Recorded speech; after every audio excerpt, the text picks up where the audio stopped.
on YouTube. There we go. Alrighty. 1 and 2. Great. Hello. Welcome in. It's nice to have you. My name is Lou. This is a cooking live stream, generally speaking. Sometimes it's some other things. I'm a home cook. I'm a recipe developer and tester. I'm a parent. I live in Philadelphia. My pronouns are he, they, and I'm happy that you're here. Welcome in. Our stream is all about cooking and conversations, mostly vegetable forward family meals, which we're doing today as part of the stream. We'll get to that in a second. We do recipe development on stream, but also baking, which we're doing today, and I'll get to that in a moment. Meal prep, trip prep, we make snacks, we bake cookies at least once a month, and sometimes we get out in the world for some other types of IRL adventures. So if any of that sounds great, please hit the like button, please hit the subscribe button, and welcome in. We have a community of folks who chat. If you are on YouTube and you want to chat, you have to be subscribed for a little more than 5 minutes. We have a chat window kind of in this general area of the horizontal or landscape, the TV style stream that has both chat from Twitch and YouTube on it. So if you are watching on YouTube, that is the chat kind of down here. And if you want to chat, feel free. You can do so on either platform. Our community is enthusiastic about the culinary world. Most of the folks here are very kind. A lot of them are kind of weird. We like lurkers. So if you're the type of person who just enjoys watching, that's great. Please know that if you hit the subscribe button on YouTube, if you hit the follow button on Twitch, there are no alerts, there's no sounds, nothing happens. I'm not going to call you out and be like, hey, thanks for subscribing, thanks for following. So please know that if you do that, nothing happens. You can just enjoy being a lurker, or as the Twitch CEO wants us to call them, non-chatters. Hello, non-chatters. It does actually sound a little better. I'm going to be honest about that. Listen, he got one thing right in a couple years. Some other things maybe too, but whatever. Anyway, enough about that. What are we doing on stream today? Today is going to be a two-part stream. One is making a carrot cake.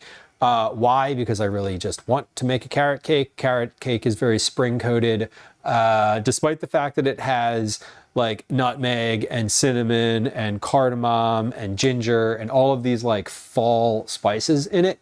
It uses fresh carrots and is typically like considered a springtime cake. So that's generally when I get the craving for it.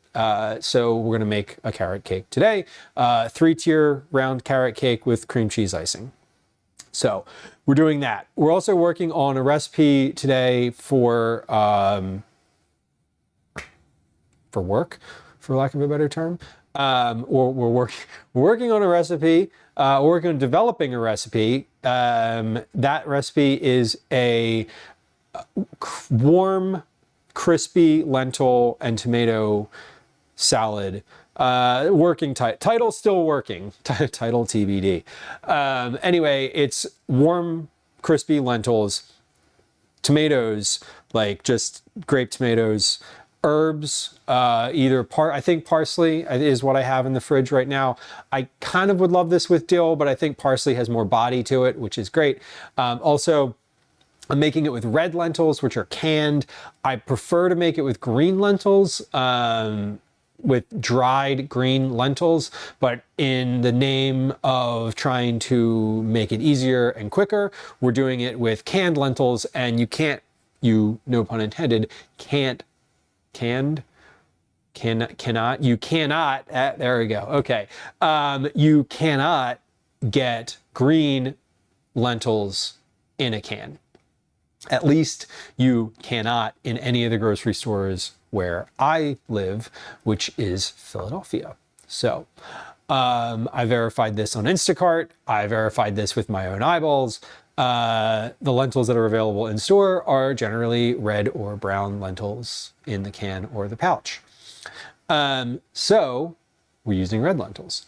Anyway, we're also going to put a yogurt lemon dressing together for that. So it's basically like a warm lentil and tomato salad that you can mix in other things with and make it a full meal if you want, or you can just serve it as a side. You could serve it cold as well. The lentils obviously will not be as crispy if you put the dressing on them and then refrigerate them, but that's fine. You do you. Welcome in. Again, if you're watching on YouTube, thank you. I appreciate you. Please hit the like and subscribe buttons. Please hit the subscribe button. That's the one that I really appreciate. The like button helps the live stream get discovered while it's live. The subscribe button helps the channel grow. And if you're on Twitch, please hit the follow button. Or, you know, you could hit the subscribe button on Twitch too, which does something different. If you are watching on YouTube, we do have YouTube memberships. They have all the same benefits as they have the same benefits as subscriptions on Twitch. So, anyway, welcome in. Let's get started. What do we need to do to get started? We need to preheat the oven. Oven is preheated. Great. Let me scroll back up and say hello to the folks on Twitch who said hi in the chat as I was talking. Not Getty, hello. Welcome in.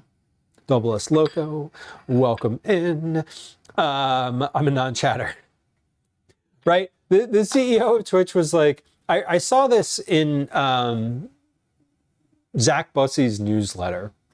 Zach Bussey, by the way, independent journalist, covers the live streaming space. Absolutely love Zach. He's great. Have never met him in IRL, but I have enjoyed his newsletter for years. I pay for it. It's like $5 a month or something. But he also has like separate posts. He does content if you want outside of the newsletter, and it's great. So Zach, I see you. I appreciate you. Thank you for the work that you do. I saw in Zach's newsletter, which is called Today TOS, Today on Stream. Pretty funny, right? I saw that Dan Clancy, the CEO of Twitch, said that lurkers makes it sound a little bit, it's like sounds bad, right? And so we should be calling them non-chatters. And he said that like in a live stream. It wasn't like in an interview, but it was just kind of off the cuff. But like, I don't know, lurking is kind of what's happening, right? Like if you're just watching the stream and you're sort of in like not chatting, you're literally like, it's like looking through a window into someone else's house and they don't know that you're there, right? Which like, if you live in the city, is definitely a thing that you do when you're walking along the street. People have their blinds open and you're just like, oh, hey, I can see directly into your living room. It's as if you stood there and stayed there for a while and also had audio, which is weird. Anyway, let's not talk about that because I definitely don't do that and neither should you. But calling people lurkers versus non-chatters, do y'all have an opinion about that? I kind of like the term non-chatters, but it also sort of feels like a pigeonhole, right? Like you could chat if you wanted to, like when you're lurking, you're just not chatting. But like saying that someone is a non-chatter is sort of like, I don't know. It feels like, hey, that's not always true. Caretaker says if it wasn't for lurkers, it would seem to be me by myself building Legos or playing Halo. Right. And I lurk on Twitch all the time. It's like the only thing that I do. I never chat. Good Lord. I never chat. I rarely chat. Why is he making lurking sound like peeping Toms or something? Me? Right. Yeah. Yes. Why would Dan Clancy not want you to say lurkers? Because advertisers don't like it because it sounds creepy. Because live streaming is the only place where being a lurker is a good thing. Right? Like, let's be real about that fact, right? If you're lurking anywhere else in life, it's weird. And possibly harmful. If you're lurking on the internet in a live stream chat, normal. Totally normal. So I think that it has something to do with advertising, right? Sounds medical. Yes. It does, Mike. Exactly. It feels like someone trying to make it feel PC when it's never been derogatory. Right. It's exactly like that's a term that grew out of being it's just what it is. It's literally what it is. Like, you know, it's all in how you say it. It's all in how you say it. Timmy says we should propose an alternative, like when they changed estate tax to death tax to make it sound worse. I mean, yeah. Like, to be fair, I've had that thought about the term lurkers before and been like, is that really like the best word for this? But like, it is the word. Also, hi, if you're lurking on this stream and you're like, oh shit, it's me, I appreciate you. I want to let you know that I appreciate you and you can refer to yourself however you want. Please feel free. We're making a cake. Passive watcher, passive viewers. Passive viewers would be fine.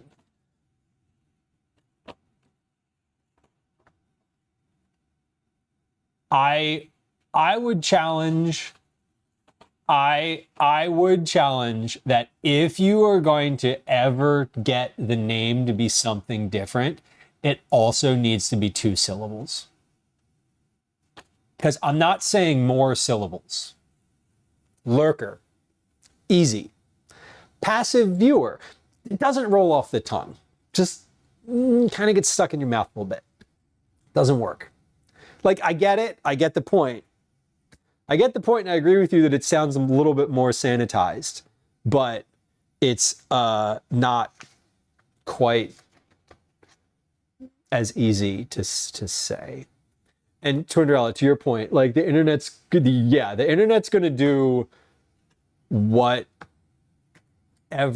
it wants. We will not be cowed by some mostly out of touch CEO trying to be like, hello fellow non-chatters. Shut the fuck up. Anyway. Like, you want to talk about derogatory and lurking. There's a just look up the term Dan Clancy lurker and maybe understand why he doesn't want that type of heat anymore, or SEO anymore. Piesworm says, when I lurk, I'm often multitasking and not available to type. Yes, point. Yes, when I'm watching Twitch, I'm almost always watching it on the TV. There's no keyboard. I'm literally watching. I'm consuming visually with zero ability to input easily. We're making carrot cake today. I swear to you, this is what we're doing. Okay. I'm multitasking right now. I'm talking and trying to think. We're doing a separate, there's 2 different cream cheese frostings. There's one for this recipe, which is not great. Hold on, this calls for 16 ounces, butter, half cup of butter, 4 cups confectionery sugar. Actually, this is basically the same recipe. It's fine, whatever. I'm gonna make this other one and pretend like I am better somehow. Pie Swarm, I could, and often I do. See, if when I'm watching Twitch and I do want to chat with whoever's channel I'm watching, I will pull out my laptop and like chat that way, or my phone or whatever. I'm 41, so laptop. Let's be honest. But generally speaking, I don't. But that's not to say that I don't like people's content, you know? Preheat the oven to 300. Oh no, it's at 350. We'll have to turn it down. Line a large baking sheet with parchment paper, spread the chopped pecans, toast for 7 to 8 minutes, remove the oven, allow to cool for 10 to 15 minutes. Oh, right, okay, because I'm supposed to toast the pecans first. And then you turn it up to 350. We're just gonna do this at 350 because like it's just fucking it's not that hard. How much chopped pecans do I need? 2 cups, 260 grams. Fantastic. We will just do this. We're just going to do this directly onto the baking sheet because that's the best way to roast. The best way to roast nuts. Pie Swarm says I'm 48 and on a desktop, right? Yes. There's certain things that are literally laptop tasks, and I will not be convinced that I will not be convinced otherwise. This is just pecan pieces, right? Yeah. So I'm not going to chop these because they're already in pieces. So we're just going to do this right like this. We're skipping steps. Uh-oh. He's doing it wrong. Let's tell on him. Did I say Shaka Khan? You know, I didn't, but I did just there, but I did not previously to that statement. I said chopped pecans. Shaka Khan, chopped pecan. You know what? Actually, yeah, I could see why that would happen. Valid. Okay. We're going to spread these out. We're going to put these in the oven for 7 minutes. We're going to set a timer too, because what'll happen is I'll forget. The timer doesn't really matter all that much. I might still just forget. Right? Splits, welcome in. Cheesesteak and tomato salad. I mean, you could make a cheesesteak with the lentil salad. It is a side. Pepper, we're making a cheesecake. No, Jesus Christ, we're not making a cheesecake. We're making a carrot cake with cream cheese icing, which is not like a cheesecake, really in any way. Except there's a cheese tangentially somewhere in there. D Gamers, I hope that are you back now? Or are you like, did you regain control of your account? That's frustrating. That is super frustrating. Pecans are pretty expensive right now, Pie Swarm. Yeah, pecans are pretty expensive in general. They're one of my favorite nuts. I usually just have some on hand. I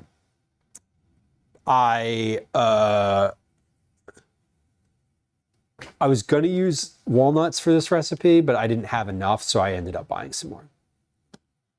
Made a new Discord account. That sucks. Although, I will be honest that like starting fresh probably feels kind of nice sometimes too. Although not when you like don't really want to do that. That part is shitty. I was thinking about this. The whole starting fresh thing we were saying yesterday, because I was talking about our basement flooding and how we were planning on like throwing out a bunch of stuff from the basement and just hadn't gotten around to it, and how I'm like, well, now it's happening. Now it's definitely happening. It has to. What isn't expensive these days, right, Velos? That's very accurate. My my friend Megan, whose social links are in chat currently, just actually her most recent newsletter is about groceries and like budgeting for groceries. Basically like budgeting for grocery, like massive grocery price increases. And it was a very good post. I don't want to say impressed because she's a very good writer in general and covers a lot of like good topical like home cook things. But the grocery budgeting and sort of like meal planning aspect of it was really, really quite well thought out. Anyway, shout out Megan, who is a lovely human. Okay, we're moving the microphone off of my shirt because it keeps bumping my chin, and I have to believe that it sounds better when it's on my hat. Okay, Gwen is home. Several $100s later, I'm sure. The fucking mirror fixed. All right. We're buttering pans here.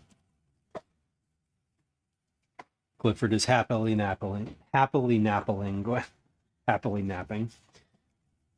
How'd I do? You should have tried to feed him a second time, and you should have peed him. No. I fucked up. Yeah. Okay. How'd the car do? They need to order it. Yeah. Okay. So it'll probably be next week. Okay. So do we not have one until then? Oh, okay.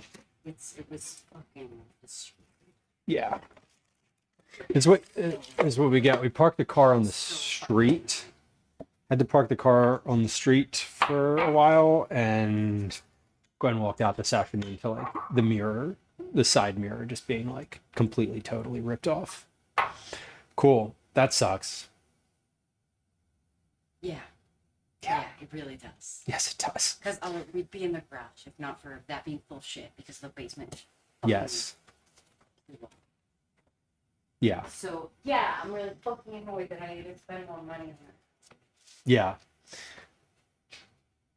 Anyway, hope you don't need to go any long drives because it dangles and bounces. Not for weeks. Next camping trip is May something. Maybe. Do you need anything? You're gonna take drugs? Okay. Enjoy. Okay. Do you need anything else? Food? You want some orange slices? I bought oranges the other day. Maybe a banana. I'm gonna take a banana. Okay.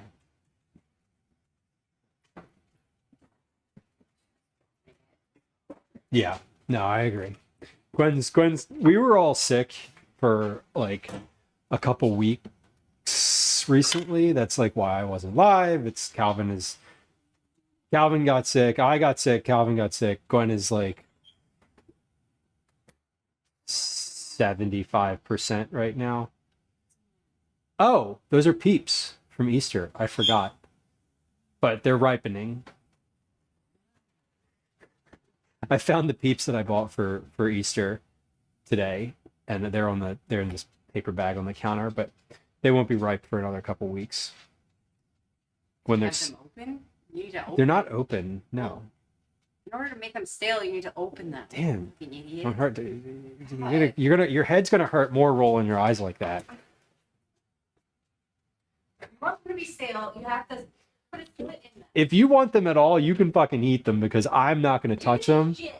I'm not gonna eat shit. What the? Rude. Okay. Bye. Carrot cake. I'm making carrot cake, and then I'm making a lentil salad for dinner, which I'm going to pair with some fish sticks.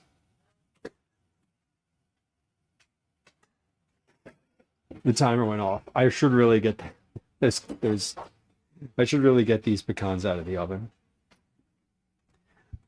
Or not out, but let's see. Are these ready? I'm gonna give these 2 more minutes.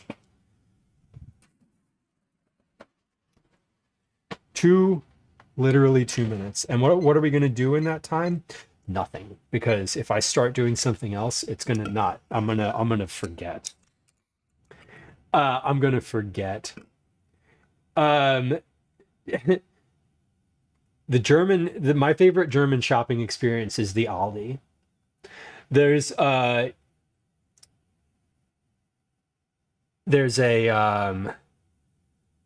Aldi that I shop at.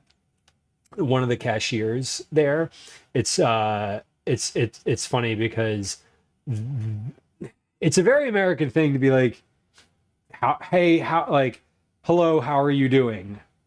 And then the response is like, fine, thanks, how are you? And then they're like, good.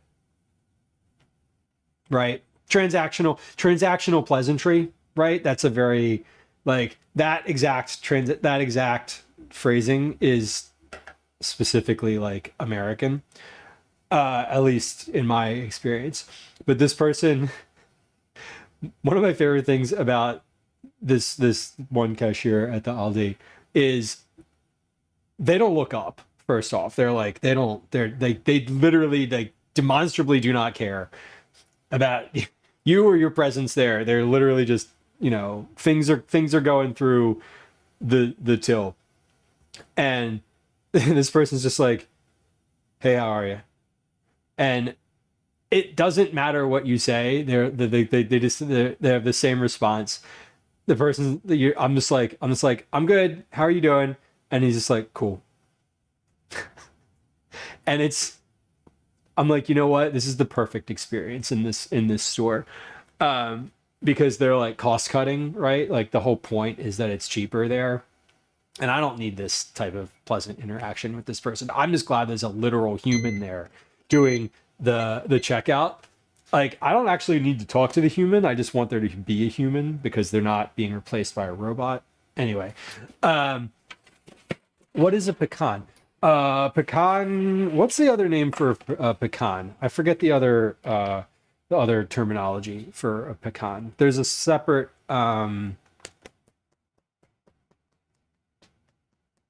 Pecan. Yeah, it's not that. There's a separate word for pecan. D-gamers, I hope your headache gets better. I am going to look it up because I feel like there's T-E pecan.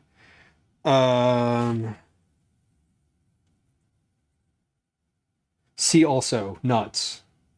No. Hickory nut? I don't. It's a member of the hickory family, it says.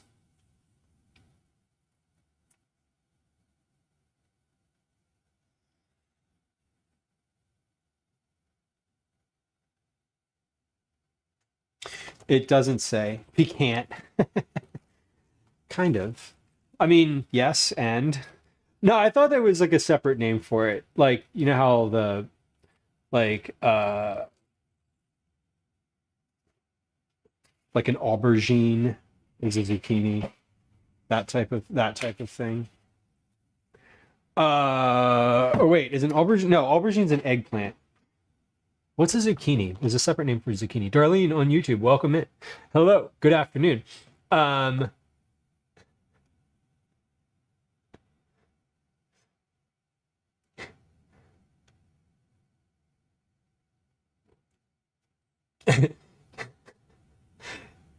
Caretaker says, there's a joke about the supermarket greeting, and it says the greeting's on the screen. It probably is. It probably says like say hi or something. Like, I absolutely believe that. Dan, welcome in. Hello, hello. All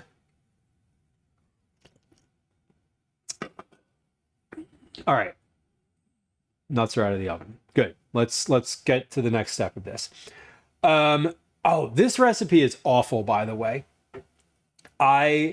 This is from Sally's Baking Addiction, which, by the way, like, Sally's Baking Addiction is a good blog and a good cookbook, and this recipe is one of the most poorly written. It's like, it just, I like, the last time I read this, I was like, I had to like make notes on it. There's like hash marks on here where there should be like natural separations. The original name was the island nut. Colonialists named them jailed nuts. Interesting. The island nut. Where do they come from? Whisk the brown sugar, granulated sugar, oil, eggs, applesauce, and vanilla in a large bowl until combined. In another large bowl, whisk the flour, baking powder, baking soda, salt, cinnamon, ginger, nutmeg, and cloves. Pour the wet into the dry. Using a rubber spatula or wooden spoon, fold the ingredients together until just combined. Fold in the carrots and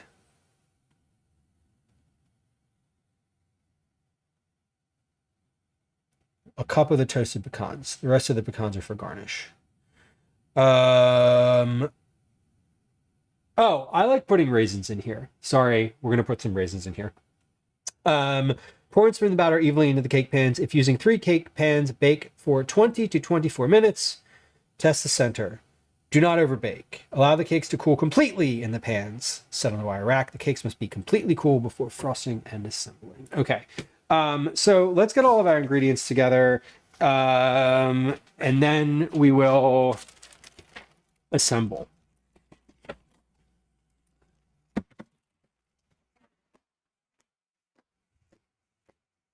Okay. So what we're gonna do, we're gonna bake the cakes. We're gonna make the cakes. We're gonna bake the cakes. We're going to take the cakes out and let them cool. While they are cooling, we're going to put together the icing, and then and then we'll see, and then we'll see. I think I might put these in the refrigerator if possible to cool down. But we'll get to that. While they're baking, we'll open the fridge and see if I can make some space in there. The other thing that I want to do is I want to remember, I'm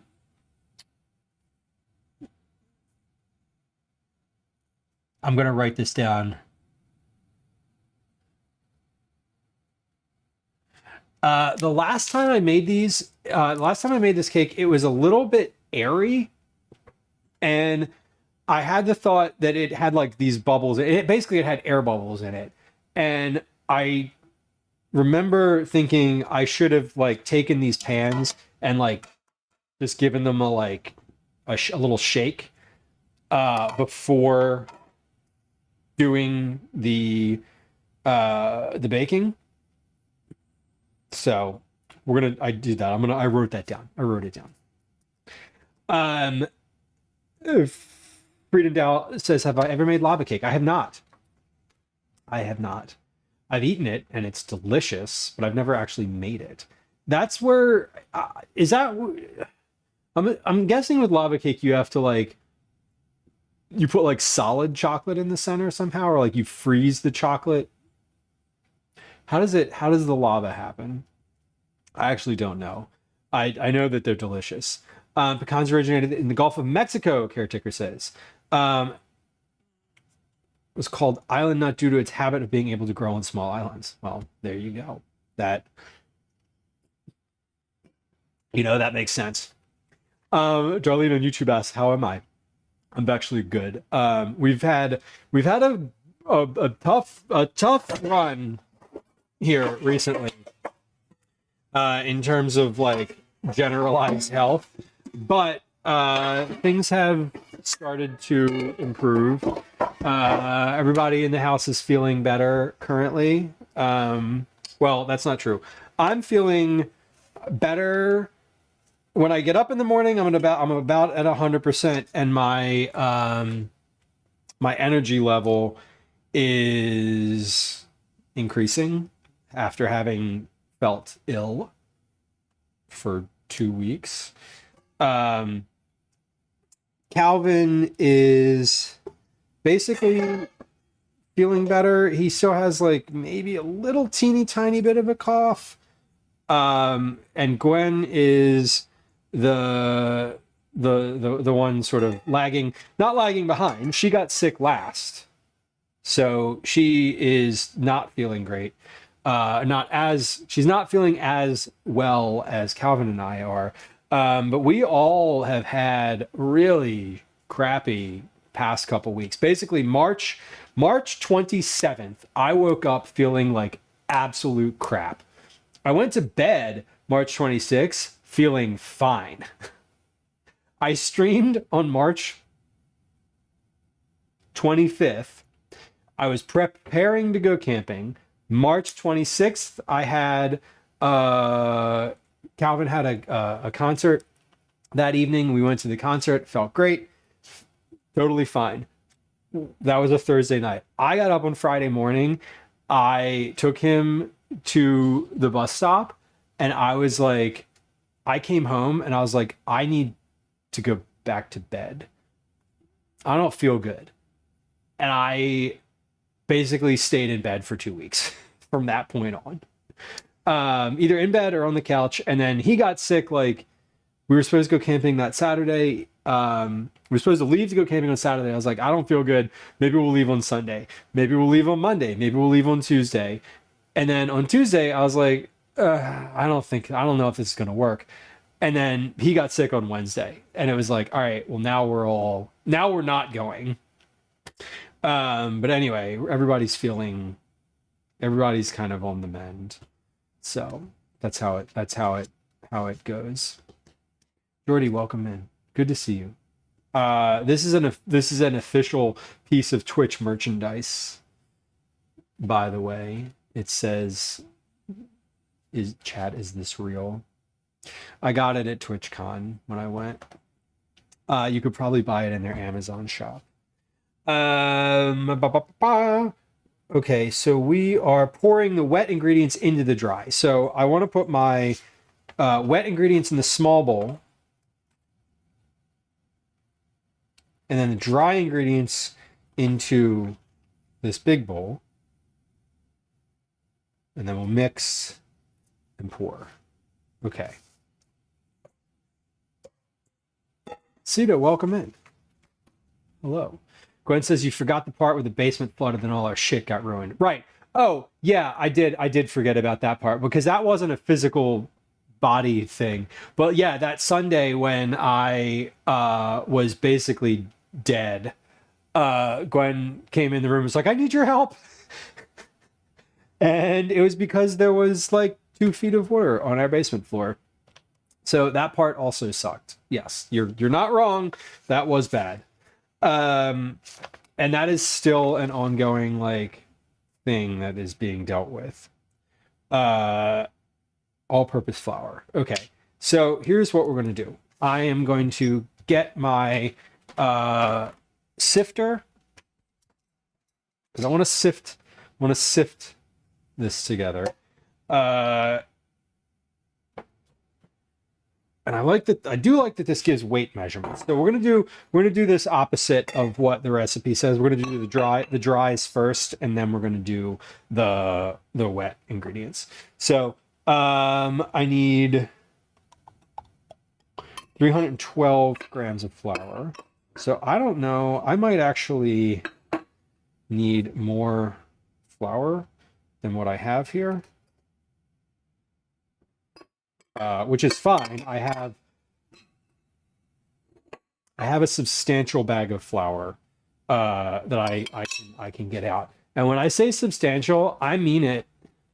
Y'all, do you want to see the biggest bag of flour that I think has ever been in this house? Hold on, because I'm about to show you. I've been waiting to break this thing out for a couple weeks now since I purchased it. But I ordered from Costco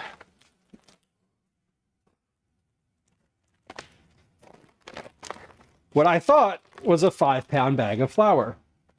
It's not. It's a 25-pound bag of flour. So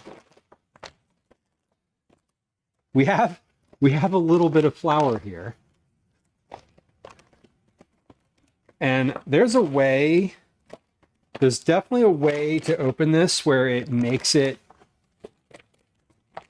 where it's like there's a right way to open this, and then there's a just rip it way to open this.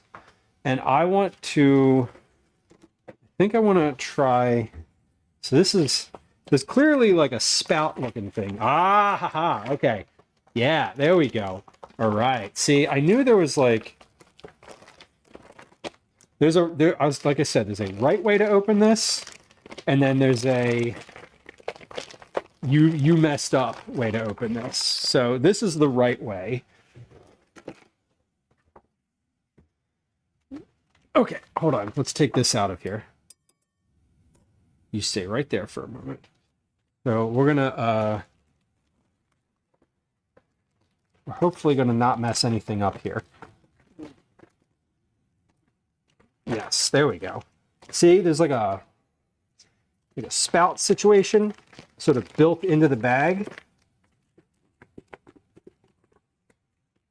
Great. This is the part where it explodes, isn't it?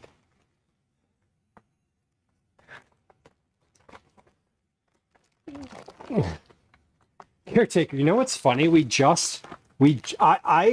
I generally don't get like movie references and things like that, but I just, as I was, sick for a while, just watched there's a plastic piece inside of here, by the way, which is like keeps coming up.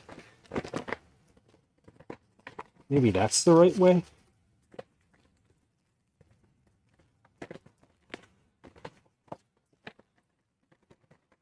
Anyway, that's probably okay. I just watched those Christopher Nolan like Batman movie whatevers, versions, whatever you call it, trilogy or something. I just watched it. I mean, I've seen them before, but I just watched it the other day. That was one of the, hey, like Calvin and I are both like aggressively sick. Let's just like watch a bunch of stuff. That was one of the things that we watched.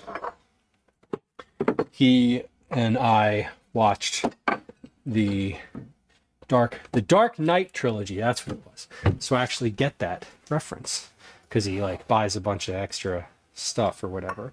Okay, so how much flour? Back to the plot. 312. I lost the plot there for a moment as I there we go. All right, 314. That should be fine, right? Yeah, that bag is what you get if you're not paying attention and you order flour from Costco. Which I should have known. They don't just sell a 5-pound bag of flour. Like I really just that's on me. Like honestly, like that whole thing is on me because I should have been much more aware. Darlene says, can you show me your flooded basement? No. No, I cannot. There's multiple reasons. One, none of these cameras move, so I can't do anything about that. And two, it's not flooded currently. Three, I don't really want to take you all downstairs, to be honest. That's not a thing. That's Gwen's space. That is Gwen's space down there. Or at least it was. And it will be again. Baking powder. 2 teaspoons of baking powder. So 1, 2. 1 teaspoon of baking soda. 1. 1/2 of a teaspoon of salt. So I'm putting things back in the cabinet as I'm going here because if you're new, I will tell you that I just don't like having excess clutter on the counter while I'm cooking. It's distracting. Okay, a half a teaspoon of salt. So let's do salt. And a quarter teaspoon. That's a half teaspoon. All right, half teaspoon of salt. Okay, and then let me make sure that I'm doing this the right way. Flour, baking soda, salt, and then spices: cinnamon, ginger, nutmeg, cloves. Okay, so all of these spices are going to go in here as well. Friedendal says if you have water leaks and got sick for a week, it may be mold in your environment. It's not. I got sick before that, so it's not that. I got sick when I went up to Providence and hung out with a bunch of people who were themselves sick, and I didn't know that. So it definitely is not that. It has nothing to do with the environment here. Teaspoon of ground ginger. It is also, I would note that my friend who I went to Providence with also got sick and does not live in this house or this country. And we're all sick of one of those things. But he lives in Toronto and still got sick. A teaspoon of ground ginger. Okay, that's a healthy amount of ground ginger. We like that. Quarter teaspoon of nutmeg and cloves. I'm not getting out a quarter teaspoon for that. I'm just using the half teaspoon to like get most of the way there.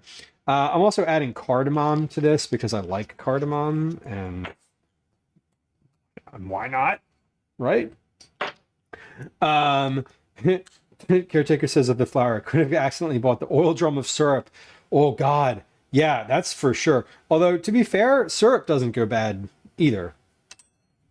Flour only goes bad. Flour goes bad, but it takes a while, and I'll probably use that before it goes bad. I hope to use it before it goes bad. That's the plan anyway. Depends what kind of syrup, I suppose. Like a whole drum of maple syrup would be insane.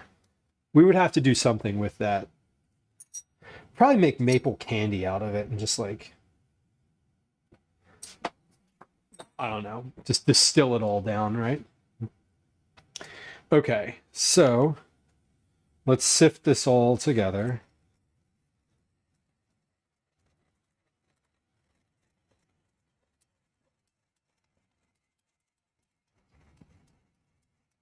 Maple caramels, right. Was it a form of pneumonia? That we don't know. I don't know. It wasn't strep throat. It wasn't COVID. It wasn't a common cold. They just treated it. So my doctor was like, I'm going to treat this like a form of walking pneumonia. I'm going to give you several different antibiotics. Please enjoy. And I did. And then I also was like, wait, like 3 or 4 days ago, I was like, why the fuck am I still congested? Like, why am I still congested?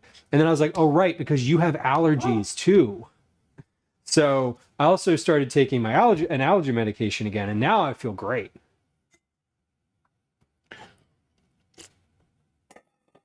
But I messed up and started taking that allergy medication, which is like once every 24 hours at like in like the early or the mid afternoon at one point. So every day I'm taking it like an hour or two earlier so I can get back to the part where I take it in the morning.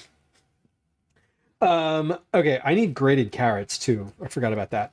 But let's get our sugars and everything else whisked together first. That way they have a little time to like sort of melt together. Remember having bacterial pneumonia during the lockdowns. Caretaker, Jesus, I know.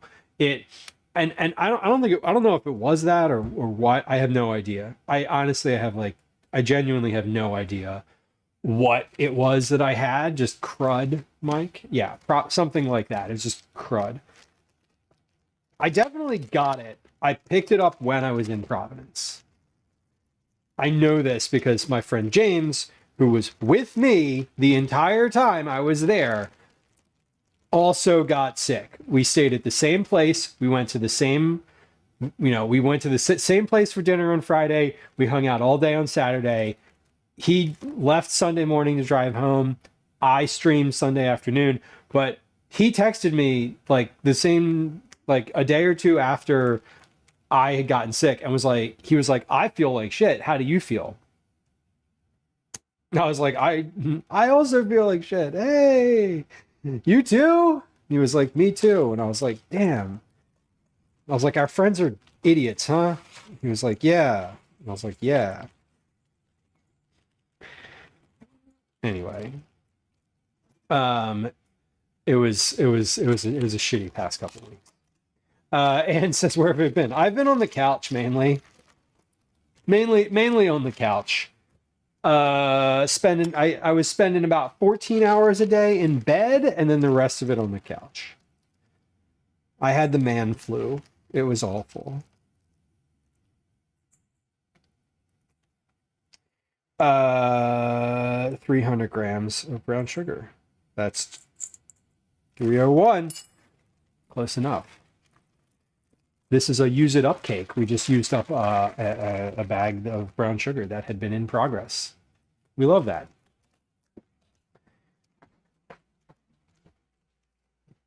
We love a use it up cake. It's now officially a use it up cake. And then regular sugar, 100 grams of granulated sugar. Let me just make sure. Whisk together the brown sugar, granulated sugar, oil, eggs, applesauce, and vanilla. Okay, so we're getting there. We're getting there. Orange flavored things on YouTube. Am I feeling better now? I'm feeling much better now. Thank you for asking. It is it has run its course for me. It has run its course for my son, and my partner is getting there. She's not 100%, but is better than last week. Better than last week. So that's a good thing. All right, the dog is asking to go out, so I need to let the dog out. I'm just going to go ahead and put the BRB screen on, and we're going to play some clips for just a moment while I do that, because I don't want to run like a 3-minute, I don't want to run an ad yet. I don't want to do words on stream just yet. So we're just going to put the clips player up for a moment while I let her out. So how do I do that? Hold on. I've got it. I've got this. I've got this. I swear. I know how to do this. All right. Hold on. Is it... Hold on. Okay. It might be this one. Hold on. There it is. All right. It's this one. All right. We'll be right back. Just a moment. I need to let the dog out. All right. Stop talking to us, please. Stop making noise, children. Children, time to stop making noise now.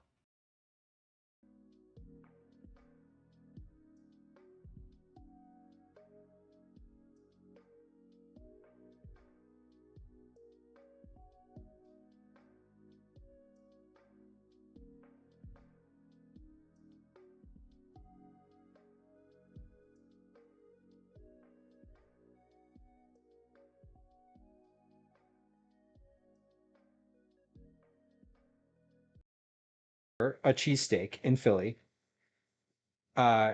you would order by saying, let me get a steak. And then you would say what type of cheese you want.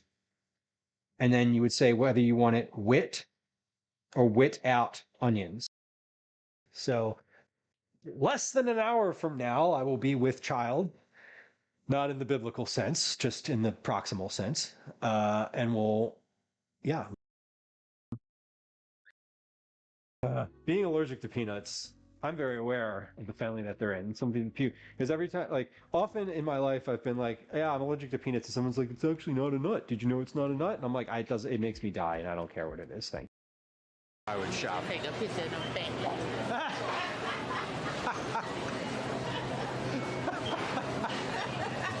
You have a good one. I'm honestly. Calvin just asked me if the banana bread is single and available. I'm gonna get this kid off. Hear those sirens? They're coming for your bullshit.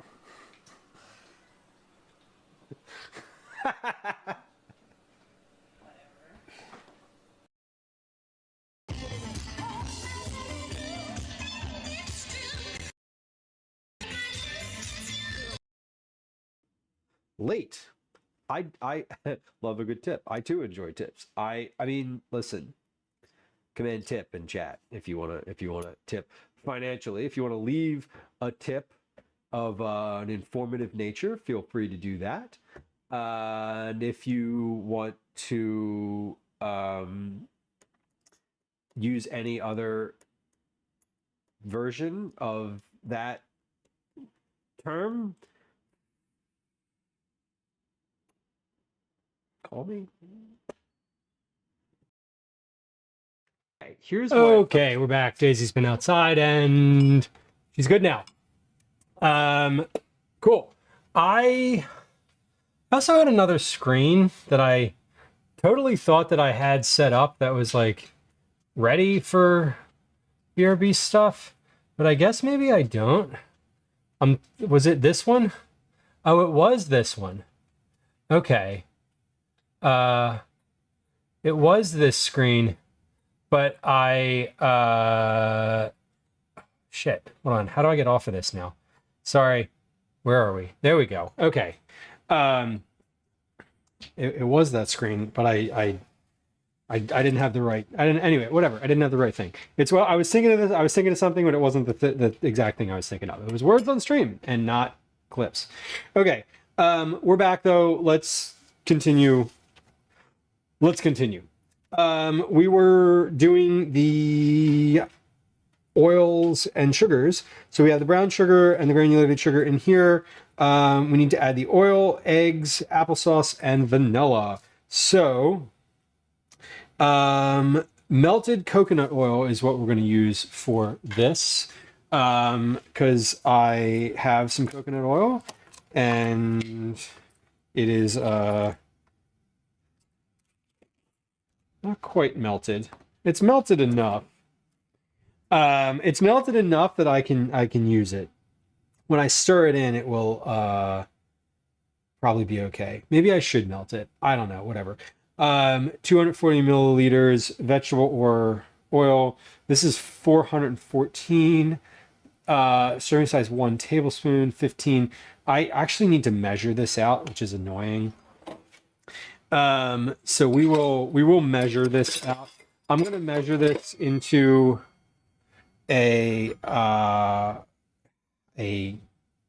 this thing.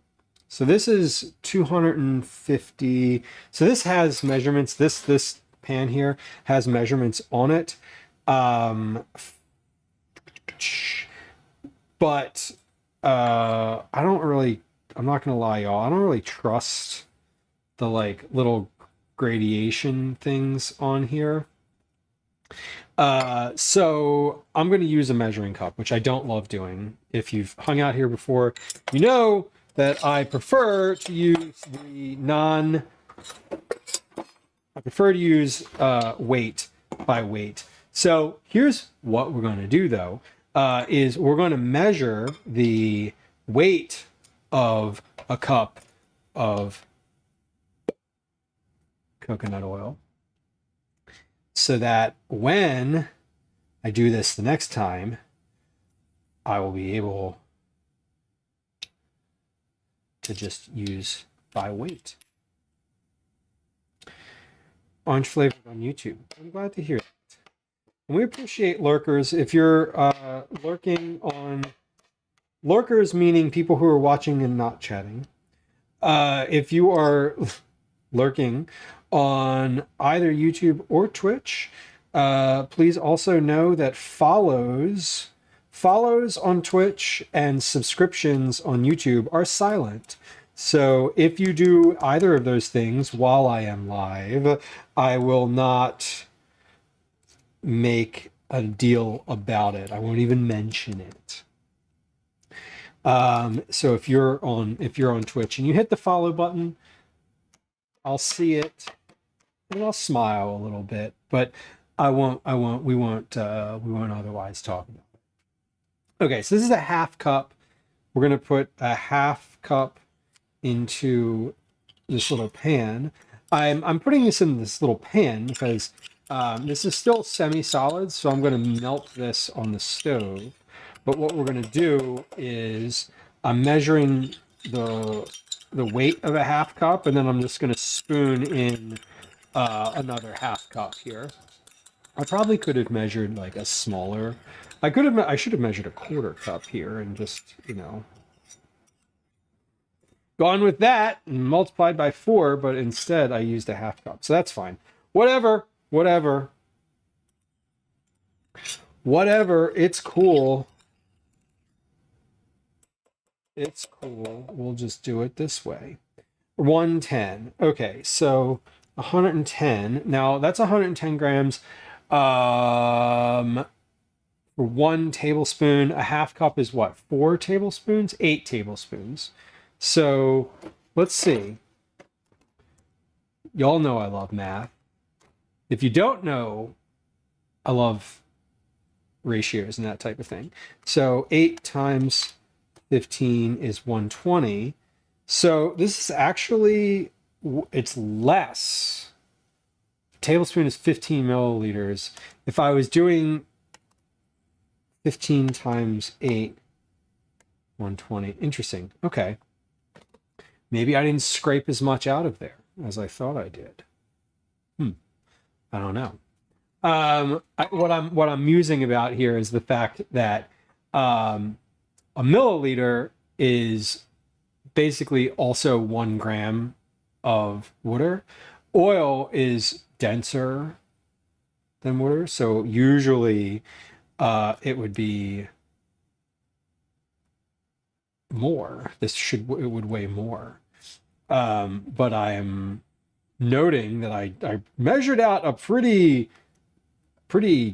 accurate half cup there, and it was 10 grams less, which is odd. That is odd to me, but whatever. Maybe coconut oil weighs less than water. Who knows? Not relevant in this moment. Actually, probably very relevant if I'm using weight here, but whatever. Melted coconut oil. So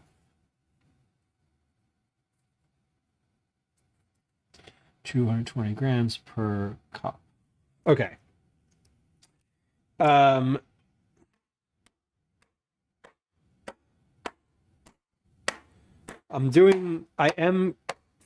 tapping this down, and I'm looking to see if I'm at the gradation, the milliliter measurement. So yeah, this is about where it says 240 milliliters on the side of this little container.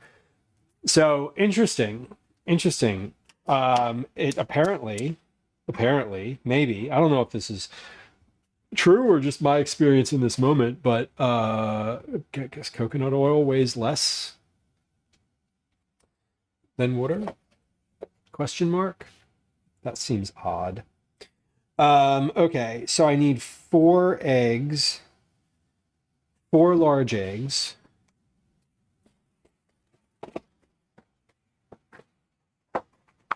And we're going to crack these into a bowl. Where is that bowl that I just had? There it is. We're going to crack these into a bowl first before cracking them directly into the sugar. I'm going to wash my hands first too, because I'm about to get my fingers in some egg whites. I'm going to crack them into a bowl first because if I get any shells in here, I don't have to fish them out of the sugar mixture. I can just fish them out of this bowl instead.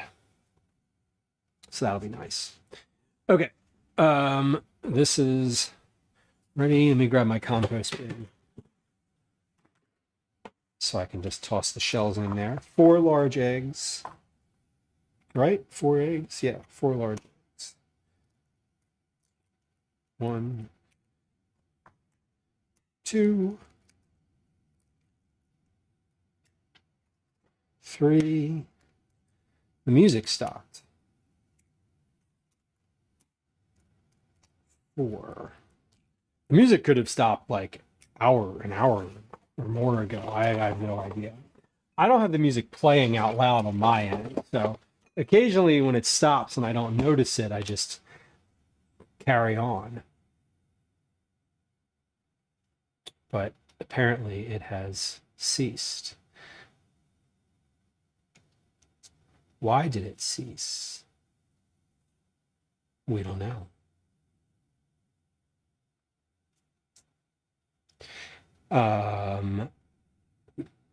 Why is it not playing now? I'm literally hitting the play button. Next track. Play. Okay, well, there it goes again. Apparently it's working. Okay, so we have 4 large eggs. 1, 2, 3, 4 large eggs. And then 133 grams of applesauce. Smooth, unsweetened applesauce, which is what I have. I remember the last time I made this, excuse me. I remember making this the last time and I only had chunky applesauce that I bought by accident, which was really annoying. It was still unsweetened, but it was chunky, and I remember putting it in the bowl and being like, what the fuck? Why are there these giant chunks in here? Does anyone eat chunky applesauce? Was that like your norm as a kid? I quite literally I've never eaten, chunky applesauce has never been part of my purchasing or consuming, literally ever. I just wasn't it didn't have that when I was a kid. And it's funny. I didn't even I guess I knew that it existed, but I don't know. I didn't have it when I was a kid. And I think that was that time that I got it for this recipe by accident, I think was the only time I'd ever actually purchased chunky applesauce. It says to measure the vanilla, but I didn't.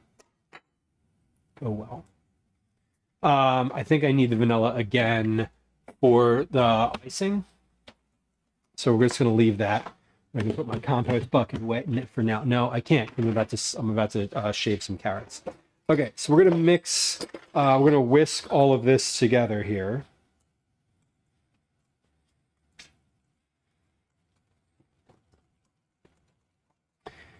I'm going to whisk all of my eggs and sugars together. What does it say? It says until something. And the oil. Yes. Oh, the oil. And the oil. Right. Catastrophic. Thank you. That is a savior. I would have put these, what would have happened was I would have turned around to put these in the oven and seen that on the stove and been like, damn it. Anyway, this is melted now. It's definitely melted. Cyborg, welcome in. Thank you. That was a good backup there. Is this hot melted or is this okay, here's what we need to do. Here's what I'm going to do. I'm going to pour this oil in really, really slowly because I don't want it to mess with my egg, which is in here.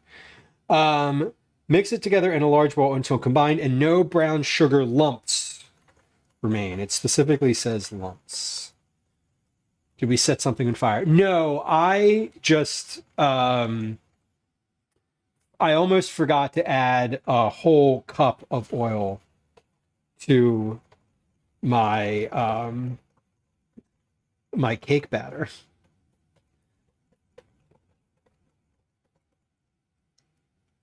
And that would have been not good.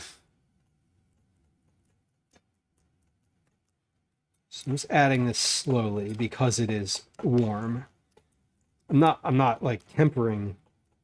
I don't need to temper anything here. There wasn't a step that included tempering, but I'm just aware that hot oil and eggs could make for cooked eggs. And we don't want that. So, also should have used a slightly larger bowl, and that's okay. Eventually it's going into that large, which you can't even see because there's flowers in the way. But there is a large bowl on the counter with dry ingredients that is going to eventually house all of the ingredients. So no, nothing was set on fire, not today. Have I ever set anything on fire on stream? I melted my camera. I've cooked peppers on the stove, but like that was intentional. We knew those. Then they didn't catch on fire. Those were just getting burned.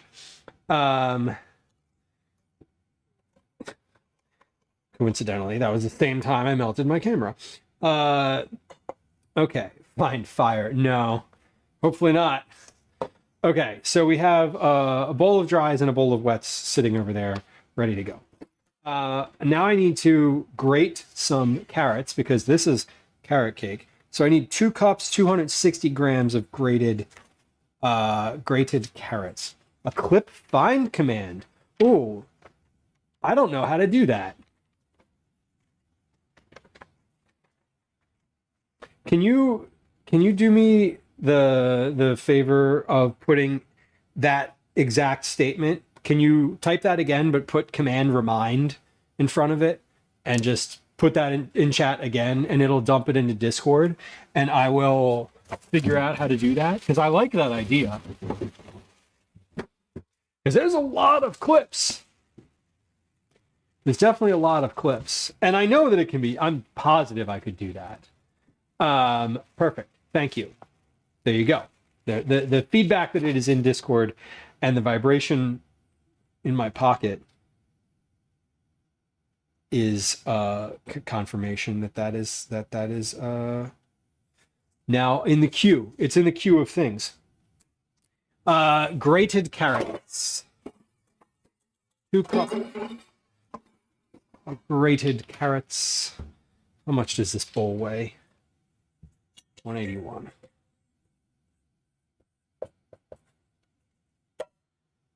Okay, perfect. I am going to just grate these onto a mat using the box grater. And we're not peeling them because why? So why the fuck would you ever peel carrots? Because that's not necessary. We're grating these into the box grater.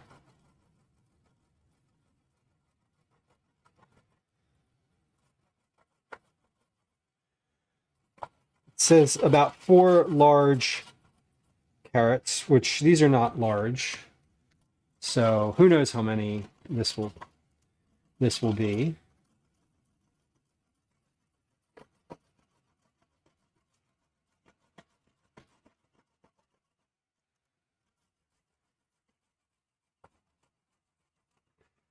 But that'll be it.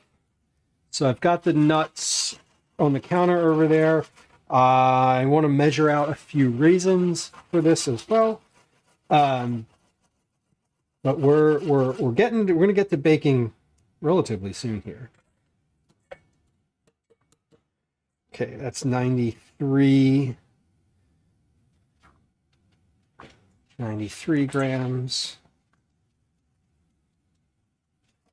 96 grams, sorry. And we've got, it says 260 is what we need. So we're not gonna use this whole bag, but we're definitely gonna use more than 4.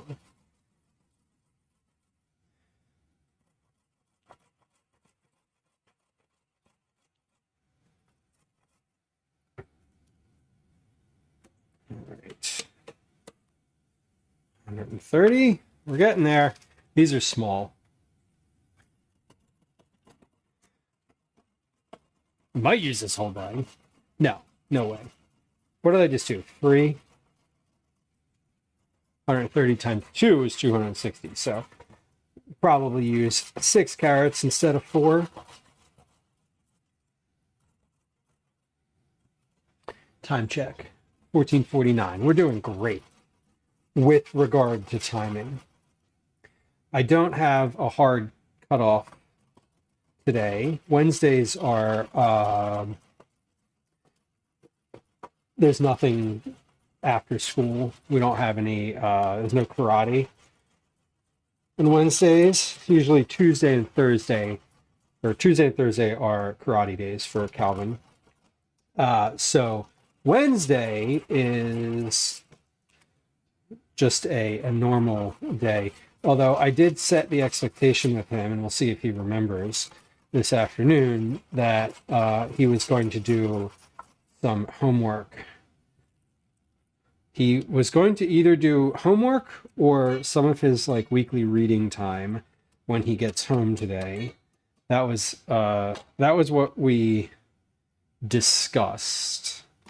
I'm gonna use the term discussed as opposed to agreed to, because he may not agree that that's what we agreed to, because we didn't shake on it and I didn't make him repeat it. I didn't make him say it again out loud in his own words. So he may not feel agreed. Anyway, he will be home in about an hour or so. So we still have plenty of time. And then the recipe test that I'm doing is going to be dinner tonight. Now, it's not gonna this isn't one of those like I finish it and we need to eat it right away meals.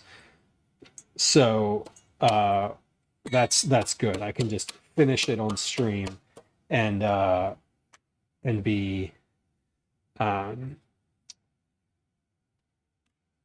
let it rest for a little bit, because he may have other plans.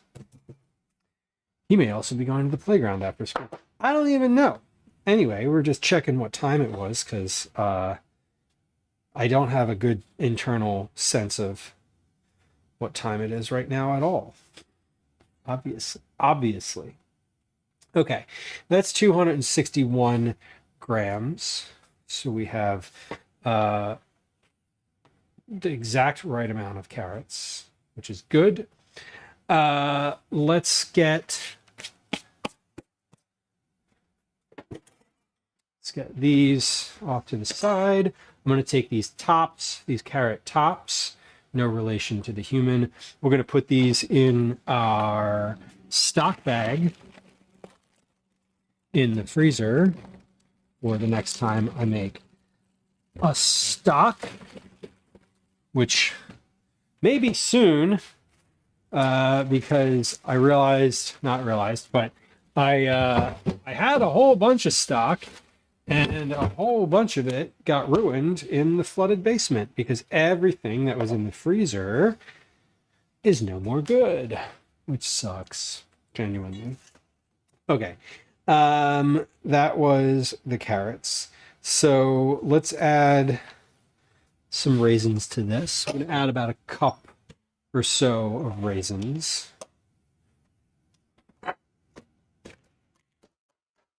And raisins are annoying, y'all, because they stick together in the container, and then you're like, what are we even doing here?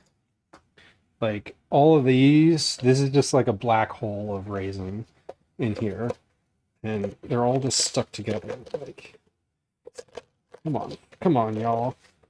And you got to break them up. You can't just like, you have to break them up when you're like measuring them.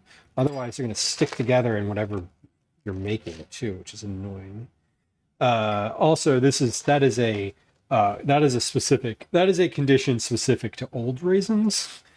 When they're new, they don't really do that. But when you're quite literally scraping the bottom of the container, they're a little bit sticky. Okay. I'm going to do about a cup of raisins. Since this isn't in the recipe specifically, I don't have a hard volume here to work with. I think this was probably the right amount. Maybe we'll do a little less. There we go. 109 grams. Perfect. There's a little bit left in this container. Just enough to be...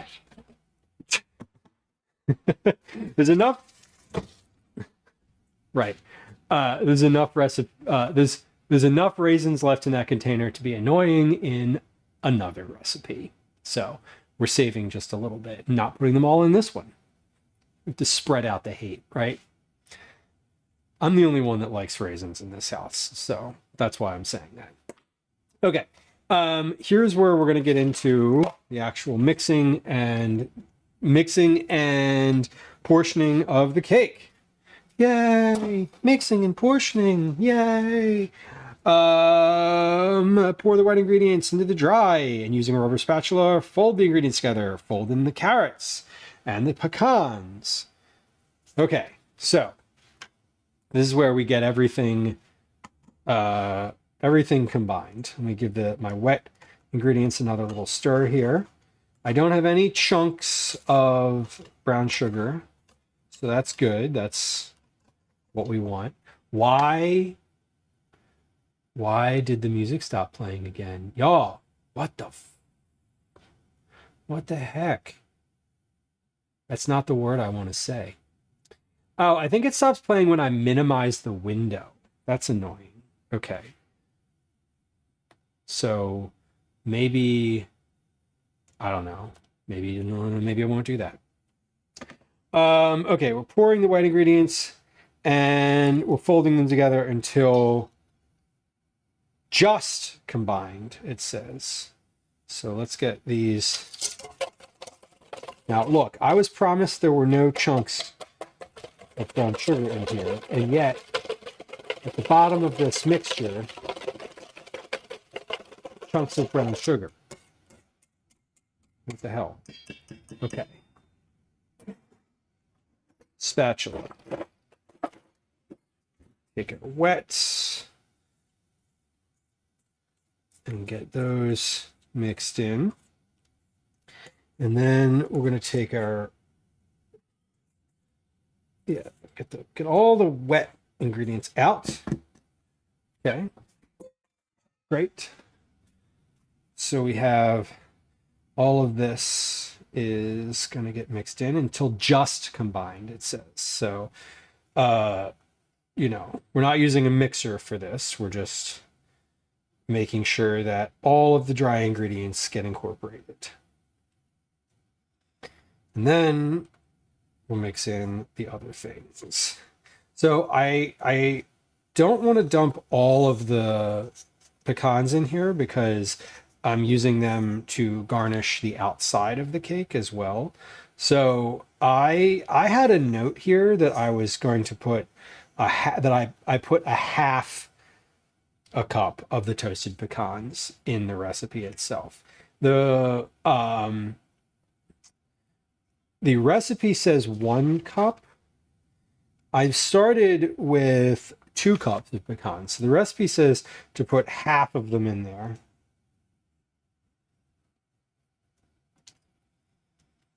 I don't know why I wrote half a cup instead. Maybe a cup felt like too much. I don't know. I think we'll go with 1 cup though, because we're going to follow the recipe today. Why not? All right. This feels like all the dry ingredients are incorporated. I'm digging down a little bit. I'm getting, there's a few stragglers here, but this looks about right. Okay. Now we're going to fold in the carrots. So we'll just get these kind of evenly spread over the top. Fold in the carrots.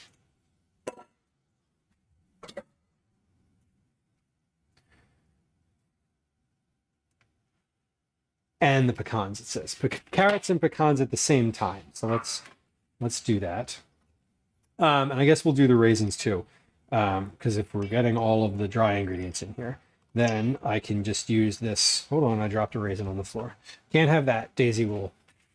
Dogs cannot eat raisins, or should not eat raisins. Okay, so this is a cup of the pecans. I'm gonna use that same cup measure.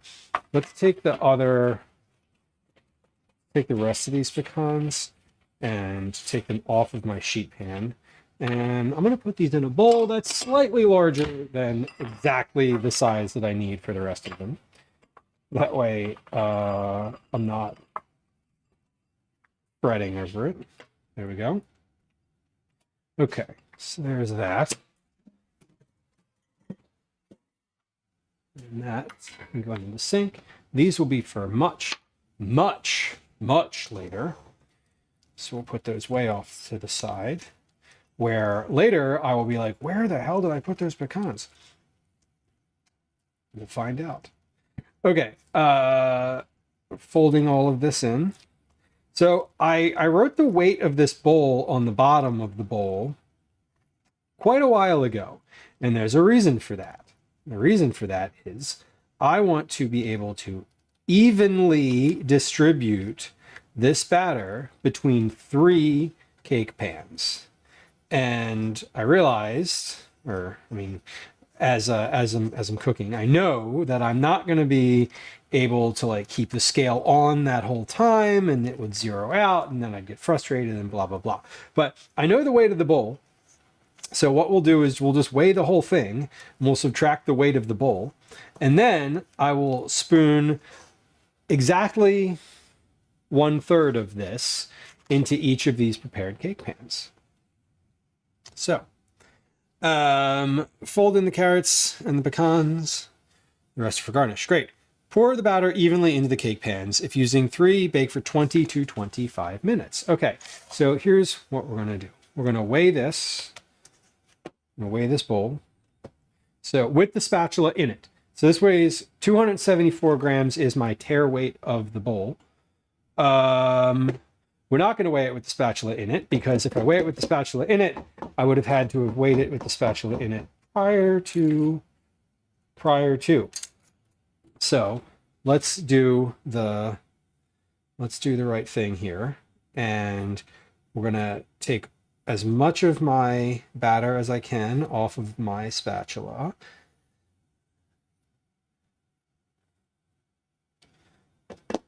All right, that's good. And so let's weigh. Well, what we're going to do is we're going to weigh the bowl with the stuff in it. Hold on, am I zeroed out? I am.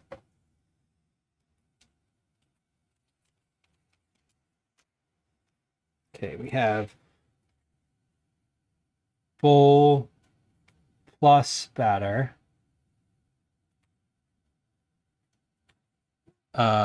is 2034 plus the spatula, because I want to have the spatula in here when I'm like doing this. 2160 with the spatula.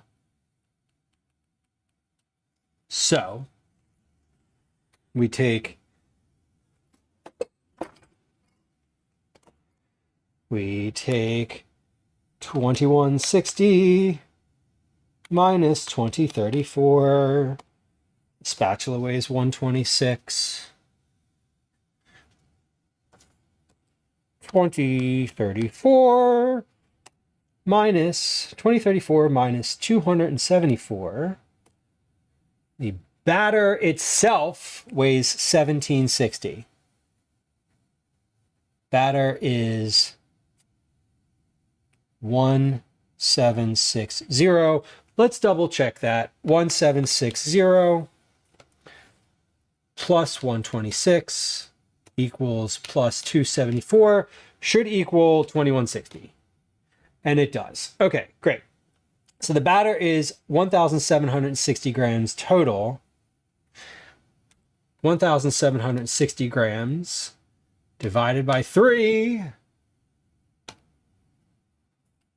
is 586 grams of batter per container. It's actually 586.6 repeating, which is 2/3. 586 and 2/3 of a gram of batter per cake pan. Perfect. Okay, we did it. We did it. We did some math. Yay! Look at me using math. I know, right? Stick around. There's more.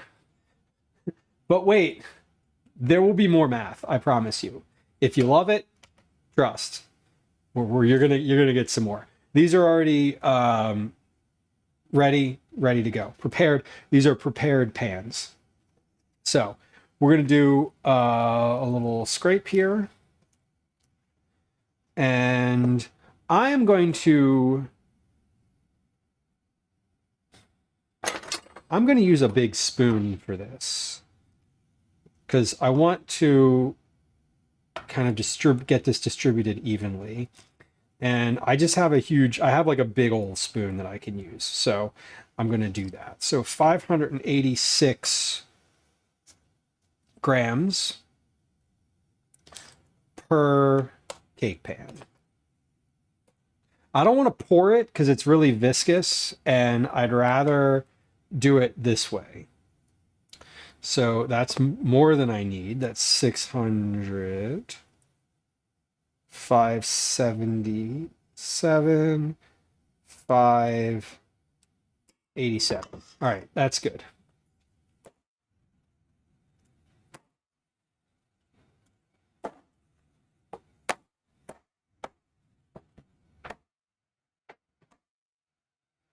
One.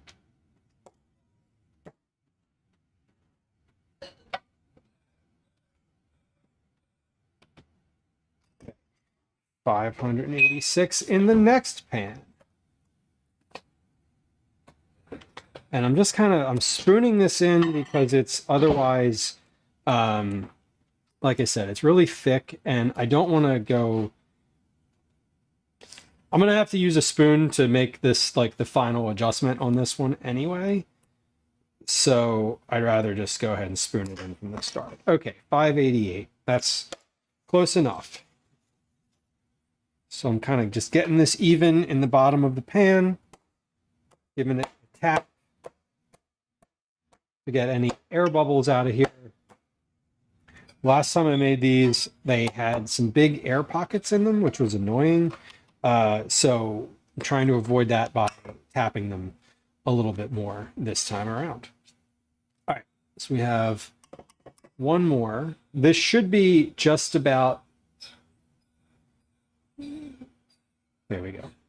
This should be just about right if I just do this from the bowl. I should have probably right around the correct amount, maybe a little slight bit less because the first two were like a gram more than they should be. Which is fine if that's the case. I mean, 1 or 2 grams is not a huge difference. And I'm probably going to end up cutting the tops off of these anyway if they're too rounded, so that I can get an even seat when they are combined into layers to be iced. Yeah, so I got 530 grams. So we're getting, I'm going to scrape this bowl because the rest of what's in here I need for this. Gwen is down here to feed Clifford again, and I'm almost finished with the scale, Gwen, so just give me a moment. Okay. Yeah, that's fine. Whatever makes sense. Yeah, I was going to say, it hasn't been 3 hours. All right, so how much do we have in here? 560, close enough. It's close enough. Alrighty. So this is 3 pans worth of cake ready to go. Here's the scale if you need it, or for when you need it. I'm going to give these a little bit of a wipe, just right here on the top. And this is the last one. I didn't tap this one, so let's get this tapped down. Okay, oven is at 350. It says we're going to bake these for 20 to 24 minutes, which isn't all that much. Where's my timer? Here it is. Okay. We're going to start with 20. And I'm going to put these all on the middle rack of the oven. Middle rack of the oven. I had the thought that maybe I should rebalance the stuff from in these first two into this one, so it's like even, but it's really not that much of a difference. It's only a 20 gram difference, which isn't that much. But we'll put these two, the two ones that are slightly larger, in the back of the oven, and we'll put the third one in the front, because the heat is greater in the back. All right, so we're going to set a timer for 20 minutes. Cakes are in the oven. We need to wipe this counter because it is got cake batter on it now. And then we're going to make the icing for this while these cakes bake. Because I just want to have it ready and done. I don't want to be messing with like mixing stuff and mixing bowls while I'm also doing like a dinner type thing. So we're consolidating the mixing and baking, even though I'm not using the icing right away. And I need to be cautious about the icing because if I make it now, I want to refrigerate. I'll want to refrigerate it, but I don't want it to be super cold when I'm applying it because it needs to be spreadable. I also don't want the cakes to be too warm. So there's a balance. But we're gonna get these cakes cooled down first. So applying the icing is a distant future scenario.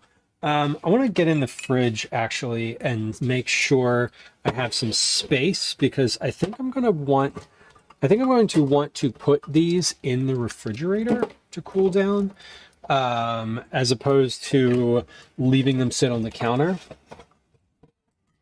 So I think what we'll do is we're going to put these on a wire rack. And so I'm going to do like a little tier here where I can put one wire rack on top of set of pans. So one wire rack with 2 cakes on it, and then the third cake can just sit on another rack underneath of those. So that should work. We'll figure it out. We'll figure it out eventually. We have our 2 wire racks and frosting. I'm going to double this frosting recipe too, because if I have extra frosting, I'll just put it in a container and dip like Nilla wafers in it.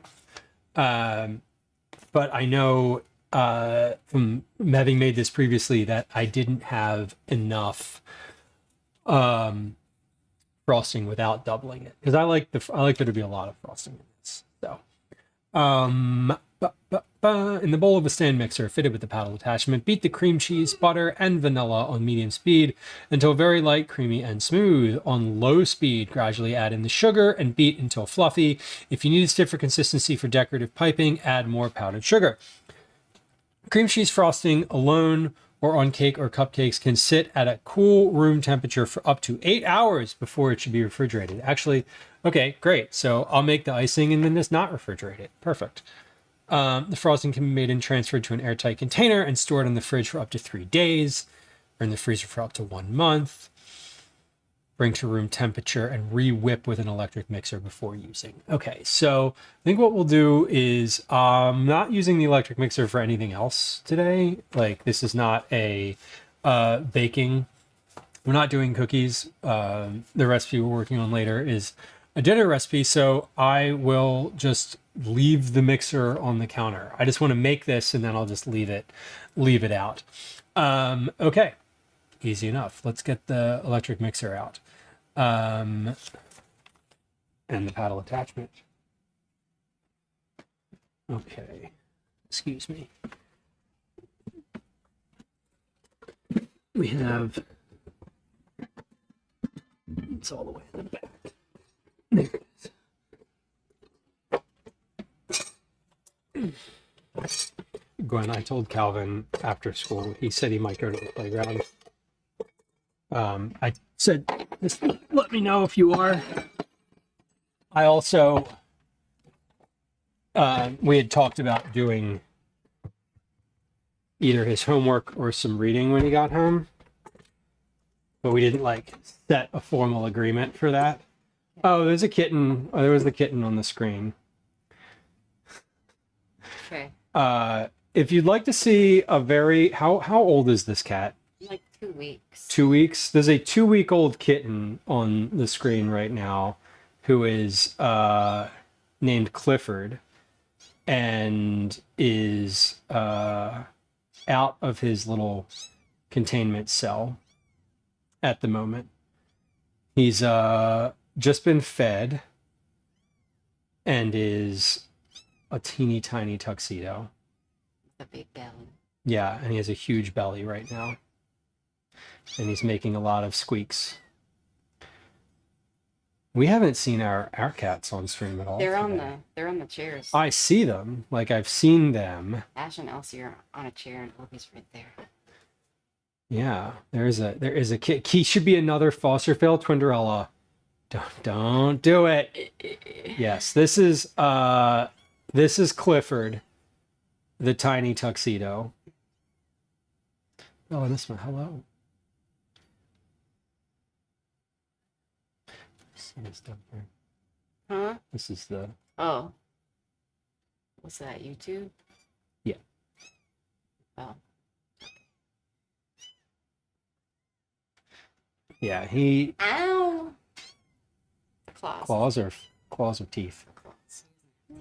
Yeah, he's a handsome boy. He is a very handsome cat.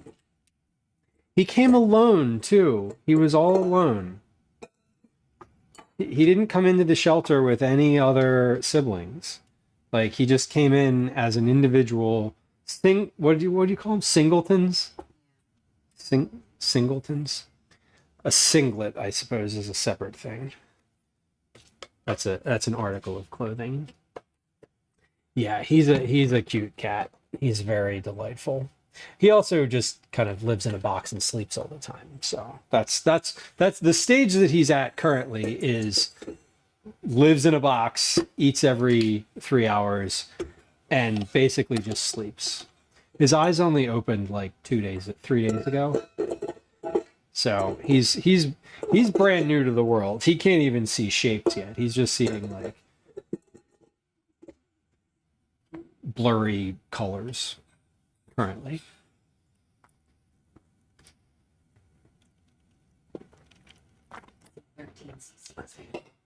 He drank 13 milliliters. 13 milliliters. When I fed him, he drank 5. So he was waiting for the mom cat to come home. That's for damn sure. Okay, we're doubling this. She says I didn't do it the right way. He was drinking. I just didn't give him as many opportunities. Yeah. Okay. Yeah. Okay. We're making icing now. I'm making icing, Clifford's making biscuits, and Gwen's making eyes at him. All right, we're doubling this recipe, so it's a I'm not gonna use all of it for icing this cake, but I am. The last time I made carrot cake, last time I made cream cheese icing, I remember I had a bunch of leftover, and I just kept it in the refrigerator, and I was dipping apples in it. So like it's not like it's not like it's going to waste if I don't use all of it. So this cream cheese is super soft. I put this out on the counter maybe an hour before stream started, so about 3 hours ish ago. 3.5 hours, maybe, something like that. It's been out for a while. It's quite soft at this point. There's butter out there too. The butter was in the freezer, so the butter might not be as soft. But it doesn't really matter. It's soft enough. It's soft enough. Yeah, we're getting into kitten season. It's very it's like springtime. It's when all the cats come out and they start breeding again. I'm very thankful that we did not have kittens in the basement, in like the kitten nursery area, when the basement flooded, because that would have been devastating and sad. And yes, unless they were in like a floatable box somehow and came downstairs and they were just like floating around. Anyway, it would have been very traumatizing. However, if we did have kittens in the basement, Gwen probably would have been down there and caught the flooding sooner, which is not a reason to keep getting kittens, but it is a fact of the matter. Just saying. All right, so we have butter, 16 ounces of cream cheese, 2 sticks of unsalted butter. It says unsalted, but I'm using salted because I don't have unsalted butter because I don't buy unsalted butter because I don't like it. Gwen's like there's always unsalted butter in there. What? Are you saying that's not accurate? I am saying that's not accurate. There's literally always unsalted butter. I'm saying that I haven't bought unsalted butter in this house in like 3 years. 2 years. That's absolutely crazy.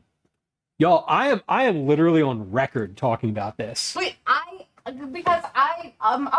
literally unsalted butter right here. Yeah, this is like the specialty butter that we don't use because it's for recipes.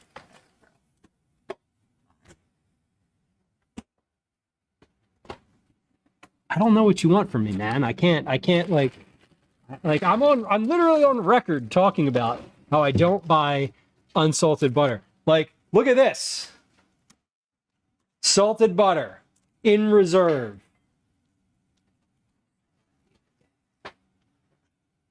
put that on the vertical stream. There you go. Salted butter. Unsalted. I'm fucking stupid. I want salt. I love salt. I don't know what to tell you. I don't know what to tell you. 2 teaspoons of vanilla paste. What are you looking for? What, snacks? Now she's mad at me and is trying to graze. Okay. Hold on. I'm looking for the vanilla paste up here. Y'all can watch Gwen forage for snacks for a moment. It says paste. I don't actually think I need paste. I think I can just use regular vanilla. But I'm looking to see if I have regular vanilla paste in here. I don't think I do. What'd you find? A granola bar. Okay. Well, that's a thing. I guess I don't have vanilla paste. Okay. Well, I'll just continue to not use vanilla paste. Okay. Cool. I just won't use it. Great. We'll just use regular vanilla. That's fine too. I know we both have like internet culture coded t-shirts on today. How much paste? Oh, it says or extract. Cool. 2 teaspoons. So 1, 2, this is a half a teaspoon measure, 3, and 4. That one overflowed a little bit, and then we'll just get a little extra in there just because. Hers is a Zelda shirt, correct. It is. Okay, so we're beating the cream cheese, butter, and vanilla on medium-high speed until very light, creamy, and smooth. No timing indicated, but light, creamy, and smooth. I think there's 3 distinct adjectives here that I can work with. So we don't really need timing. Would be nice if it existed though. Let's set a count up timer.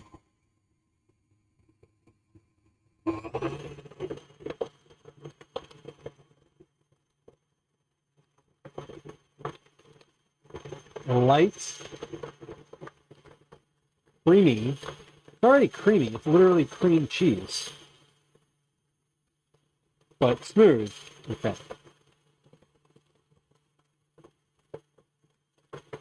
I'm going to want to scrape this down. I'll probably do this for about a minute. And then I'll scrape the bowl down, and then we'll do like another minute. Maybe. Something like that. Again, I'm making this. The cakes are literally in the oven right now. Like, I'm not. This is for later. Okay, that was a minute. Let's scrape this down. And this is certainly lighter in color than it was before. I've still got a couple chunks of butter that were kicking around at the top. I don't actually know if it meant light in color or light in texture, which is a distinct difference. It's certainly lighter in color, and I would say that it's airier. Like it's physically lighter. It feels more like whipped cream now than butter, and then it feels more like whipped cream than either butter or cream cheese feel like on their own. So I'm gonna give this another minute here, and then we'll start mixing in the powdered sugar. Now I realize I'm doubling this recipe. I don't actually know. I think I have enough powdered sugar for this recipe.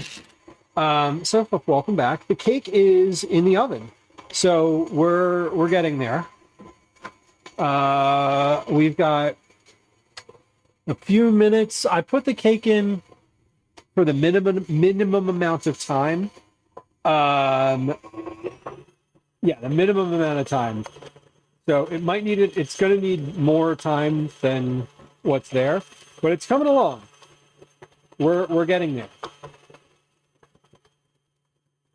Gradually add in the sugar and beat until fluffy. Okay, so I'm going to measure out the sugar in a separate bowl so that I can dump it in slowly.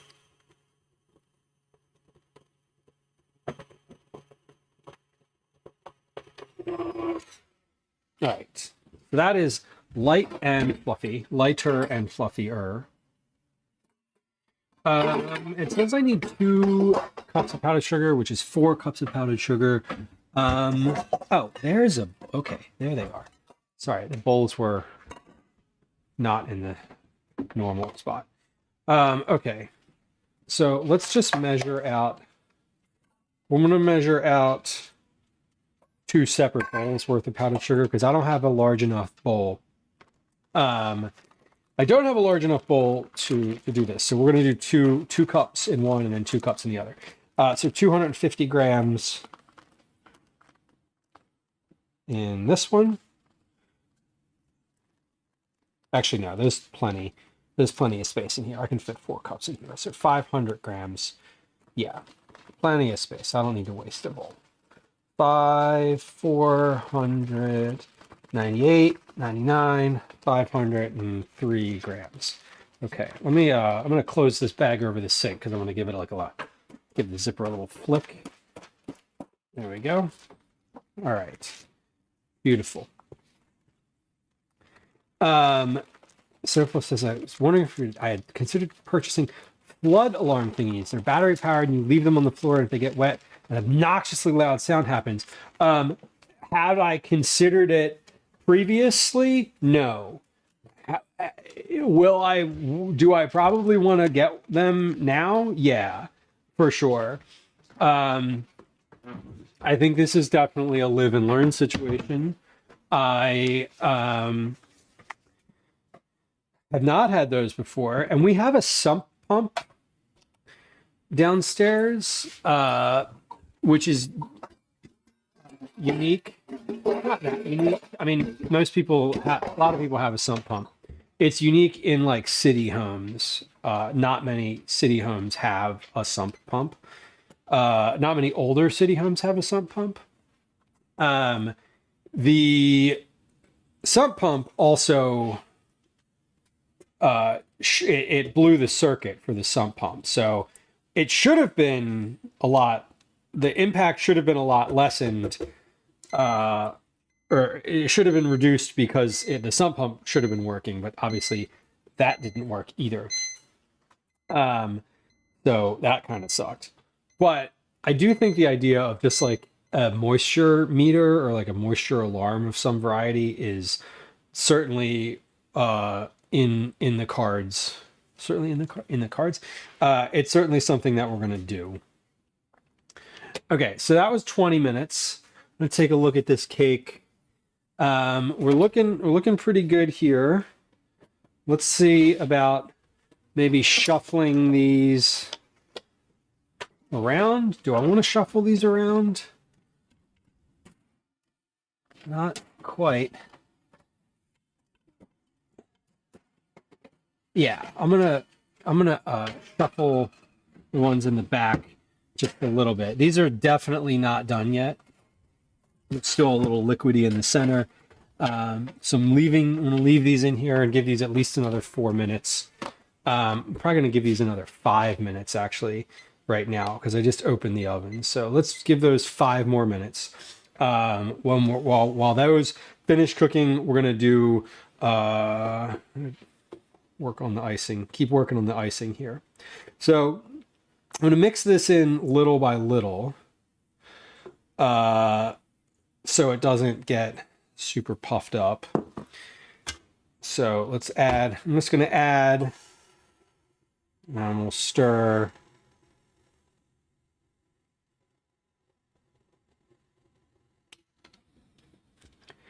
And we'll add, and do that a couple times. But yeah, I think there's a couple things that we're going to be doing in that area in the basement. There are two areas. One part's finished and one part's not. So in the part that's not, I'm going to get some like just shelves, like general sort of utility shelves. So I can put stuff off the ground, because that was part of the problem with it, was there were things on the ground, like, and not that it would have made a difference if, you know, because the water was pretty high, but, you know, some stuff wouldn't have been touched if it was off the ground. But some stuff, you know, the stuff that was on the ground just got destroyed. Some stuff that was stacked did not. So, Pat, welcome in. Hello, hello. We're making, what am I making today? I'm making carrot cake. Welcome in. Nice to have you. Thank you for bringing friends. I hope we have, I always forget how ads work when raids happen. It's really annoying. Regardless, Pat, I see, is a fellow food and drink streamer, which we love. If you're hanging out here, there's a shout out in chat. If you're on Twitch, if you're on YouTube, just hang on for a second. If you're on Twitch, there's a shout out somewhere in the chat over here, or wherever the chat is. I'm pointing to it as if it's in the same space for everybody. Anyway, it doesn't matter. You know where to find the chat. Go follow Pat. Pat's a fellow food and drink streamer, and we love to support the food and drink community. Friends who just joined us, welcome in. My name's Lou. It's nice to have you. This is a food and drink stream. It is mostly a food and drink stream, I should say. I'm a home cook. I'm a recipe developer and tester. I'm a dad, IRL. I live in Philadelphia. My pronouns are he, they. And I'm really happy that y'all have joined us.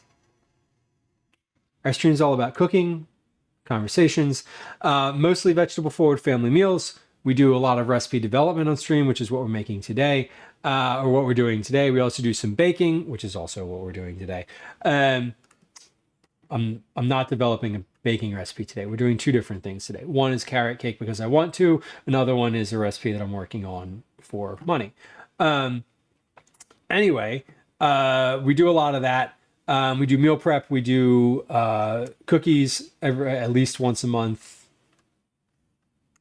We'll get to more about that in a little bit. But it's nice to have you. Lurkers are welcome. If you're a lurker, I appreciate you. If you have been lurking on the channel, or if you're new to the channel and you are the type of person who doesn't like to hit the follow button right away, that's okay. We appreciate you. Please know that if you do hit the follow button, follows are silent. There's no alerts. There's no sounds. There's no chat messages. And I'm not going to like make a big deal out of it. I'm not going to make any deal out of it. If you hit the follow button on Twitch, literally nothing happens. You just follow the channel and we just keep going. If you'd like to make yourself known and hang out, please do in chat. And if you just want to lurk and be a non-chatter, that's okay too. But welcome in. We're making carrot cake. I have cake in the oven. It has about 20 seconds left on the timer. I'm making the icing right now. Pat, this is a stand mixer. What'd you make today? What was stream for you today?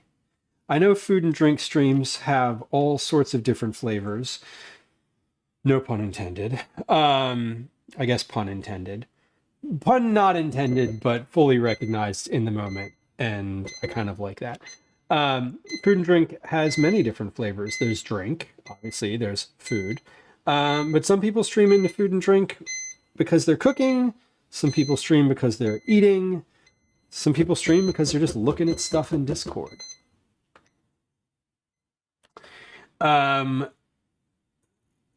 Okay, let's make sure I set another timer here. Just a second. Thai spring rolls. Ooh. Those are good. Like did you roll them? That's always fun. That's really satisfying. The rolling of the things. Okay, what am I looking for this recipe? Just to make sure. Test the center with a toothpick. If it comes out clean, the cake is done. I don't have a toothpick. Why do I keep getting all these messages? Oh, Calvin is messaging me.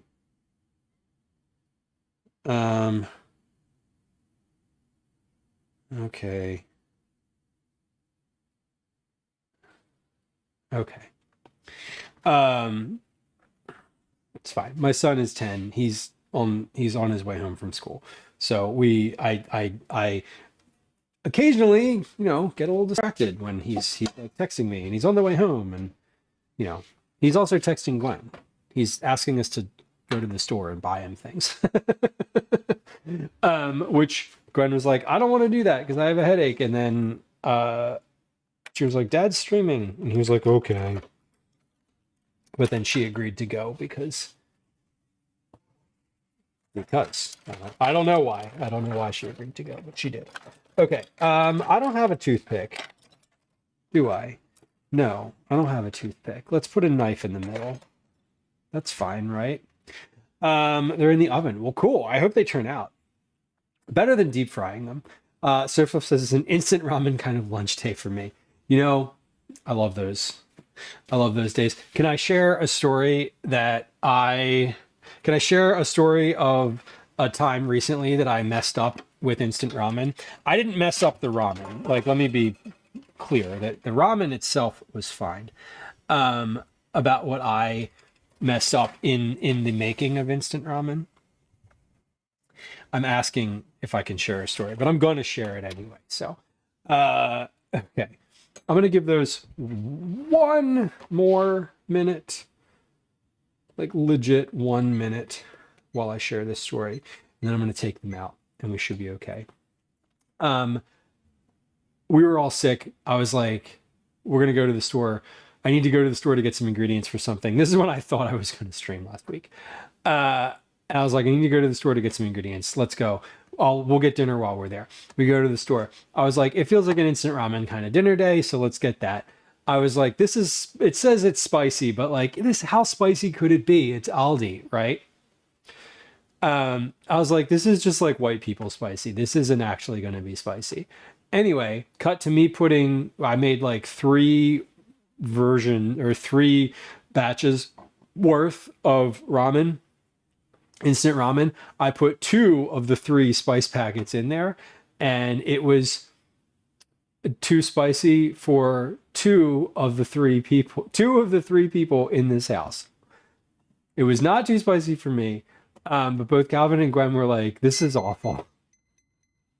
This is terrible. And I was like, okay, listen, I'm the one wrong here. I was wrong. This is very spicy. Yes, I agree.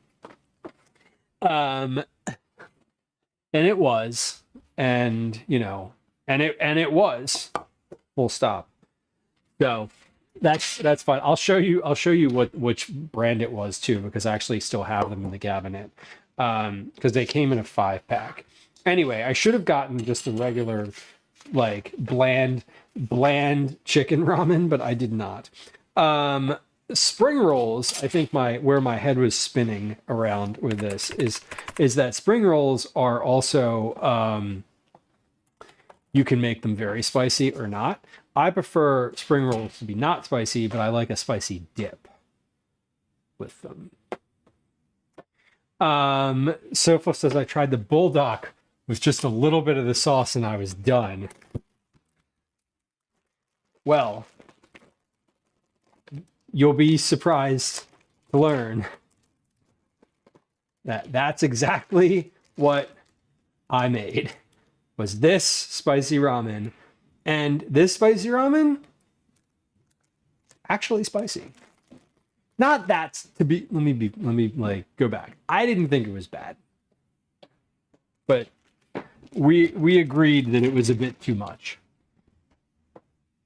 Okay, cakes are out of the oven. What are we doing with the cakes coming out of the oven? So we made the frosting.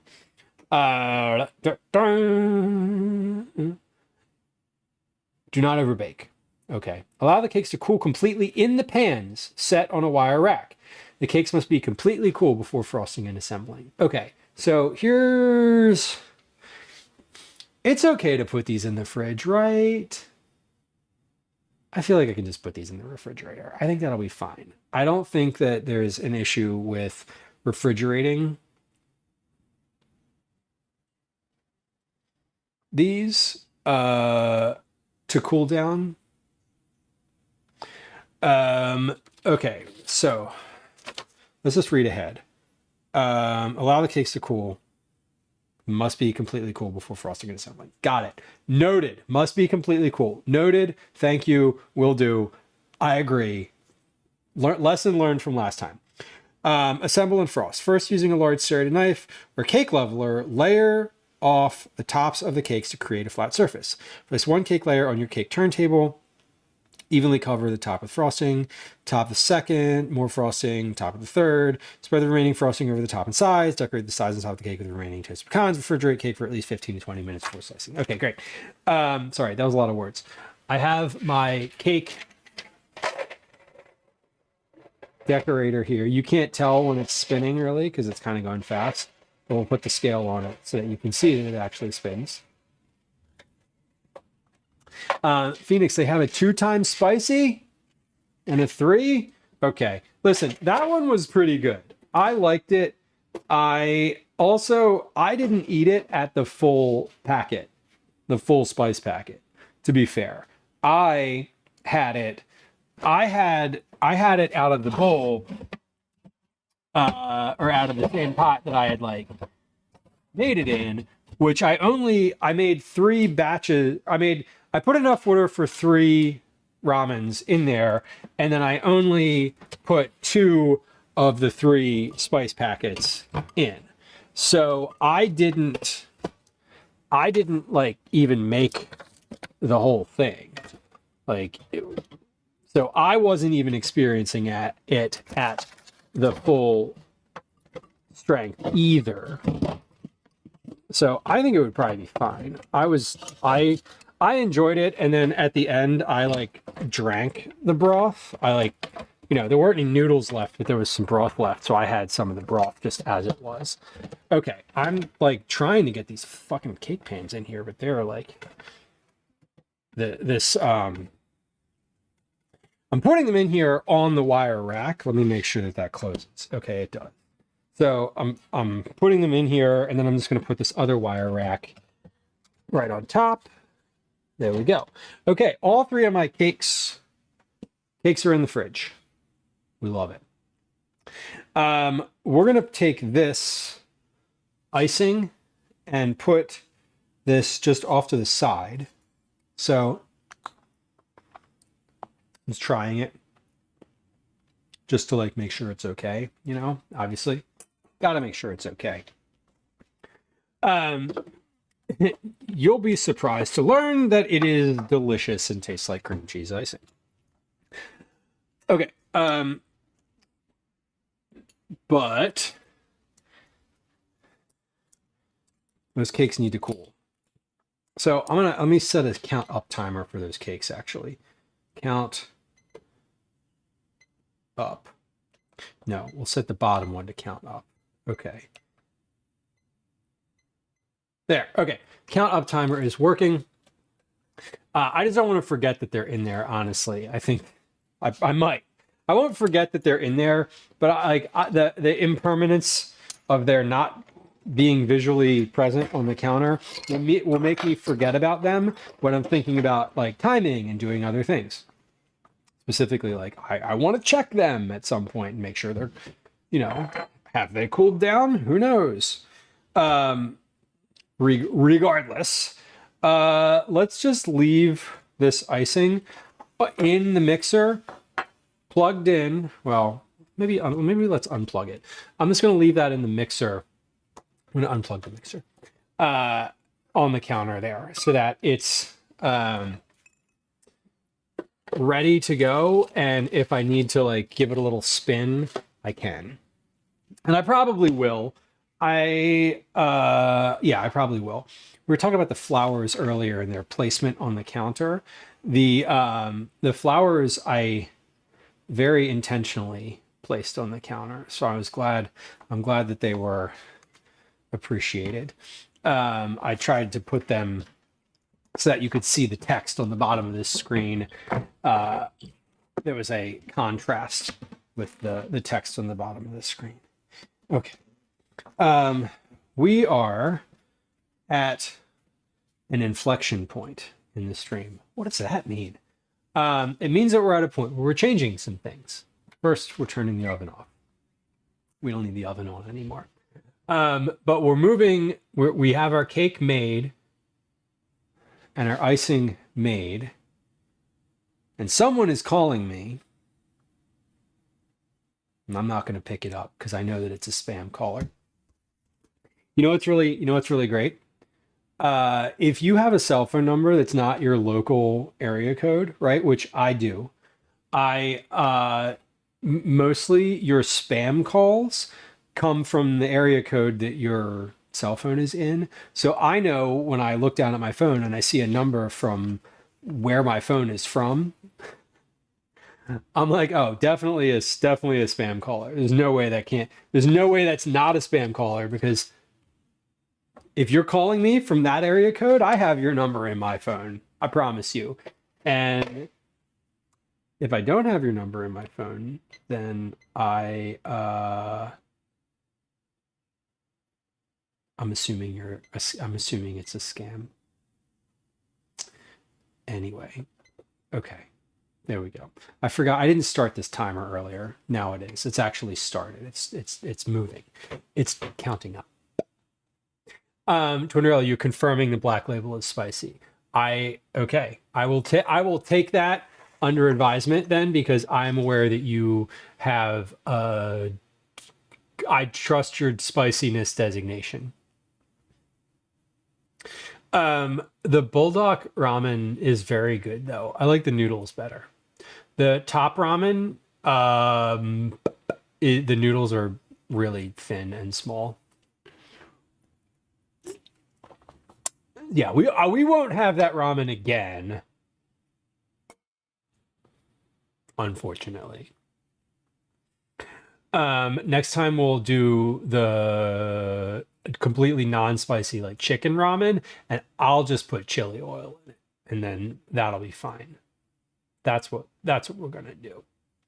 Yeah, exactly, Twinrell. You adjust. Like you're eating it and you're like, wow, it's really hot. And then you're like, oh, I guess this is okay. And then at the end of it, I'm just like literally drinking a bowl of broth. It does clear your sinuses, Phoenix. And that was my intention, because we were all sick and congested. I was like, let's just get this shit out. Let's go. Arizona spam calls. Yeah, exactly. Like I haven't changed my cell phone number in like 20 some years. Is that true? No. Last time I changed my cell phone number was probably 2008. Yeah. I got this number in 2008. Dr. X Mikey, welcome in.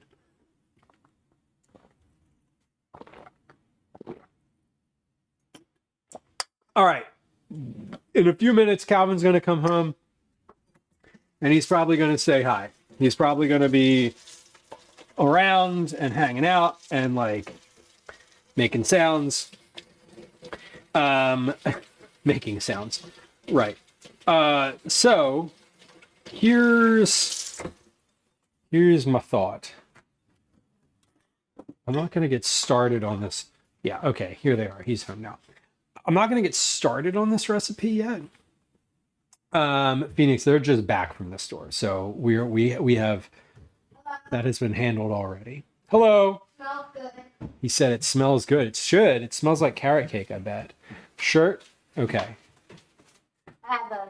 Yeah, it's fine. You can come on stream with that. That's fine. But they're gonna know. But they're gonna know. They're gonna know. Percy Jackson. They're gonna know what school he goes to if he wears his Camp Half-Blood shirt. They're gonna on know screen. that I read Percy Jackson. No. Oh. Is that what we're reading these days? No. No, not these days. Woo! You warm, boy. It's hot outside. I know. I can feel the heat radiating off of you. And I can feel. He's a child. He appears both visually and olfactorily like a child. I don't know what that means. And I'm scared. What does it mean? Mellowly. Excuse you. I feel like a child, not like a teen. Yeah. Yeah. I can tell that you've been sweating. And I could also tell that you've You're been not sweating one to if I close my talk. eyes. I'm not one to talk. I'm inside. We have the air on.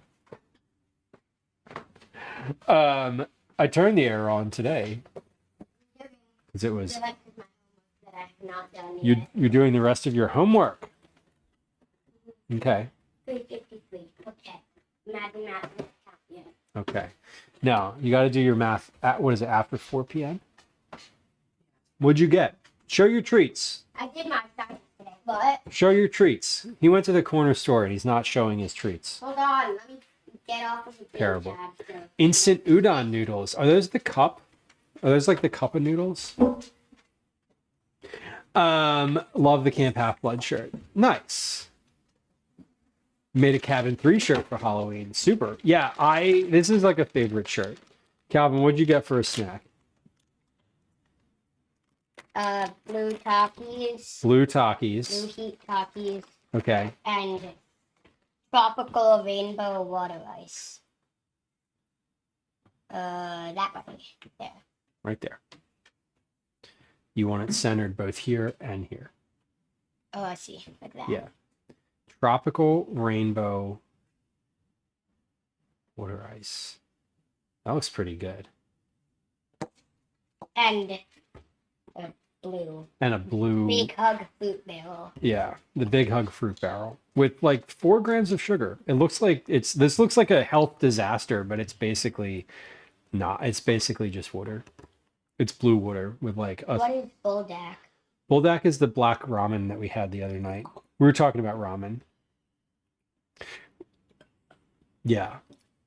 Yeah, Phoenix Takis, but no Buldak. Exactly. This is the conversation because It's also about the texture. Like that, the ramen touches the outside of my mouth, and it makes the outside of my mouth hurt. Takis don't. They're just the inside of my mouth. So the ramen, yeah, and that's fair. The ramen really like gets everywhere because it's liquid. Well, But the yeah, ramen itself isn't liquid, the- but the broth is. The point I was making with Calvin the other day was he didn't really want the ramen, but didn't want to tell me that he didn't want the ramen. He was I just didn't saying tell you that I didn't want the ramen. we had this conversation. I didn't understand that you didn't want the ramen because you didn't say directly, I don't want this. What he was saying was like, this is very hot. But my point was like, yeah, you eat Takis. How am I to know that it was too hot? Anyway, Blue Heat Takis are pretty good too. You're my dad. You're supposed to have telepathy or whatever. No. I'm supposed to teach you how to communicate. Ah! How to communicate. I do not have telepathy. Sometimes. Twinderella, that's super. Can you set the thickness of the ice? Is that the kind of one where you could make it like really like could you make like a 7-Eleven Slurpee style ice I'm gonna in go there? do my homework now. Yeah, Tatsu dies. Yeah, it's a trade-off. It's a trade-off. I will tell you because we were looking yesterday or Monday in the corner store. We were looking at the different beverages they have in there, and one of them is a pineapple soda. No, it was an orange soda that had Fanta. 80 grams of sugar in it. 80 grams in a bottle of soda, in a 20-ounce bottle of soda. It was a Fanta, whatever. And I was like, yes, you may have the blue dyed water with 4 grams of sugar in it. Sure, no problem. It has, listen, it's all added, but like, just make that one your favorite, right? Like that's the point. Yeah, make the one with 4 grams of sugar and a little bit of blue dye in it your favorite, as opposed to the one with 80 grams and a little bit of orange dye. I did do Pick that. one. I know you did, and I'm proud of you for it, and I'm very happy that that's the one that you like. You're congratulating. Right, because I don't want to fucking fight about you getting whether or not you can have a Fanta every day, because you can't. Basically, I just don't want to feel like a jerk for denying you this thing that is an absolute horrifically terrible thing. That's not even a sometimes beverage. That's a like, no, you may not have any liquid scenario. Yeah, Tatsu, I love Fanta as a kid, right? Yeah, like I remember liking Barks root beer when I was a kid. My dad used to have it at the house, and Ooh, that sounds really good. yeah, root beer is great. And now I know that root beer is like one of the worst ones. Simple hand crank one. Excellent. Is this like a proof of concept in case you want a bigger one? The pineapple, yeah, I bet it's good. That's the thing. I bet it's really good. It has to be really good. How could it not be? It has 80 grams of sugar in it. It's not good. Okay. What the hell are you doing? Here's what we're gonna do. I am going to we're gonna take a little break. We're gonna play some words on stream. I am gonna triage the dishes in the sink because there's quite a lot of them. I'll put the camera over the sink and you can like watch me wash dishes. During that time on Twitch, we're gonna run a 3-minute ad break. So not that long, just long enough to handle a couple dishes in the sink. When we come back from that, I'm gonna get started with the recipe that I'm working on. That is going to be, it should be relatively, it's a quick recipe. But since I'm working on the like development of it, it's not going to be quick because I'm going to be like taking notes and sort of doing all the things that come along with documenting a recipe and a process. So we're going to work on that, get that to the point where it's like finished. Then we're going to come back to the cake because the cake is in there. It's very warm. It's going to need to, it needs more time. It needs plenty of time to like cool down in the fridge. I only put it in there like 10 minutes ago. So I have a question for you. It's Calvin not has a like- question. It's about math, but it wouldn't like help me, or it's like a quiz, but not really. It's a math question. Okay. Does a trapezoid have You lost me. Which one's a trapezoid? does a trapezoid have one exactly one pair of parallel sides, or at least one pair of parallel? Does a trapezoid have exactly one pair of parallel sides or at least one pair? If you don't know what a trapezoid is, ask Chad. I am gonna guess. Wait, well, I know a parallelogram is when all sides are parallel. A parallelogram is when It only has 4 sides. is when it has 2 pairs of parallel sides. I mean, my guess is that so What's that saying? both of those answers. Exactly one pair and at least one. Ballsy Enigma, welcome in. Fruity sodas are actually the worst for you. I say this because my dad is diabetic and he uses that pineapple soda to help him boost his sugar fast. Yeah, I bet. I looked at it and I was shook at how much sugar was in there. I was expecting like 40 to 50 grams and I was like, oh my God. But yeah, no, obviously, like if you're diabetic, I bet it's a great way to do that because it's a liquid and it'll absorb super quick. Exactly one pair. or at least one pair. I would say, wait, what are the two options? Does a trapezoid have exactly one pair of parallel sides, or at least one pair? exactly one pair or at least one pair?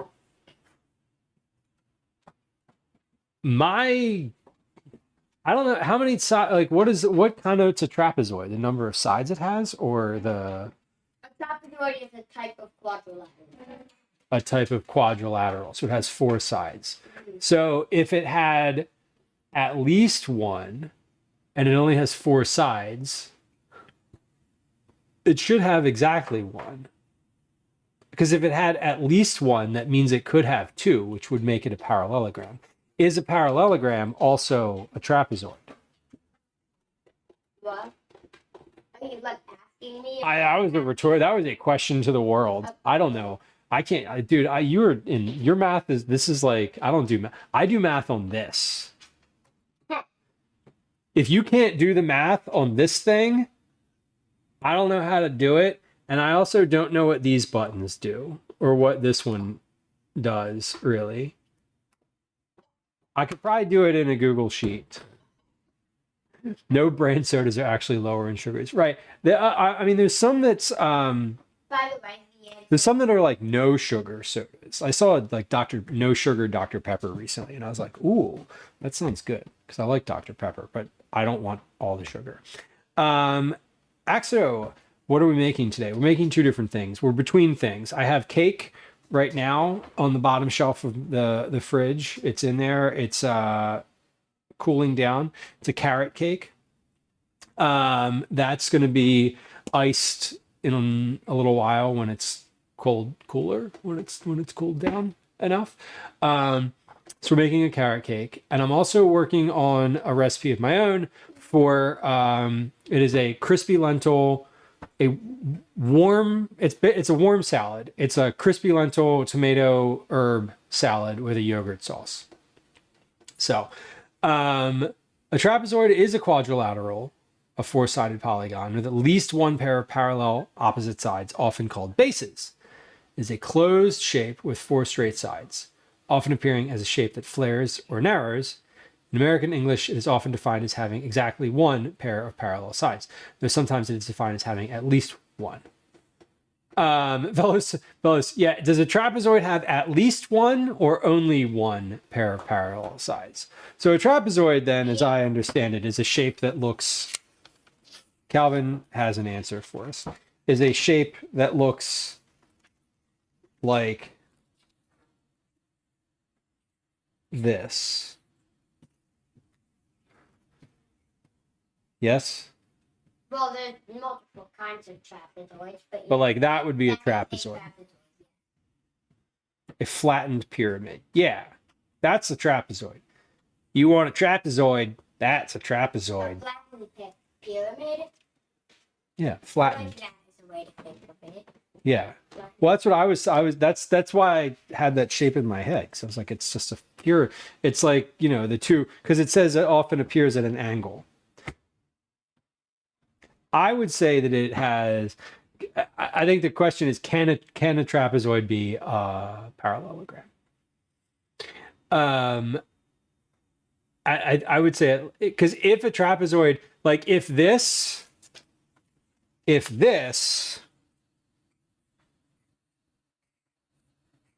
bottom shape here, the one on the bottom, is also a trapezoid, then the answer has to be at least one. But if this bottom shape here is not a trapezoid, then the answer is only one. Because if it only has four sides, what? I don't know. Calvin's like, Dad, shut up. I've already moved on. He's smiling because it's true. He's already moved on. Oh, you were telling me. No, I'm listen, I'm not telling it. This is literally for nobody's benefit. Nobody's benefit. Modern geometry versus classic. It depends on the definition. Yes.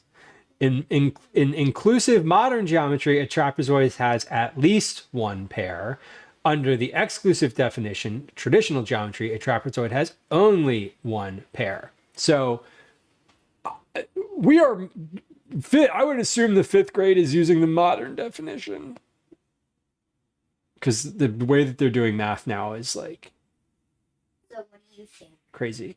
Not crazy. Crazy is not the right word. There is new and different to me. My initial guess was just going to be has only one, because I am old and exclusive apparently. I would probably say at least one. If I'm answering for you for like a homework question, that's my guess. The answer is only one. Shasta brand Enigma. I love the Shasta brand name. Okay, so the brand name sodas have more. Wild. Yeah, I would assume they're using the modern definition too. I mean, it's listen, like I would assume that if the class is contemporary, and knowing what I know about his school and their teachers and like the way that they do things, I'm pretty sure it's at least one. It's only one. Diet Shasta. One. It's Calvin says it's only one. According to school, it's only one. But the school, Fuck. All right, I can't. but the goddamn program says that it's more than one. Okay. And no one in the class likes it. Including me. It's annoying. Because on the PSSA, it's only one, but the program is trying to teach us otherwise. Yes. Stupid. Teaching to the test. Classic.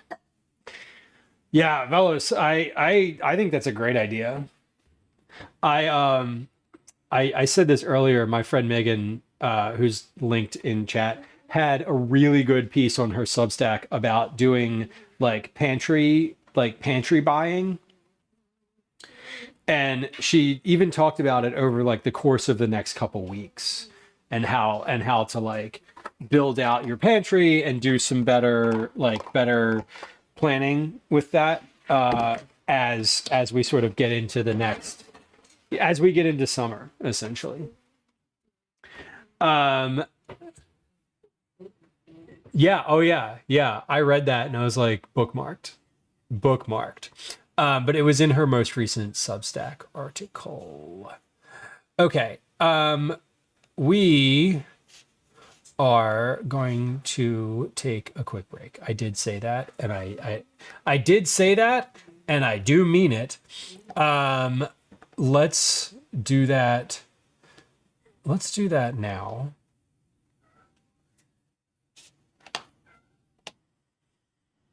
Let's do that now. Where am I here? Hold on.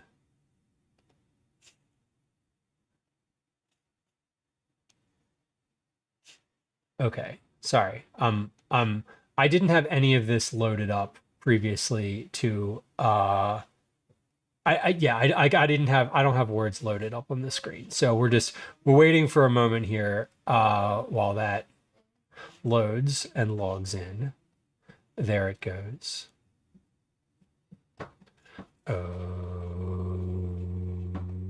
Okay. We did it. Yay. Okay. Words is loaded. Perfect.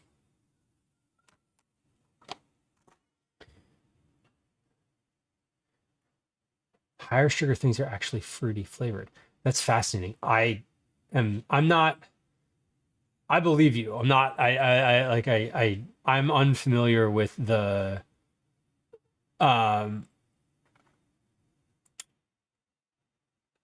efficiency of the delivery method. But it makes sense to me that like a soda would be very, very direct. Okay, where am I here? Let's come over to the sink during this endeavor. So if you're new to the stream, we do a game of words on stream here every during the ad break. Mostly. I say most, I say mostly because we don't do it during every ad break. No, that's not true. We play Words on Stream during every ad break, but sometimes we don't take an ad break. So anyway, Sometimes we don't. we are going to, yeah, we're going to do that now though. If you're on Twitch and you want to hear what's going on during the ad break, you can always pop over to YouTube. There's a link to that in chat. If you're on YouTube, I apologize because we are not able to do Words on Stream on both Twitch and YouTube. However, YouTube viewers get the benefit of hearing what's going on. So anyway, we're going to do this. Are we going to do this? We are going to do this. Okay. Why is this window smaller than usual? It is. That's weird. Okay. Well, at least it's the right size in the window that I'm planning on using. Okay. We'll be back here in just a moment. I'm going to do some dishes. And I'm going to start a game of Words on Stream, and we'll be right back. Words on Stream also is a great time to get your first time chat out of the way. If you're a first time chatter, new to stream, if you're a lurker, feel free to just get your first time chat in during Words on Stream. Good time to do it. Okay, we're going to run a 3-minute ad on Twitch, and we'll be right back. Here it comes. Hi, welcome to another edition of Commercials I Hate. Okay, and let's get our sink triaged here, meaning we're just gonna get everything that's in the sink put where it goes, either the dishwasher or the dish pan. And if I have enough time, we'll also do some of these dishes. We'll also do some of these dishes. Jamie, welcome in. Hello, Jamie. I know you can hear me because you're a subscriber, and despite being in an ad break, I know you're a subscriber. Jamie, thank you. I'm going to say a thank you for your sub more formally here when we come back, because then maybe someone else will sub at the same time too. But I do appreciate you. Also, maybe you were subbing because your sub ran out and you were like, I can't hear. Okay.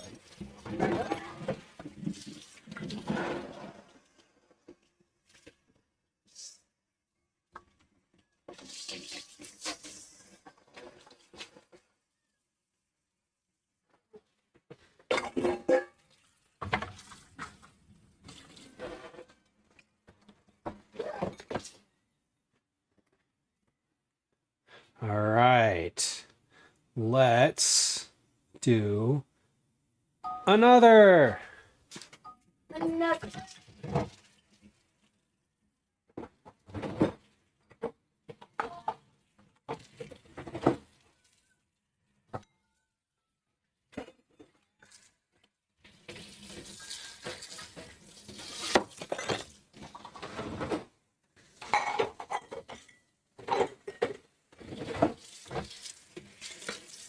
The only thing that goes in the dishwasher, that could go in the dishwasher, that I'm going to hand wash, is the measuring cup or the teaspoons, because I want to use those for measuring salt, possibly lemon juice.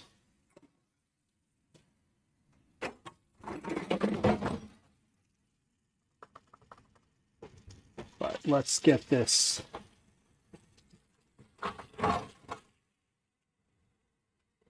Get some dishes done here. Let me get my measuring spoons. Those are the ones I really want. It's over! All right. Hey, if you're on Twitch, thank you for your patience. Welcome back. I appreciate you. I know that the ads aren't everybody's favorite thing in the world, and I certainly don't love them, but they do help the channel because I get paid for them. So we like that. Yeah, they also help because it's a few like minutes during stream where I can just like do some dishes and kind of catch up on the things in the sink that were lingering. So that sounded like a board, which maybe it was. If in fact that was a board, we're going to do another game because when we get a board, we keep going. So that was 2. Y'all are doing great right now. That's 2 in a row. That's 2 in a row. Let's we're going to keep doing some dishes here while that's happening. And I might could get through the rest of these. We'll see. Maybe not. But maybe. Depends. Depends. As I mentioned a few minutes ago, right before the ads started, Words on Stream is a great time to get your first time chat out of the way. And maybe if you are lurking and you just want to get a chat in today, maybe you want to get your whatever in.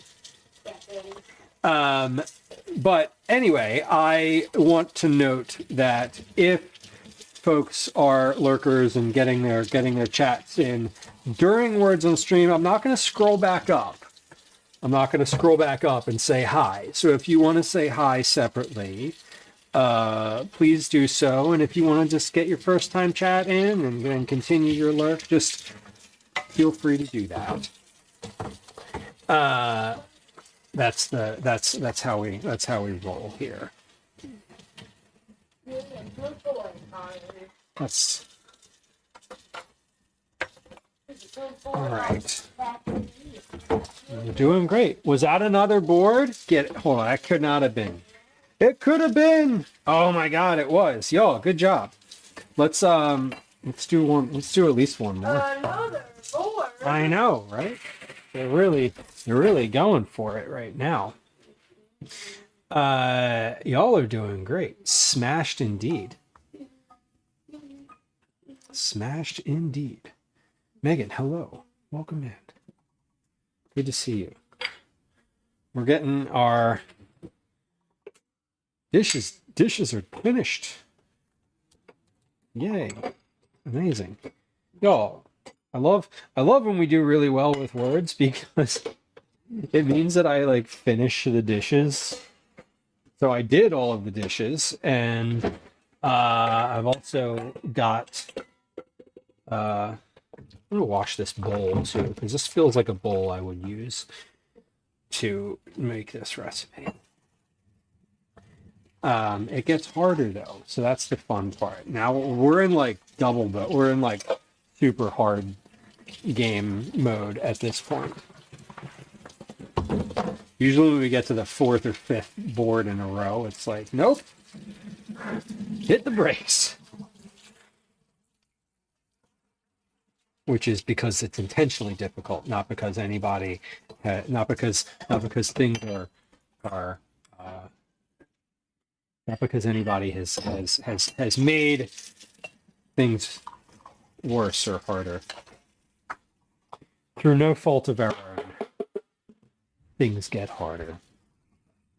Kind of like life. All right. I even washed my little coffee maker just now. Y'all, this was productive. Okay, get your last guesses in. Get your last guesses in. All right. We are back here. We're not back yet. Oh, so okay. So this was the right size. It was just not looking, it just didn't look right. Okay. That's fine. Okay, we are back. Welcome back. Thank you for your patience. That one was definitely painful. All right, we have hit the point now where if you did chat during Words on Stream and it was your first time chat and you want me to say hi to you, you can say hi now or continue to lurk. Please enjoy. But I'm not going to re-scroll. I'm not going to scroll back up and like see if anybody popped in during words because it's just first time chat. It's okay. I do want to say a very direct and heartfelt thank you to Just Jamie for your tier 2 subscription. That is not only a tier 2 subscription, that is a 28 months. Been subscribed for 28 months. That's a long time. Tier 2 subscribers get Cookie Club entries doubled, and that is usually that's not a safe bet that you're going to get cookies every month, but it's a pretty good bet that you get some cookies. So you get cookies more frequently as a tier 2 subscriber because all of your entries get doubled. So not just your subscriber, but like if you use the what's the term for it?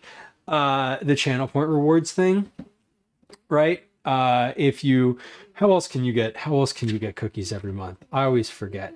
Every multiple of 20 check-ins, channel point redemptions, creating a clip, recruiting a friend, recruiting a raid, rating the stream yourself, leveling up in Discord, every 500 chats, every gifted sub, every subscription of your own, every 500 bits, every $5 donation. So if you're a tier 2 subscriber, every entry that you have in the Cookie Club gets doubled. Uncommon, welcome in. Hello. Good to see you.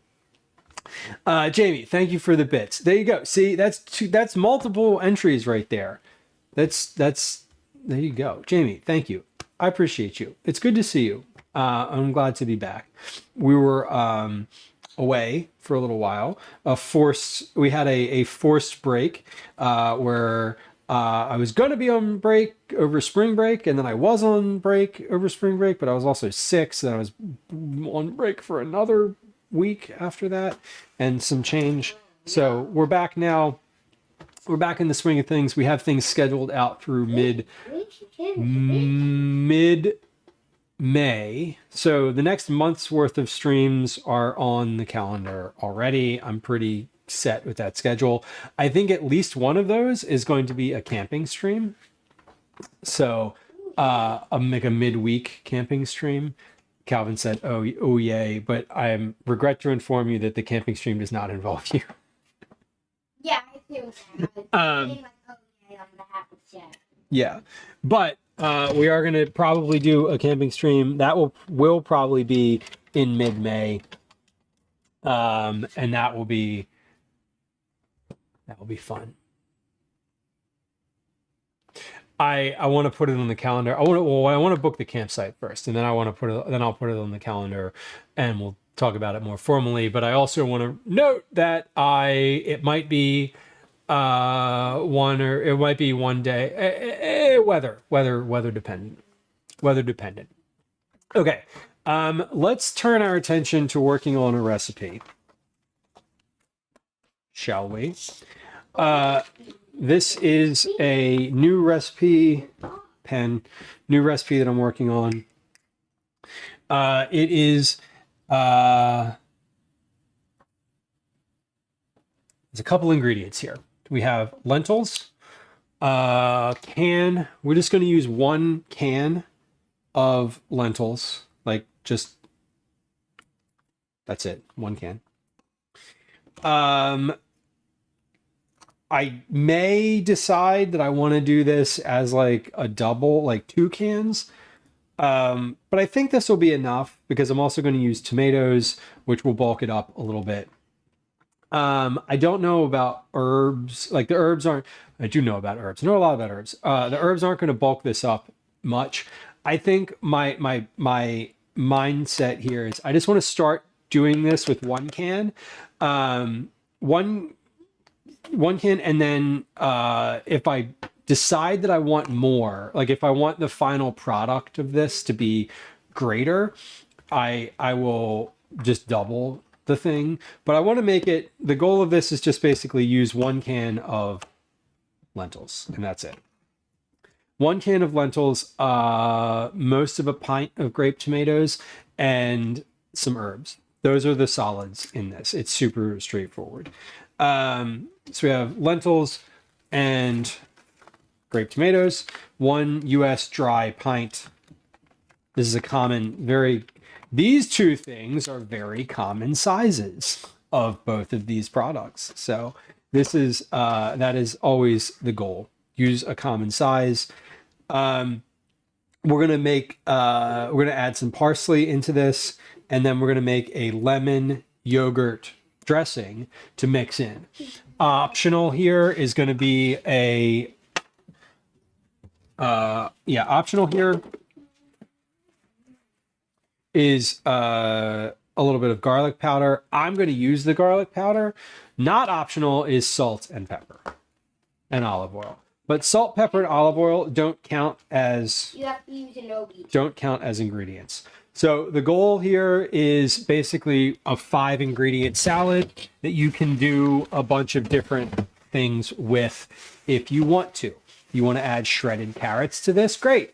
Please do. That would be delicious. If you'd like to add chicken to this, I would recommend like roasted chicken thighs. Amazing. Just roast them in the oven, plop them right on top. It'll be perfect. Other things that you could add to this would be basically like any kind of meat. If you wanted to put like a fish fillet on here, that would work really well too.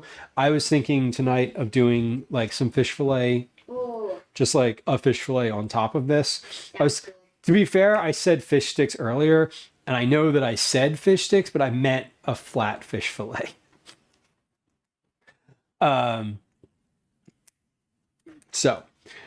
What do we need to do here? I have some real basic, really basic directions here. In a blank pan set to blank, cook lentils, comma, stirring, blank. So then we add the tomatoes and the parsley. Then we add, then we mix in a separate bowl. We're going to mix the yogurt and the lemon. I would personally, I think I'm leaning towards using lemon juice, but I think because this is basically 1 ingredient, right? 1 ingredient is lemon juice. I think what I'm going to do though is call for a lemon, period. Like a lemon, like a real one, because then you can zest it and you have extra flavor.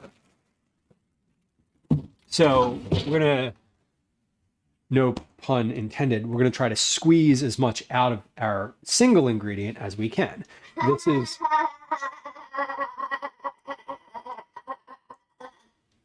you okay over there? The child is cracked at the table. The lemon, I think, is the move. So we'll just do a lemon. Could be the start of a good rasam. It could be. I like, this is, so my initial pitch for this was dried green lentils, which you basically cook down in the pan until they are like, you cook them in just enough water in the pan so that they cook, and then there's nothing left, and then you add some oil to it and you crisp them, and then you just add everything to that pan. My editor was like, hey, can you instead use canned lentils, canned or packaged lentils, packet lentils, so that it's even easier. So I'm going to, but again, I said this earlier, you can't buy green lentils in a package. So I'm using what I believe are red lentils. What did the ingredients in this say? is there even an ingredient label? Ingredients. Lentils. It just says lentils. It doesn't specify. These look like brown lentils to me. So, all right. Here's what I would like to do. I'd like to prep and sort of get all my ingredients together. So the first thing I want to do is drain the lentils because I don't want the liquid from the pan. I don't want the liquid in the pan to be in the pan because the goal is to get these a little bit crispy. So we're gonna open these and drain. I'm gonna save the liquid from here though. I'm actually gonna save it in one of these containers because the liquid from this makes a really good addition to stock. So I can take the bean water from here and put that in my stock bag. I'm gonna freeze it first, which is why I'm gonna put it in this container instead. So, all right. But this is just our first kind of pass at this. So a 15.5 ounce can drained. And we do not need to keep, for this recipe, the collective we who is making this recipe, do not need to keep the liquid from the can. The only thing that I prefer, or the biggest reason that I had initially planned on using dried lentils here is that the canned lentils are they're broken. They're softer. They're softer, so they don't have as much. It's not as forgiving to crisp them as it is with lentils that you are cooking yourself and can sort of just let them get to the point where they're just cooked.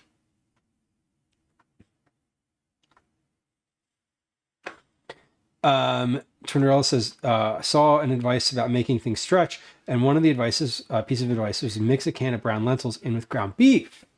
You can barely see them and really have to be looking. They soak the flavor of whatever seasoning you use after you brown the meat, but before you add the seasonings. Okay.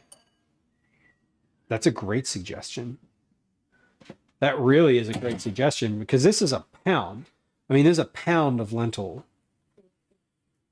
Well, 15.5 ounces worth of lentils, I should say, in here. That is a great idea. All right, let's get the rest of this out. So once I drain all the liquid out of here, this is only 10.8 ounces of lentils. So that's good to know. Let's make sure this is 10.9 ounces drained, and then that's 309 grams.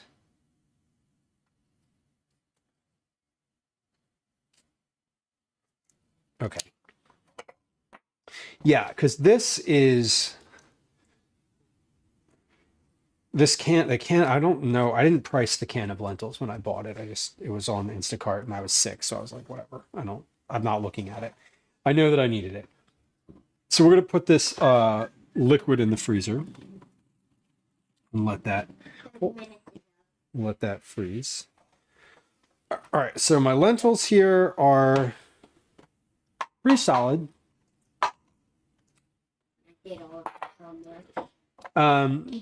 There's 300 grams of lentils. Let's see. With this lemon, we're gonna zest this and then juice it. Make you proud of me for 10 seconds. In class today, and homeroom teacher gave us free time. Cinderella, enjoy your Um, soup making. When the homeroom teacher gave us free time Mm-hmm. at the end of the period, I used it to do some of my homework because I Great. knew that I was going to have to do it otherwise. Okay. So I didn't have to do my science just now. Okay, So cool. I did my science. Did you do your Imagine Math? Yeah, I just did that. Okay, cool. And it's after 4 p.m.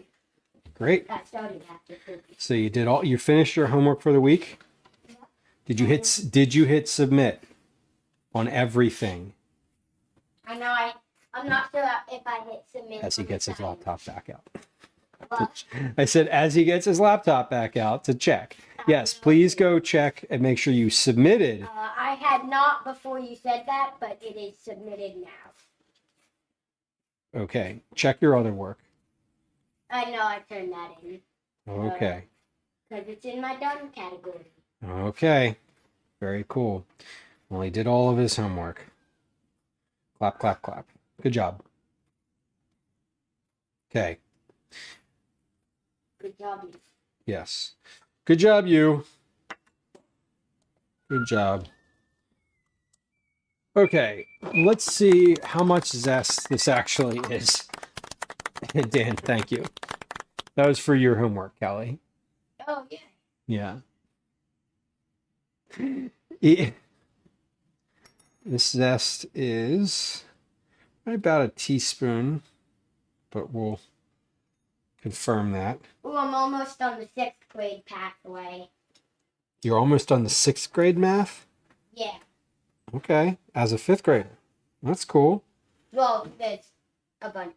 There's Yeah, multiple. it's about a teaspoon of zest. There's multiple 5th graders on the 6th grade. One 5th grader is on the 7th grade. Okay, cool. But 1 they gram. also started very early. Okay, It was before everyone else got introduced to math and math. got it. Okay.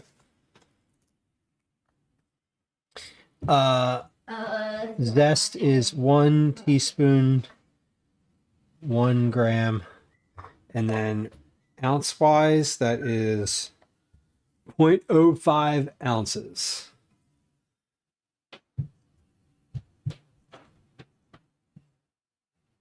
Which is not really a measurement we can use. Okay, bring that down and recycle it, please. Okay, so what we're doing right now is I'm just getting all these ingredients out and like literally just measuring them.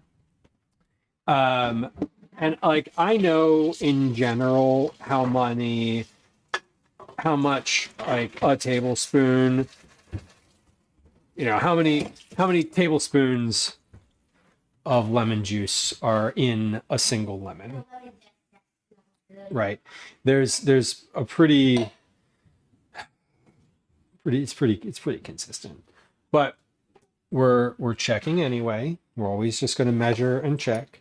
That's the point of this. The point is I want to be able to take a lemon and say, okay, like we have a lemon here, and you want you to zest the lemon.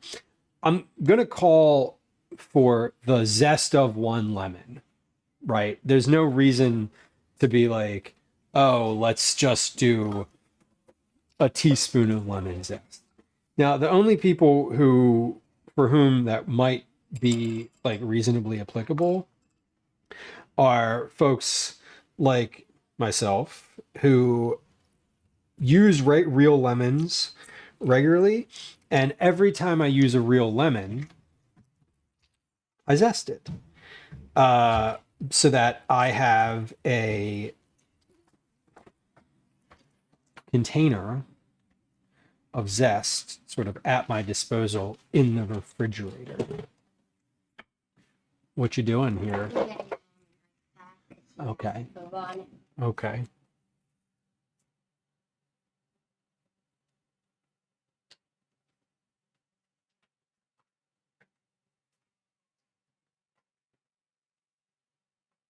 Cool. All right. But for this recipe, I'm using both the zest and the lemon. Now for the juice though, I do want to be able to say like a tablespoon of juice, a teaspoon of juice, because if you don't have any regular lemons, I do want you to be able to substitute the juice from the bottle and not have to like feel like you need to go to the store to get a whole separate lemon just for this I don't know if recipe. it's the zest or the lemon, but something smells very good. It's probably it's probably both. It's just lemon general. All right. So, how much does that weigh? The juice of one lemon, 38 grams. Perfect. That is just about little more than 2 tablespoons. So we'll just call it 2 tablespoons if you need to use regular lemon juice.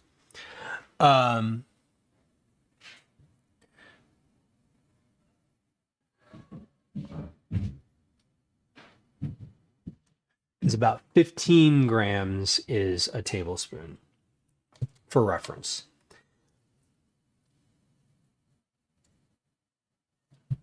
Fifteen milliliters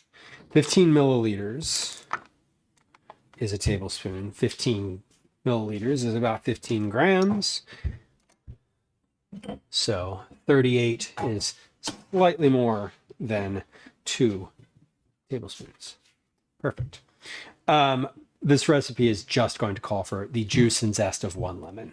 That's it. There's no measurement needed. Not truly. All right. The lentils are going to weigh a little less once they're crispy. So that's fine. What I want to do now, though, is I want to cut up the tomatoes equivalent to the same weight as the lentils.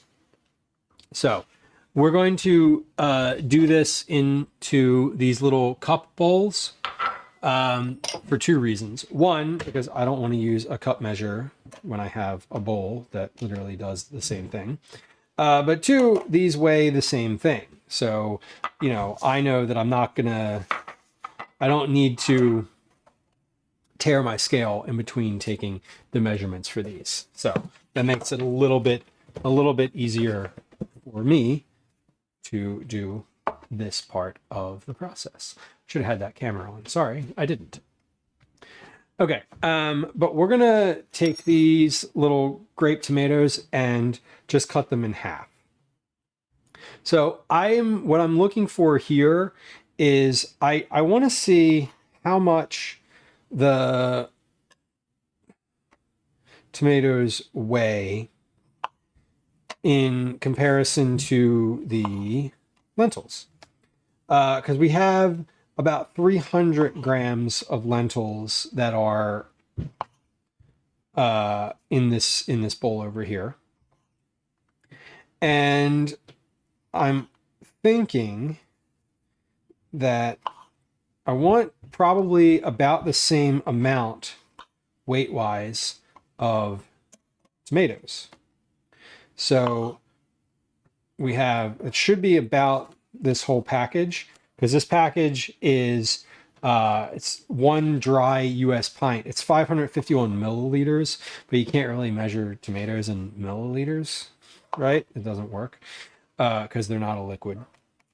But we are going to measure them both by volume in the cup and by our weight. So I have tomatoes. I got 160. Hold on, where am I writing these numbers down? Where was my number sheet from earlier? There it is. 160 grams. That's about a cup. And then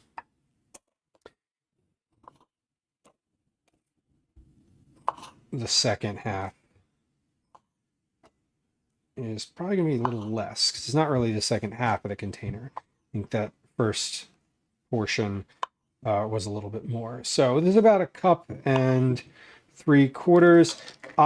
My reason for measuring this, in addition to just having the sort of dry pint thing, is to know the weight, because maybe you have like a big container of these grape tomatoes, or maybe you're using them from your garden or something like that.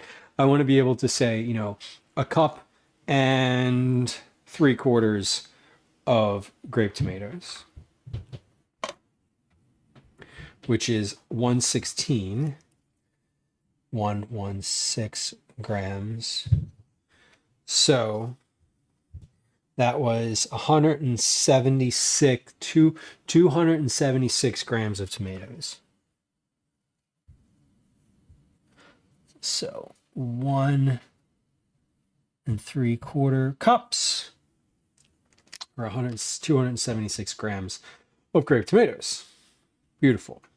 So we're going to mix those in after the fact. If we end up not using all of those, that's okay.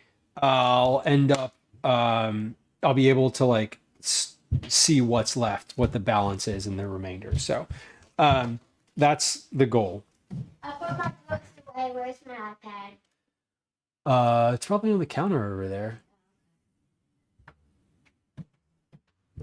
Okay. You put your clothes away too?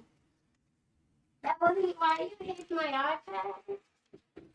I didn't hide your iPad either. I just brought it downstairs. Nothing's hidden. Same thing. It's in the same spot that it usually is when I bring it down. Well, I don't know if you're gonna bring it down or not.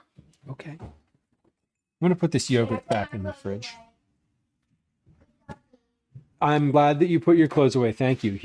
Did Mom ask you to do that? No, I thought you wanted me to do that so that I could get my iPad. Oh, okay. I thought you just did it on your own. Okay. Well, cool. I have two different types of parsley in the fridge. This parsley is slightly older and is flat, and I don't love flat parsley. If I'm using parsley and it's sort of a primary ingredient, which it is in this case, I prefer using curly parsley because it is more voluminous. It holds its shape a little bit better in a dish, and it has a little bit more just body to it. I think flat parsley is my second favorite. I would almost always rather use curly parsley than flat. Which is fine, I guess. I don't know. It's just a thing. I think I'm going to give up on having music on stream today. I'm gonna turn it on again, and we'll keep the window not minimized, but I think that it's probably just gonna have to come back whenever my app comes back, whenever the app decides to work again. Okay, but we're gonna weigh this out first before we're gonna weigh and measure this. I am going to put. Let's start out with a cup. I'm just gonna cut up a whole cup of parsley, and whether or not I use that, I'm not sure, but a lot of it, I do want a lot of it in here, because really it is about the flavor in some ways, but a lot of it is also about the color contrast, because this is a dish with brown lentils and red tomatoes and green. So the green parsley is going to add, a third of the color to this dish. So I do want there to be a bit of it. Flavor wise, it adding that much is definitely going to put it in primary ingredient territory and not just garnish territory, which is also fine because it is a primary ingredient in this dish. So I've got my little bowl here. We're tared and ready to go. So I'm going to cut up this first little round here. And I don't generally, when I'm cutting up parsley, I don't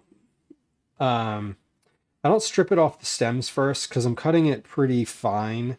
I just cut some of the stems in there if it's, and it's fine. I don't worry about the stems.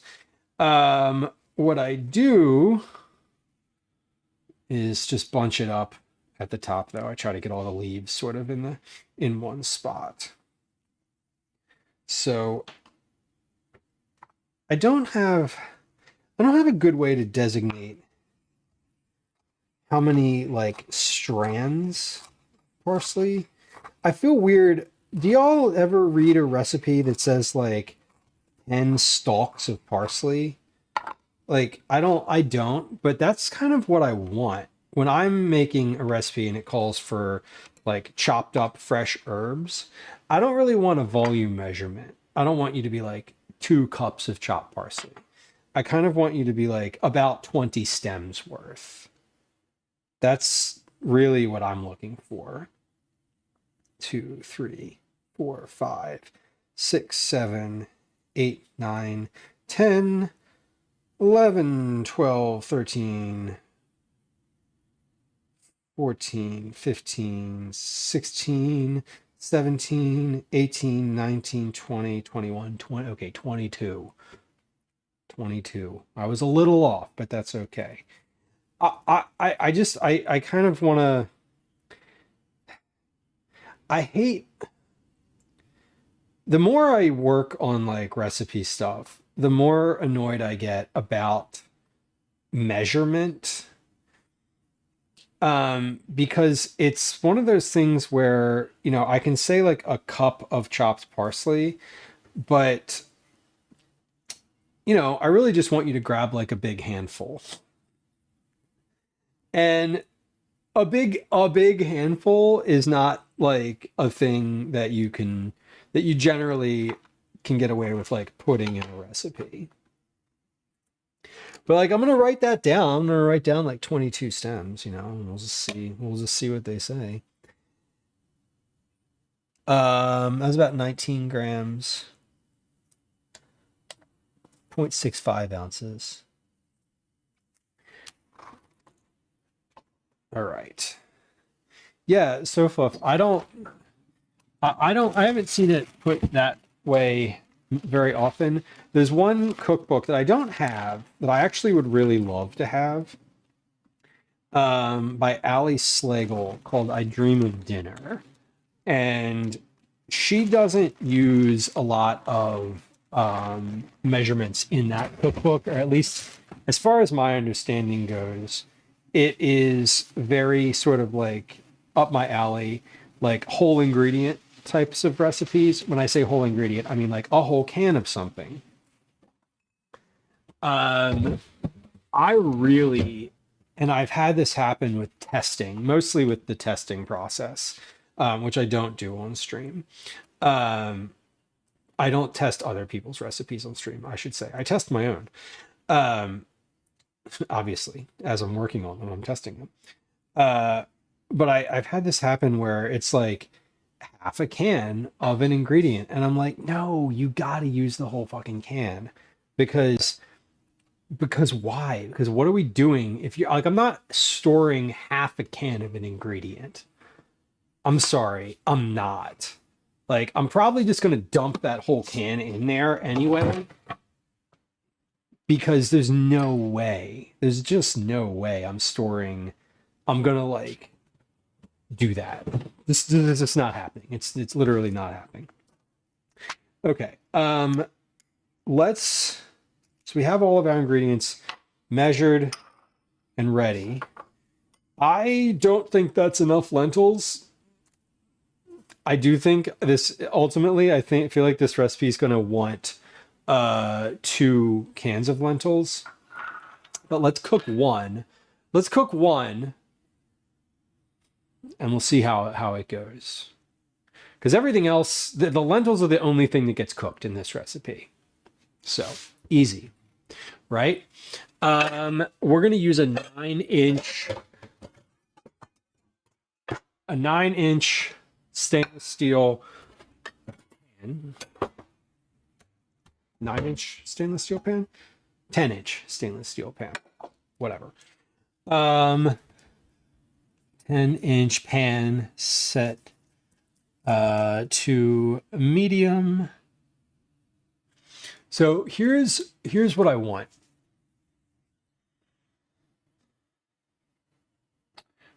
These lentils need to be oily. Because if they're not oily, there's no other liquid in here and they're going to burn. So I need to put at least, first off, we're going to preheat. Preheat a 10-inch pan over medium for 4 minutes.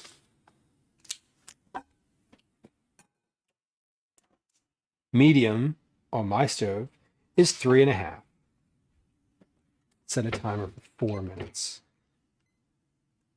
Might not be 4 minutes.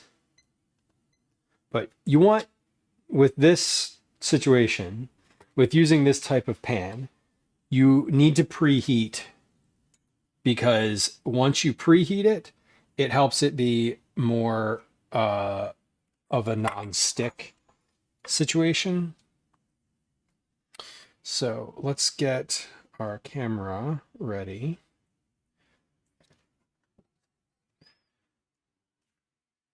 And I'm going to want to use olive oil in here. I think I'm going to start with 1 tablespoon of olive oil. I'm going to start with 2 tablespoons of olive oil, actually, because I think that's... No, we'll start with 1.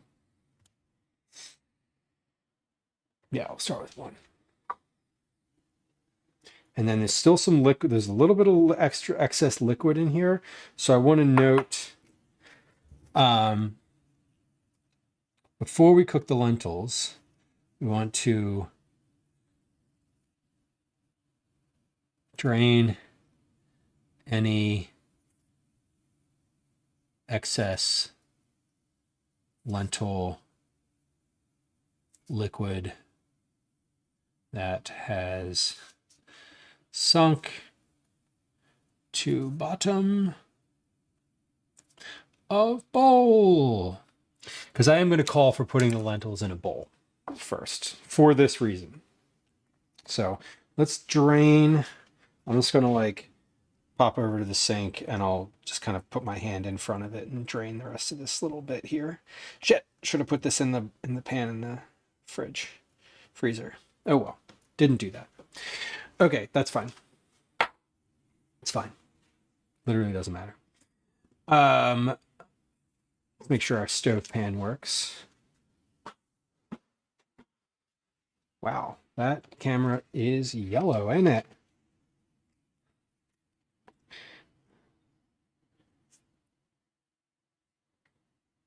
Okay.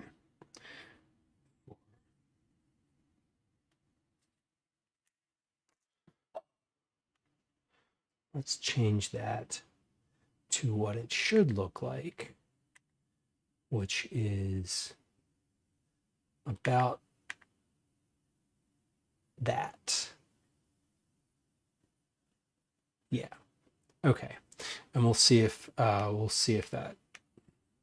that's correct. Once we get that one on the big screen, we'll reconfirm. Okay, that is 3 minutes. 3 minutes of heat. So pan is heating up and it's set to medium. I don't want it to be super hot because what I don't want it to do is like burn everything right away. I'm going to put the oil in. So we're going to preheat that for 4 minutes. Then we add the oil. So that's been 4 minutes and 20 seconds. All right, let me also get out a spoon, something to stir this with. There we go. Got a little wooden spatula here. And then I'm going to I'm not going to set a timer for this. I'm going to set a count up timer so that it is just a, so that I just know how long it's been. All right, so we're adding the oil. That's a tablespoon. It's shimmering. And it is smoking. I want to add another tablespoon to that. I'm just looking at how much is in there, and that is not quite enough yet. Okay, so there we go. There's a second tablespoon. I'm going to put a third tablespoon together in my little measuring cup here, just in case I want to add some more. So let's lift this just a little bit so we get a better view. There we go. Okay.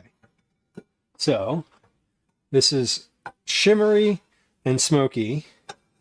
Or it's shimmery, but it's not, it's just on the verge of smoking. So we're going to take this and we're going to add a lentil. Let's see what happens. Oh yeah, we're frying. Okay, so I'm going to add all of my lentils. I'm going to start my count up timer.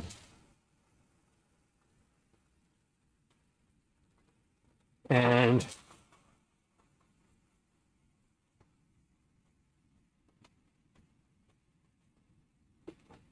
perfect. Okay, so this is still set on medium. And we're letting these crisp. We're going to probably let these crisp for just a few minutes here. I want to stir these about every minute. Ram's House, welcome in. Good day to you. Hope you're doing well. Happy Wednesday. Happy Wednesday. Okay, so these have been cooking for about a minute.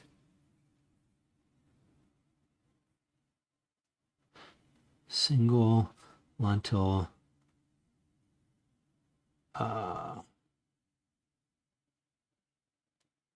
Popping. Okay, so these have been in here for a minute now. We're going to stir these. And when I say stir, I mean, I'm just going to like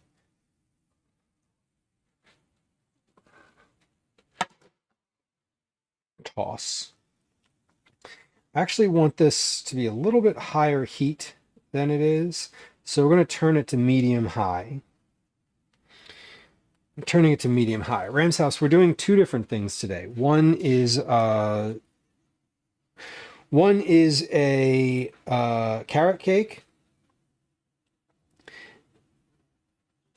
And the other is a warm lentil salad, which I am working on currently. So the oil in here, and there's a little liquid in here too. So I'm getting some steam. I'm at 2 minutes. I think ultimately these are going to cook for about 5 minutes.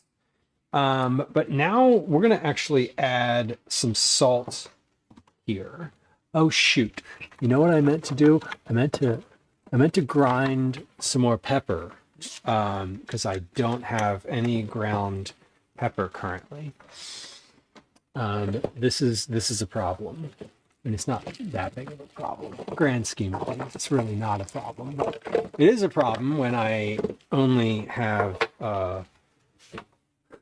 it is a problem when I want to measure pepper and don't have any actual pepper like, ground. Okay, we're at 2 minutes and 48 seconds. So let's give these a stir. And I'm noting what I'm actually looking at here. I'm looking at how much liquid is in the pan. I'm wanting there to be less liquid. So the lentils are still a little wet. They're evaporating. And that's good. That's definitely a thing that we want. So I'm getting my pepper grinder going here real quick. I'm going to grind some pepper because I want to be able to measure out, a teaspoon or so of pepper. So just getting this moving here. I'm at 3 minutes and 45 seconds. So I'm stirring this about every minute.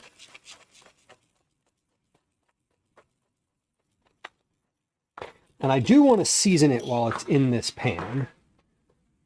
That's 4 minutes. And I'm starting to see some dry, or I'm starting to feel some dry on the bottom now. But we're not getting any sticking. So this is good. I want a couple of these. I want these to be crispy, but I also don't want them, I don't need them to be fully crispy. Right? It's not like they're popcorn.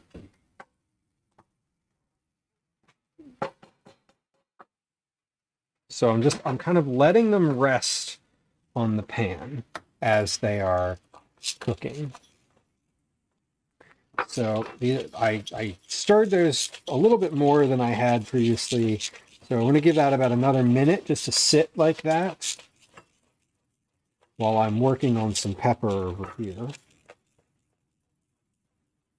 But these are coming along. Okay, that is plenty of pepper for this dish.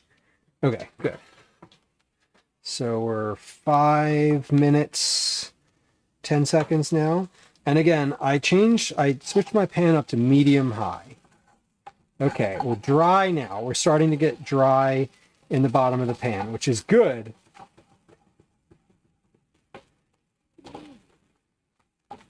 Once you get some dry spots in the bottom, that's when you want to kind of stir and toss a little more frequently, because you don't want these things to stick too much.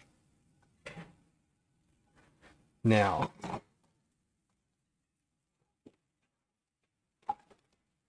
yeah, we're getting this dry, like, dryness happening on the bottom, which is good. There's going to be a point where the lentils themselves start sticking, and that's when they'll be finished. You could also do these in the oven, but it takes a little longer. You can roast these in a single layer on a sheet pan, and they will crisp up after a little while. So I'm going to give those 1 more minute to just sit like that.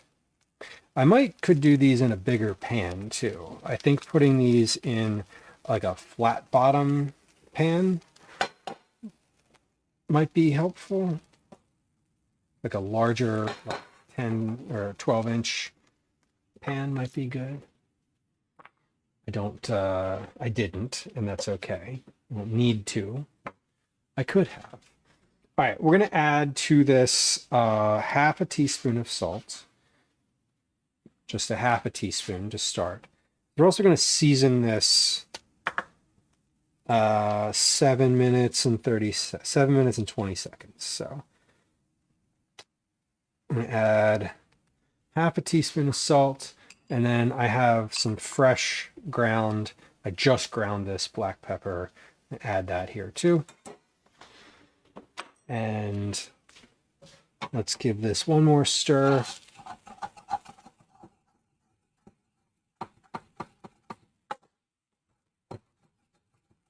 Yeah, scraping up a little bit on the bottom.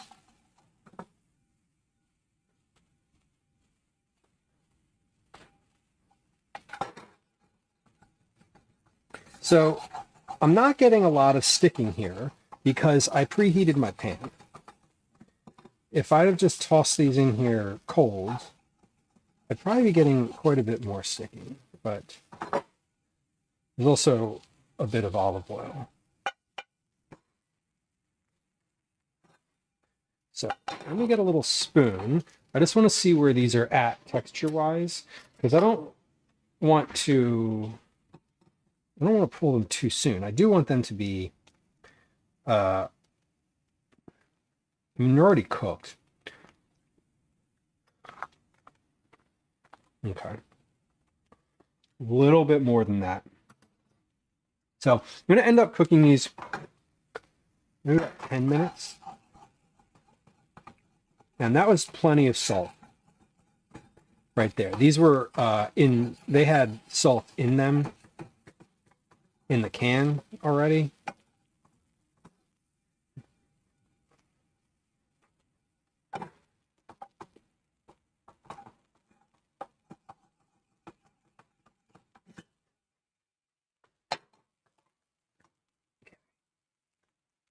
Now there's some popping. You can hear some like sizzling happening. And let those sit for just a few moments longer.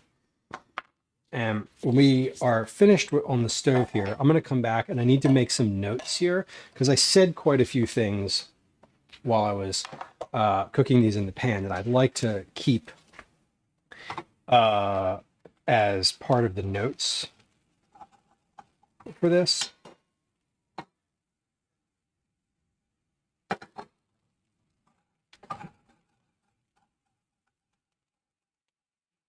Okay. This was about 10 minutes, medium-high heat. And these are pretty good. Okay. Let's come on back over to the counter here for just a moment. We're going to let these cool for just a second here. I'm going to bring these over to the counter and let them cool. It's taking them off the stove. Okay, so they move from liquidy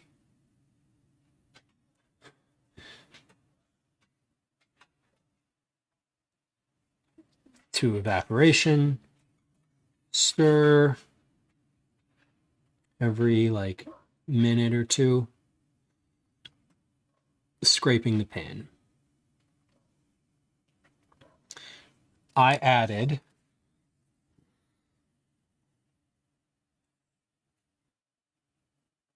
half teaspoon of salt each, salt and pepper. Okay. Great. What I really want to make note of in that is that they start out as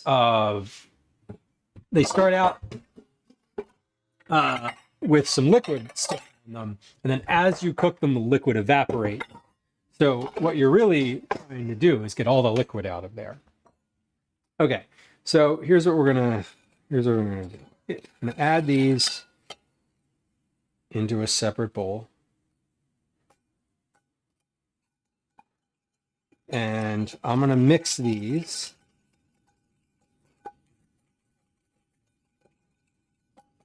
with the tomatoes.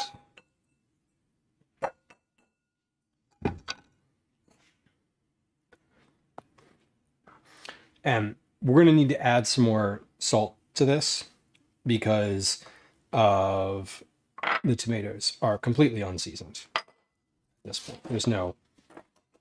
There's nothing on the tomatoes at the moment. So we're going to need to keep that.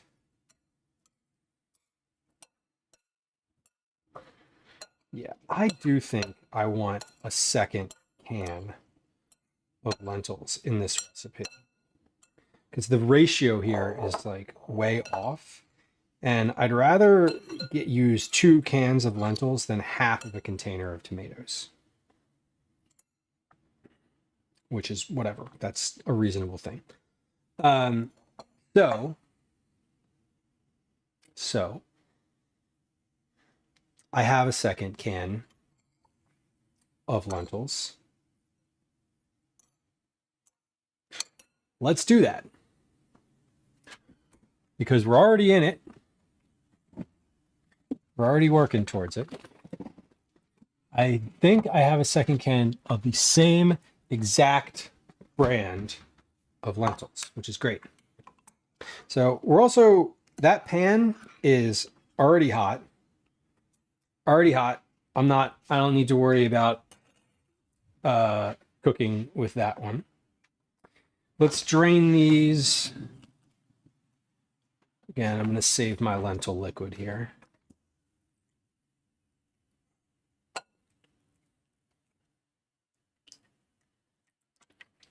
We're going to go right into the pan with this one and see what that entails. Now, for the next recipe, for the next version of this, I am aware that I'm going to need to use a larger pan.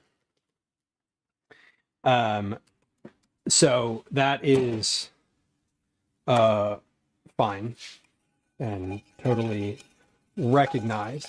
Now, here's the other thing with this. I used 2 tablespoons of olive oil in that last one. Let's use a different amount. Let's use a different amount of olive oil this time around.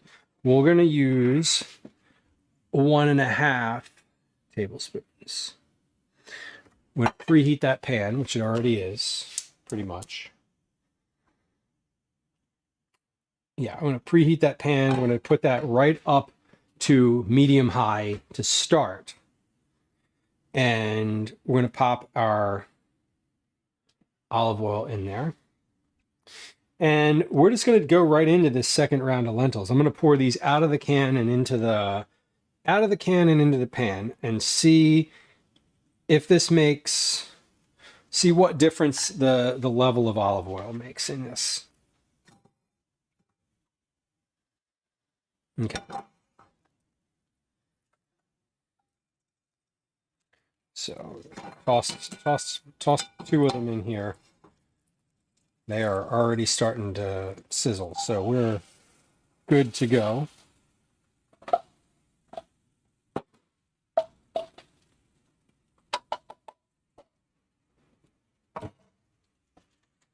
All right, starting my count up timer.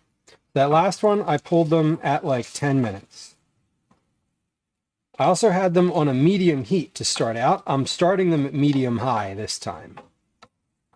So they should go a little bit quicker, I'm guessing. But let's just leave those. We're going to leave those be and see if there's a difference. Mainly in the oil. So all of this liquid in here is what had started to accumulate in the bottom of the bowl from the previous batch. So these will have a little bit more evaporation to deal with, but once we get past the evaporation, I am wondering if that slight difference in olive oil is going to make them a little bit crispier. Or if the counter point is going to happen.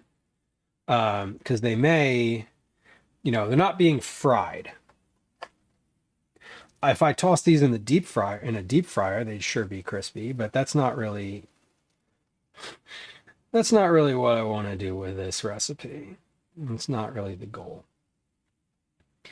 I think maybe I'm going to turn these up. Yeah, so I'm at medium, a pretty aggressive medium high. I'm at a 6 out of 7, which it's much hotter than the last time. So I'm just kind of going out on a limb here. We're going to do this recipe again tomorrow, I think. Because I know that I'm going to eat all of this tonight. There's not like a leftover There's not an idea of leftovers with this one. Not for me anyway. This is the exact type of food that I love to eat, and I'll eat this cold. So about 2 minutes here. We have a lot of evaporation happening, a lot of movement. I need to be a little bit patient and just let this happen instead of continuing to move these around. So let's let this get up to let this get up to 3 minutes total before I touch it again. This is so hard. I want to stir this like really badly. My cake, by the way, has been in the refrigerator for an hour and a half, which is plenty of time for it to have cooled down a lot. So we are definitely going to be in icing territory here once I'm finished with this recipe. All right, I'm at 3 minutes and 30 seconds in just a moment here. So I am going to give these a stir. I'm seeing the evaporation is going really well. Yeah, 3 minutes and 30 seconds stirring.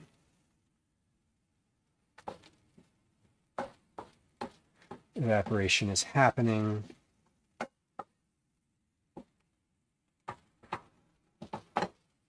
There was more liquid in this than the previous one. So I didn't actually note the last batch what the timing was where it stopped being liquidy in the bottom of the pan. I'm going to say that out loud this time. So the last one's cooked for 10 minutes.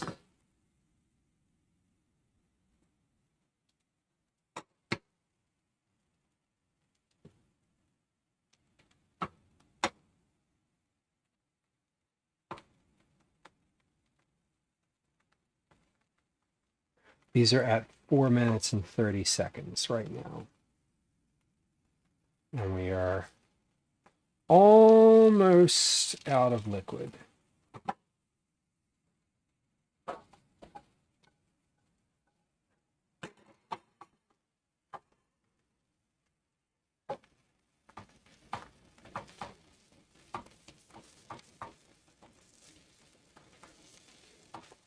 Yeah, I can hear the sound changed just after that toss. So right at about the 5 minute mark, my sounds changed from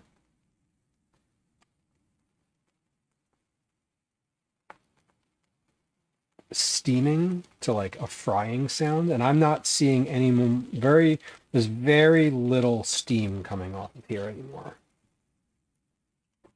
There is, but it's not as much. Okay. Well, when I move it, I'm making a liar out of myself, but that's okay.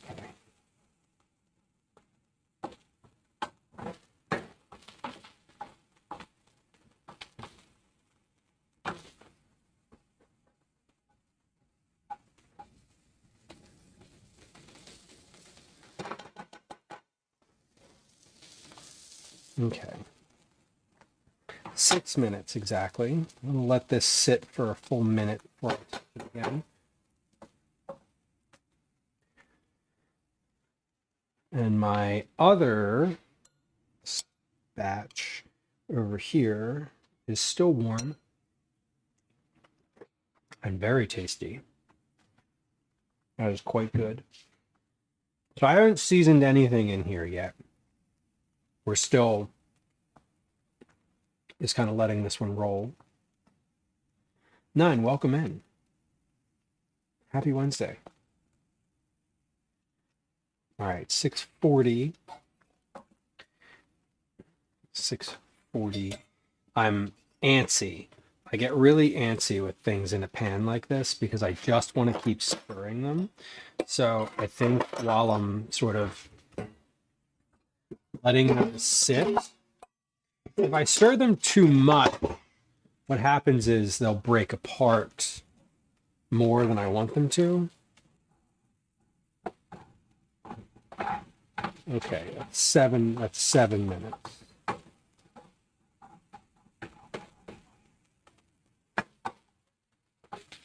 So I think we're dry on the bottom now. We're starting to get that dry, the dry pan.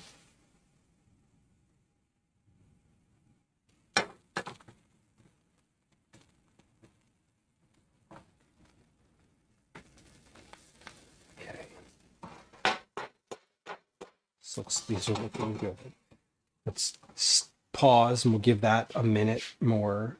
I stopped stirring it at 7:48, 7 minutes 48 seconds. So we'll stir it again at like 8:30, 8:40. I'm noting these numbers for my own benefit, by the way. This is not a thing that's necessarily going to be in the final version of a recipe.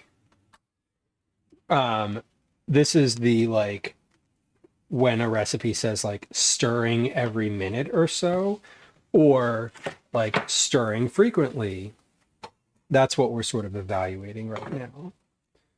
So I'm at 8 minutes and 40 seconds. So that was a minute.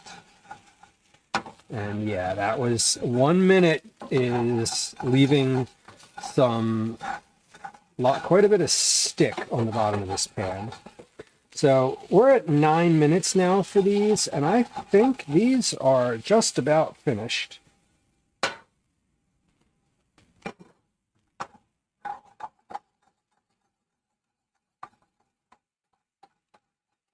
So higher temperature, yes, but I drained them. They were not as drained. So they have less, they took longer to get to the point where they were crisping. All right, I think those are good. Let's pull those and come on over to the counter here.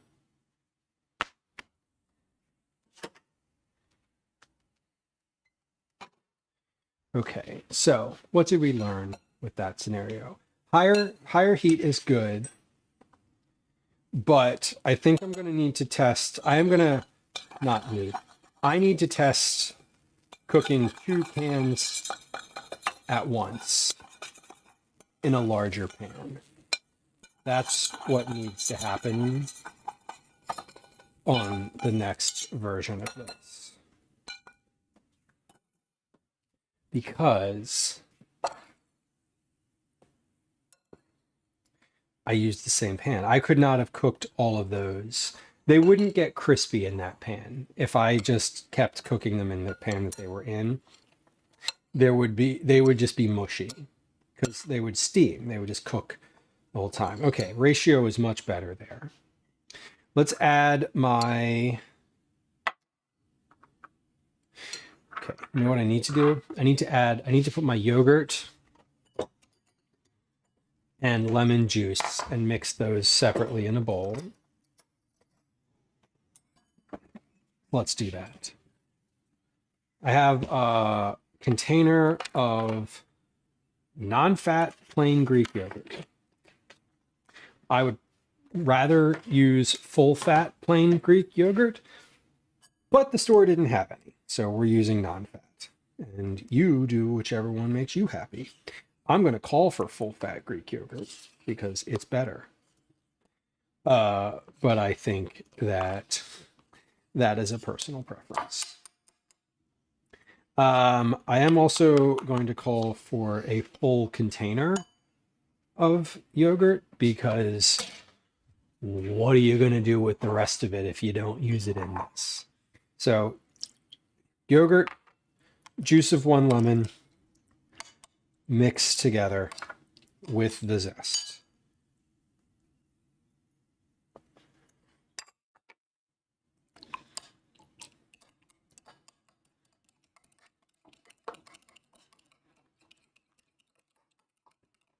I'm going to add a 1/4 teaspoon of salt and pepper each to this sauce.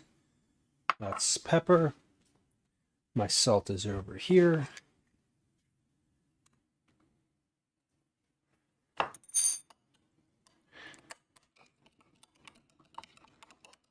Okay, sauce looks good. Let me write that down, what I literally just did, because I would like to remember that for the next time.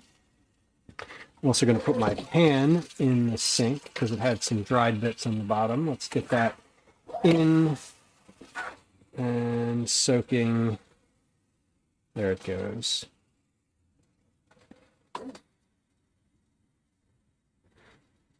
Go, go, go, go, go. Okay. So I'm just writing down what I'm doing first before for like final stuff here. Start in bowl. 1/4 TSP salt and pepper. Okay, I'm just making sure I am writing down each of these things, right? Like that. Now, as I'm looking at this feels like a lot of parsley, but let's mix it in and kind of see what we're dealing with. Again, I did not salt the tomatoes. So I didn't salt the tomatoes, and I did not salt the second round of lentils.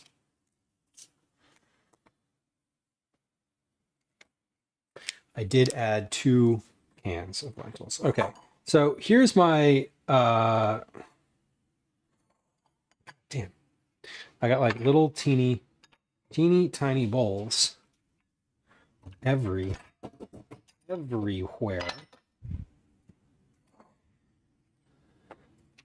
Everywhere. All right, this is what this salad looks like currently. So it's cooked lentils, halves, grape tomatoes, and parsley. That's it so far. And really, that's just what this is going to be. Now, I'm going to add this yogurt dressing to it. This is 1 container of yogurt and the juice and zest of 1 whole lemon. Very straightforward, very easy. What I need to do is mix this in and then determine if the flavors are on, if there's something missing. I know that I would personally be adding some garlic powder to this, and I want to try it without that first, just to see what my like final, or what I want to see how it is without that. Okay, so this is basically the final dish. I would put this underneath of roasted chicken thighs. I would put this underneath of roasted chicken thighs, a piece of fish on top of this. So this is warm. It's warm currently. You could definitely eat it cold, but let's try it. We're going to try a best bite, meaning a bite with everything in it, and see what we need to do seasoning wise.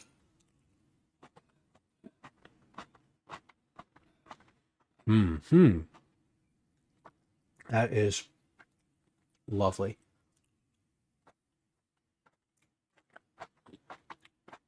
That is lovely.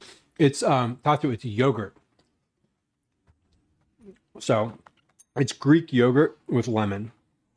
That definitely needs a bit more pepper. So I'm going to add another 1/4 teaspoon of pepper and a little bit more salt. quarter teaspoon of salt.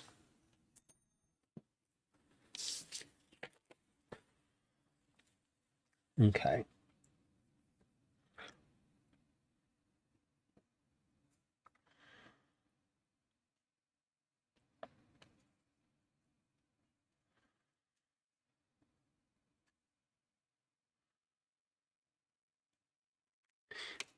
Let's mix that in.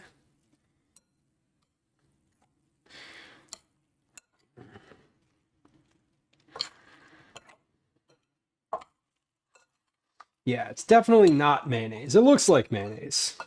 It does look like mayonnaise, but it is not. It is Greek yogurt. Now, this isn't too much of a looker at the moment, but it's the taste is pretty good.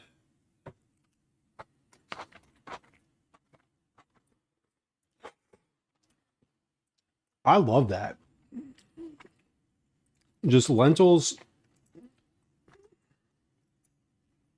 tomatoes, parsley. Super straightforward.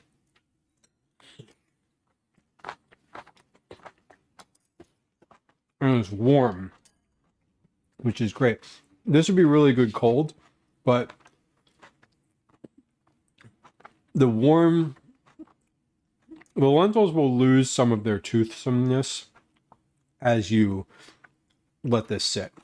Obviously, it's now a dressed dish. I don't actually think that needs garlic powder in it, but I'm going to add some anyway because I want to know. Now, to be fair, when would I add garlic powder to this? Not at the end. I would add it to the lentils as they were being cooked. I'm adding a quarter teaspoon of garlic powder to this. I think that instead of garlic powder, I think I would prefer, I'm thinking about flavors here, and like lentils and like cooked onions. Like if you had some onions to crisp in the pan with the lentils, that would be really good.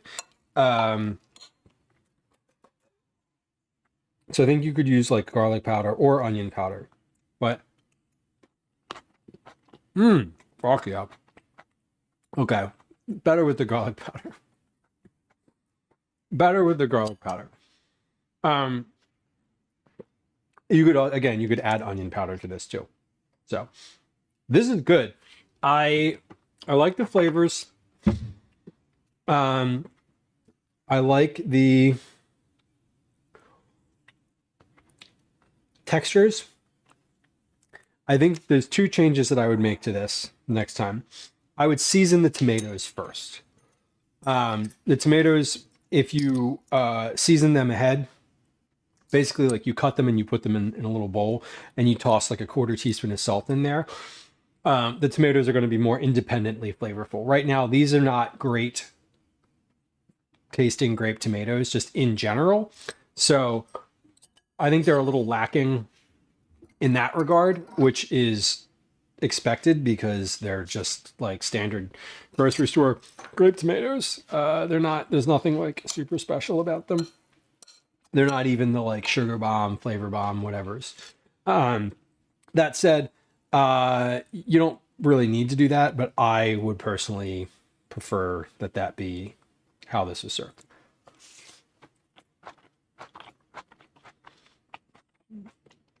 I know this is good because I keep eating it. Because I want to keep eating it. I want more of this, and I just want to eat a whole bowl of it right now. We're not going to. But I would say season the tomatoes ahead and bigger pan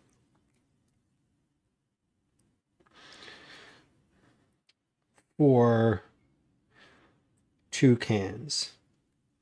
I don't think you need a cast iron skillet to do this, but I think you could use a cast iron skillet and it would work out very well as well. Again, as long as you preheat it and everything is, you know, on the, and everything is on the up in that regard. Okay. Let's ice a cake. Let's move to our cake. I think it's cake time. Okay. We're going to come back to this. We, meaning my family, because this is what we're going to have for dinner, plus a big piece of fish. I have frozen fish ready in the freezer. Okay, let's switch gears. So we're going to switch gears over to making our cake layers, which should be pretty exciting. I hope. I'm excited about it. I have been looking forward to carrot cake. I wanted to make it last week. I had all the ingredients for it last week. I did not have the energy to stream. I literally wanted to do this stream that I'm doing today, like last Tuesday, and I couldn't get it. I just couldn't do it. It wasn't a possibility. So we are satisfying a 2-week-old at this point craving, because I thought about it well before then. I'm going to wipe the counter though, so I can actually get my like cake happening here. And we have 3 cake pans now.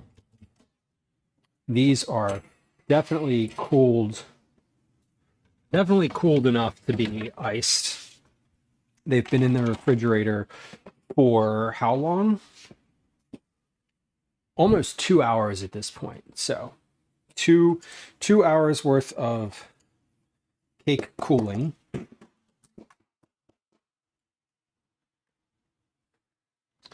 And am I going to get these out? Am I going to get these out of here? Sub question. It said to cool them in the pan, which I did. But you know what I didn't do? I didn't put down any like little parchment rounds in the bottom of this pan. So I'm kind of hoping these come out. And you know what? If they don't, it's kind of okay, because this is an iced cake. And when I say it's okay, what I mean is I will get them out of the pan. If they don't come out whole, that's kind of okay, because I'm going to ice them and then they'll be, all the little cracks and imperfections will be invisible. And that'll be okay. And I'm kind of giving them a little roundabout with the offset spatula to see. 9 says a place I was at in New York last week, a local batch carrot cake ice cream. Hell yeah. I would regret not getting any too. I think that sounds amazing. I'm assuming this is just carrot cake mixed into like vanilla ice cream, but I'm wondering if there's anything more complicated to it than that. We're going to flip this upside down and just bang it directly on the counter.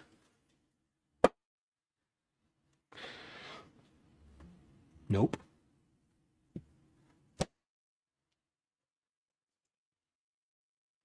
Yup. See, like I said, some of it might not come out entirely, and that's okay if it doesn't, because we're just going to put it back together again like fucking Humpty Dumpty over here. Okay, and these are relatively flat on top. I don't know that I really need to cut these. I was prepared to sort of like saw off a little layer, but they didn't puff all that much, which is great. It's a pretty dense cake in general. And I greased these pans, but I should have put down parchment paper rounds in the bottom of them. And I'm regretting not doing that. I'm going to write that down right now, because that's definitely a lesson I would like to do next time. You'll be surprised to learn that the recipe says to line the bottom of the pans with parchment paper rounds. So it wasn't the recipe's fault. It was me not reading the recipe. What do you know? All right, let's give this a nice heavy bang and see if this one comes out okay. Nope. We'll go with, hold on. Are we loose at all? No. Okay. One more. Two more, but one more for this one at least. At least one more. There it goes. All right. What do we need parchment paper rounds for? Yeah, right. Yeah, this is pretty flat. I might trim the edges of that a little bit. I'm just eating the little pieces that fell off. I think you're obligated to do so. Okay. Now this one, same thing. Just got to put a little force into it. We know that. It's okay. All right. Here we go. Ready?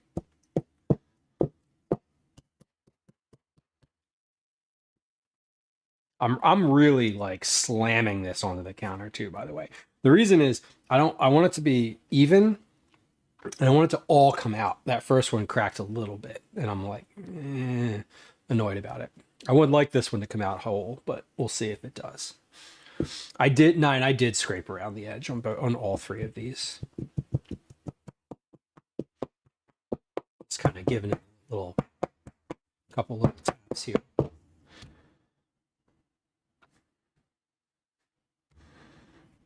Couple little taps and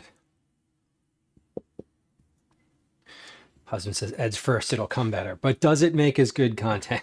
I don't know, we'll see.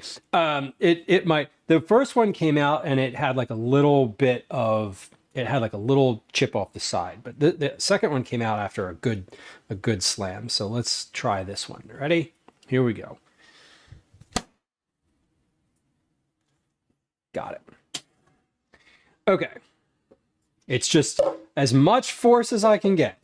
That was the goal. All right. All three of them, two of the three came out without issue. So happy about that. Let's get our... I am going to take my serrated knife and just give this a little bit of a haircut so that it sits kind of as flat as possible. But I don't think it doesn't need a lot. These are definitely cool at this point. There's no, yeah, I mean, I can see the unevenness. Or it's mainly around the edges. If I trim the edges up, the center is fine.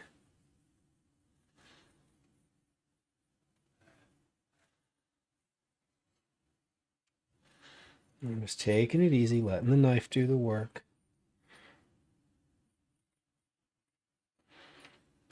Okay. Small plate, hold on.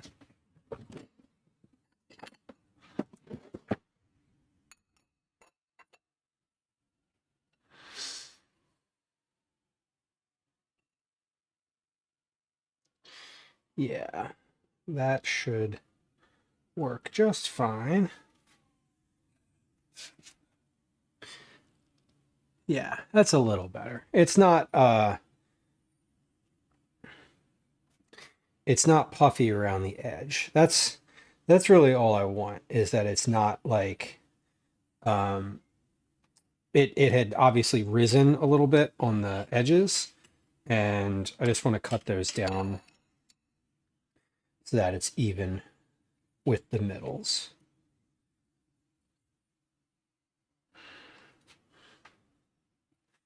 Great.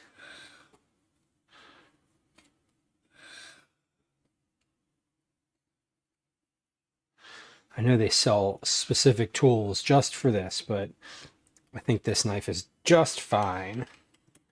I would not, for as often as I need to do this task, there is no need for me to have any type of specialty tool that does this. I know the ones that look basically like a big cheese cutter that are meant for the tops of cakes, which I think is fun. Okay, so there's that. Let me move this one, and then I'm going to flip this other one over. This is the one that had the little piece broken in it, but that's okay. Again, it just broke apart, and by the time we get it covered in icing, it'll be just fine. We'll make that one the center layer, and it'll just be sandwiched in between the other two. No problem. No problem. No one will know. No one will know. Now with the icing, it says I'm supposed to ice this and then let it rest in the refrigerator for a little bit. That's 15 to 20 minutes. So I think what we're going to do is we will do that. Once I'm finished icing this, I'll pop it in the fridge. We'll take a quick break for some words on stream, and I'll do the dishes in the sink. So we really, truly like have dinner handled. And then I'm going to also get set up to make dinner, the rest of dinner for the family tonight. I'm not going to do that before we end stream today because dinner tonight is just going to be a fish fillet and the salad that salad that I just made. So I basically just want to get the fish fillets out and like season them a little bit, and then that'll give us, you know, get myself set up to make dinner, and then that'll give us enough time to let this cake rest for just a few minutes in the refrigerator and kind of come back together. So we have our icing over on the counter. It's just been sitting there in a bowl. It's ready to go. I did not refrigerate it because the recipe said that it could just be left out on the counter for up to 8 hours and it would be fine. And so that's what we did. Let me take this offset spatula. Actually, you know what? This is fine. I don't need to wash that. It's clean. It just had a couple pieces of cake on it. I'm going to try some of this cake scraps. Let's just see if these are any good. No, you wouldn't like it. No. You wouldn't like this. It's spicy. It's very good. Okay. Let's get my cake stand ready. Now, I do want to, let me see. Do I have any cake rounds? No, I don't. Okay, that's annoying. Do I have any cardboard? Also, no. Okay. I'm going to put some parchment paper down on this stand. And cut it in a circle. I want to be able to put this, I want to take it off the cake stand. That's what I want to be able to do. Now I have some plates here, but they're all like concave, which is annoying. I guess I could put this on. Yeah, we're just going to sit this on this cutting board, but not directly on the cutting board. I'm going to cut around to go underneath of it so that I can slide it over to the cutting board. That's what we'll do. Okay.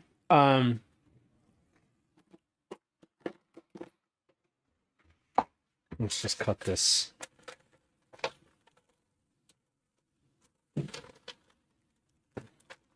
Put this right here on the stand. Actually, I don't need to overcomplicate this. This thing spins. Let's use it. Yeah, I don't have any cake, any of those like cardboard, flat cardboard cake holders, or else I would just put it on one of those. The other thing that I've really wanted for a long time that I don't have, but I genuinely actually do want, is one of the little like cake cloches, I think they're called, that just sit on the counter. The, you know, like a little glass display case that you can put like cookies or cake or something like that in. I would really like to have one of those because I would just make cookies and like put them in there, you know. Okay, let's clean up the edges of this a little bit. It looks kind of scrappy. There are some parts that I had a bit of a rough patch on. There we go. Yeah, like a pastry cloche would be amazing. Would be great. Okay. One moment.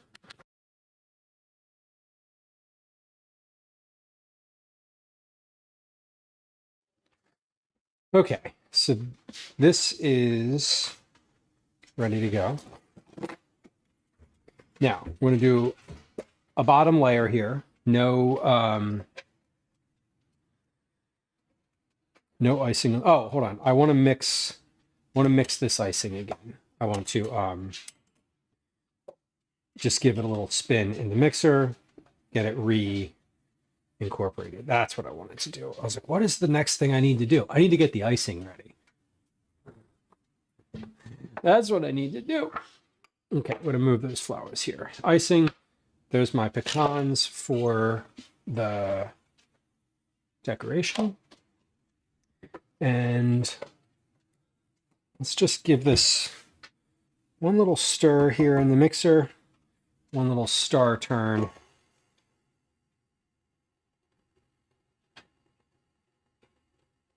Okay, beautiful. So this is my cream cheese icing. It has cream cheese and butter, vanilla, and powdered sugar. Real basic icing. This has just been sitting out for a little bit here, so it's a little bit runny, but that's okay. We're not going to use all of the icing from here either. I'm gonna, this is a double batch of icing, so I'm definitely not going to use all of it. At least I don't think so. But we're not gonna, there's no additional like measuring happening here. This is all just ready to go. We're just going to take it right out of the pan with my icing spreader pan, whatever this thing is. Bowl. This is a bowl. So Flip says, I missed it. Did you make a particular kind of icing? I did. I made a cream cheese icing, typical carrot cake icing. It has cream cheese and butter. Cream cheese, butter, powdered sugar, and vanilla are the primary / only ingredients in here. And as I said, it's been sitting out on the counter for just a little bit. So it's a little loose, but that's okay. All right.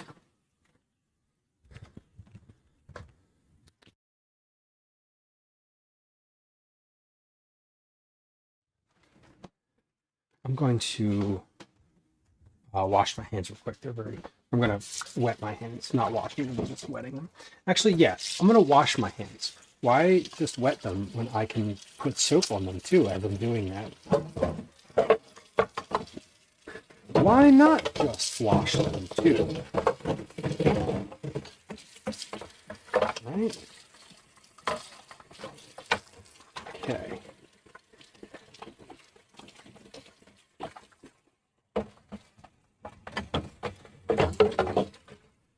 also putting a layer while I'm standing here. Let me put a little bit of water and some soap in the bottom of these cake pans so that they can start to soak just a little bit,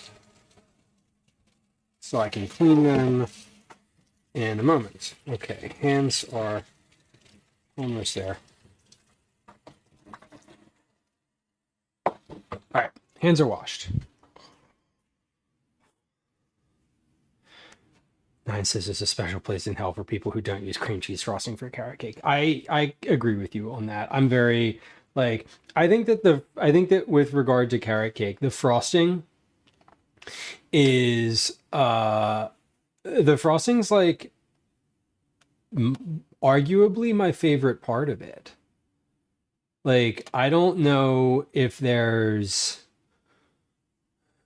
that I've had carrot cake. What other frosting would you put on carrot cake? I don't actually know.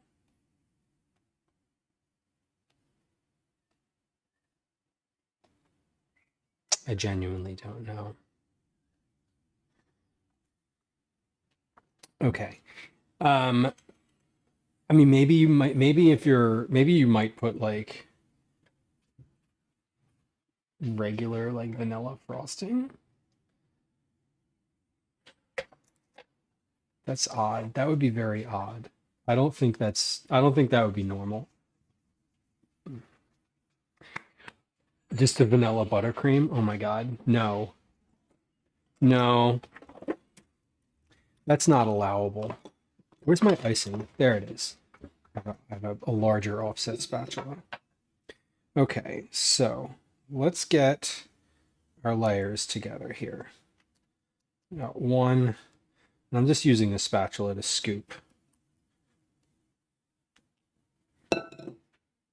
So this is not a thing that I do regularly, this icing situation. So I'm sure there's some techniques here that are probably I'm probably not utilizing, and I should be. But I feel fancy just having a little thing that rotates, that I can like rotate the cake underneath of the spatula. So I feel pretty fancy just in general. I do know that I want the icing to be even. That's important. Yes, maybe. Same with red velvet cake. Yeah, totally. The cream cheese frosting is just like great. It's so good. I made a little extra frosting because I fully intend on just leaving it in a big container in the fridge and eating it directly.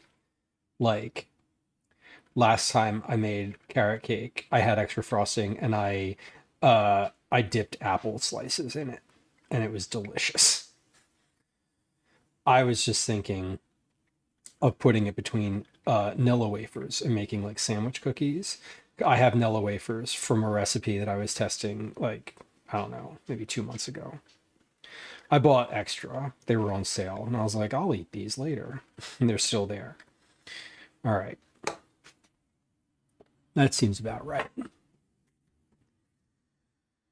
The only thing I'm not going to be able to do is the little orange carrot on top.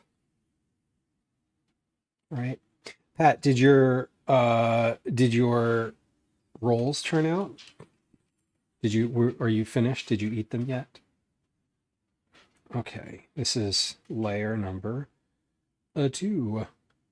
Now the only thing that I think with carrot cake, do y'all eat carrot cake cold, or do you prefer it to be like a room temp situation? I'll tell you, for me, I love carrot cake like ice cold, like where the icing is solid. Now that's not going to be the case for this today, obviously, because it's not going to have a 24-hour, in the refrigerator chill period. But the cake itself is pretty cool, physically cool. So I think will be, I think it'll be pretty good regardless. Bellis, you prefer cold. I definitely prefer my carrot cake to be frigid. And I think I prefer that because of the icing, because I want it to be a little bit more, I want the icing to be solid. I like when the icing is solid, I should say. All right, I'm just kind of making sure this is not like lopsided. Because again, the last time I made this, I left it, I iced it too soon, and then it was also a little lopsided. Marianne, hello, welcome in. I saw you check in, and then I promptly did nothing with that information in my brain. Welcome in. So we're icing a carrot cake. I've already gotten through my recipe that I was working on. It is really good. I'm very happy with it. We are gonna put this in the refrigerator for a few minutes here once I'm finished icing it, so that it can start to cool down a little bit. Actually, the refrigerator, I might be able to put this in the freezer, although I actually scratch that. I don't think I have enough room to put this in the freezer. I don't think I have enough. I might. I haven't looked.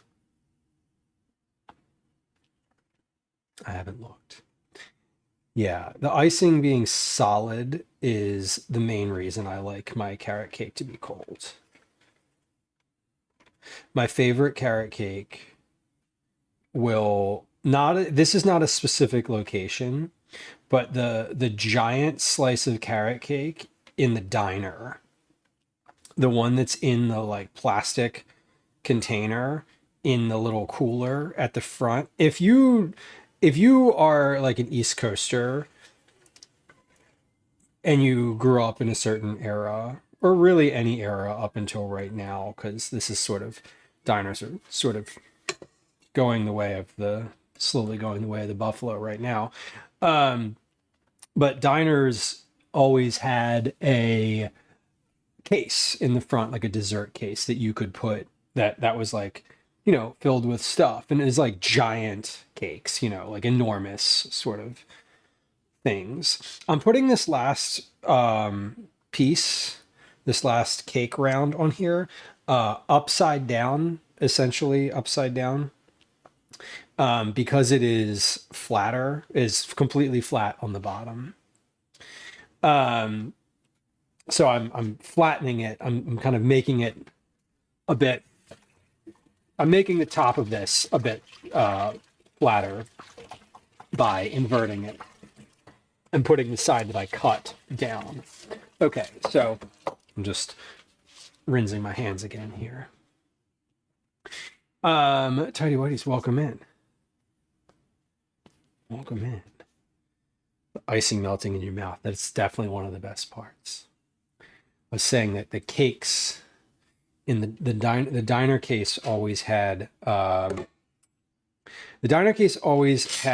cake that was like by the slice. It was in like the little plastic clamshell, and they always had carrot cake, and the carrot cake always had a like carrot on top of it, like an icing carrot on top of it. That was one of the best parts. But pick a diner, if they have carrot cake in their case, like in their front case, I am going to get it. Also, if they have like a giant bear claw or like that type of pastry, I'm going to get that too. So here's a bit more icing. We're getting there. This is looking pretty good here, I think. Right? I mean, we're looking solidly round. I'm going to eat another piece of this.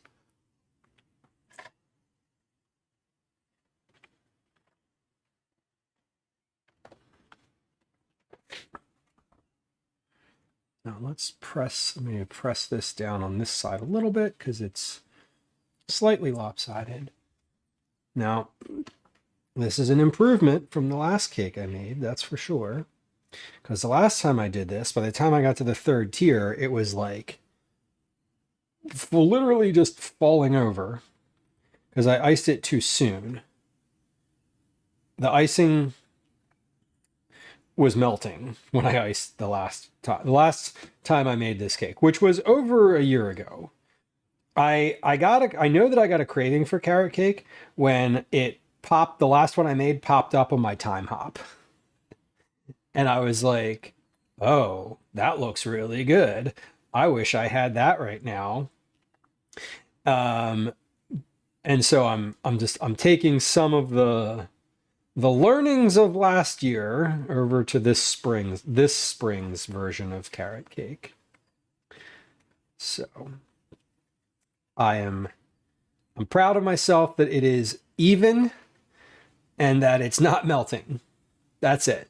That's right now. That's the good part. I'm feeling very very Jane Doe. Fellow food and drink streamer, it's Jane Doe is who I'm referring to in that situation, not anonymous person. But I'm feeling like Jane's always doing these lovely cakes, and she's kind of been experimenting with baking and teaching herself to bake, and has been doing really well at it. And all of her things look amazing. But I watched her make a Beetlejuice cake one time, and it was like she was trying to get stripes on it, and it was just like black. And she was like, oh, I guess this isn't going to work the way that I want it to, which was pretty funny and also fun to watch. So thank you for the shout out. Yeah, Jane's good people. Okay, but we're getting there with this one. It's looking good.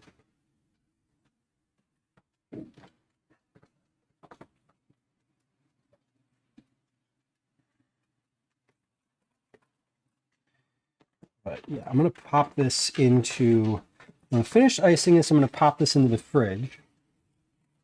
And then we're going to clean up a little bit. We're going to run a short ad on Twitch and do some dish and sink management, get set up for dinner. And then that should be just enough time for the icing on the outside of this to cool enough that I can cut into it. All right, my nose is very itchy right now, and I don't want to scratch it. But this is looking all right. We're getting there. Uncommon. How were your fish tacos? How did you make the fish? Did you bake it, fry it, pan fry it? What kind of fish? Use fish sticks.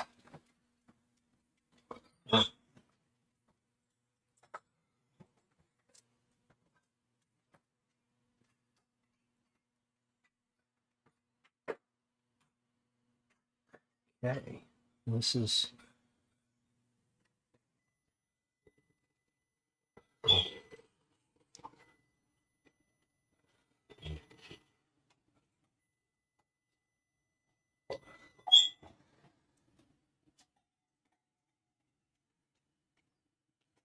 looking good.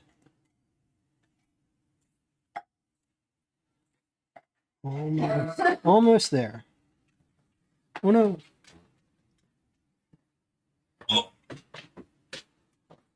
All right, well, this looks pretty solid. Lemon, welcome in. Fried haddock, in comment says, with a nice salt. That sounds delicious. Lemon, welcome in. Nice to see you. Arrow, hello. Fireflower, hello. Welcome. What were you doing today? What was your... Was today a cooking day, or was today a home maintenance day? Wait, hold on. We didn't get a shout out yet. We'll see it in a second. Okay, you were co-working today. All right, cool. Co-worked and planned today. That sounds great. I hope you feel satisfied with the progress that you've made and the plans that you've laid in place. I hope you made smart goals, as they say in corporate. We're making a cake today. We are icing this at the moment, and then I'm going to let it chill for a few minutes while we clean up. The cake is, despite what it looks like, it's not mayonnaise. It's a carrot cake. We're doing cream cheese icing currently. I don't really know how to ice. I'm not like not well versed in this technique, so I'm just kind of like trying to make sure it's just covered. You know what I mean? Very productive and made fun of Moccasin. Always fun. Valid. Sounds good. It is just the icing on the cake. Uncommon. I love that. Why would you conjure a mayo cake image? Just for fun. No reason. Don't worry. I know No what I'm reason. doing. I have no freaking idea what I'm doing. Green tea. Welcome. Looks good. Thank you. It is, it's coming along. The icing is a little bit, drippy because I had let it sit out for a little while before I used it. So it's not quite as staying in place as I would like, but it's coming along. I'll tell you that the last time I did a carrot cake, it was way worse. So there's that. Friends who are hanging out here, A Recipe Reborn is a good friend of the stream, fellow food and drink streamer, has been branching out from food and drink quite well into co-working, into home maintenance. Not that this is a branching out that's new, but into Final Fantasy. Lemon has been one of my favorite food and drink streamers for a long time. A definite inspiration to the stream, and also a great help to me personally, and a great help to you if you're in the food and drink club. So, also founding advisor to the food and drink club. So if you were hanging out here, I urge you to please go follow A Recipe Reborn. One of the folks on stream, we were talking about lurkers earlier. One of the folks whose stream I genuinely enjoy lurking on a regular basis, and has a very good, consistent, I should say, schedule, which is great. We're going to pop this thing in the fridge here for a few minutes. I'm getting the icing, kind of the icing that has dripped scraped off here. I'm just trying to clean the edge here a little bit. Let me pop this in the fridge, and then I'll introduce myself, and then we are going to clean up just a little bit. Is the cake for a special occasion? No, the cake is just because I want cake. This is a carrot cake. We are going to cut into it to end the stream today, so stick around. We have just finished icing it. Sometimes you just want cake. Yeah, sometimes you do. And that was the motivating factor today. I was just like, you know what? I want cake. I want cake. So we're going to pop this in the fridge so that it has just a minute or two this icing has a minute or two to set. And then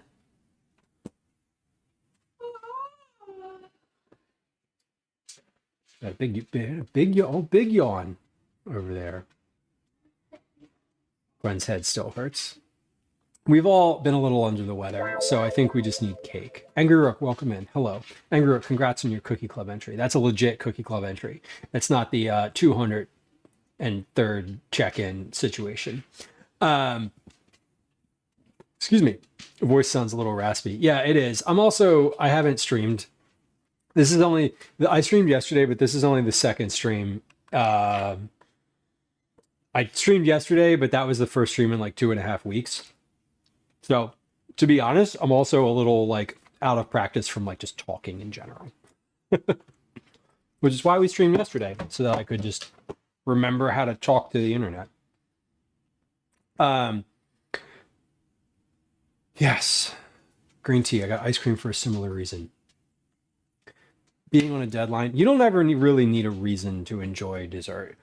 Carrot cake is very like springtimey, I find, and it's like this is the time of year when I just want carrot cake, and so I realized like 2 weeks ago on my time hop, it came up that I made a carrot cake last year, like right around this time, and I was like, you know what?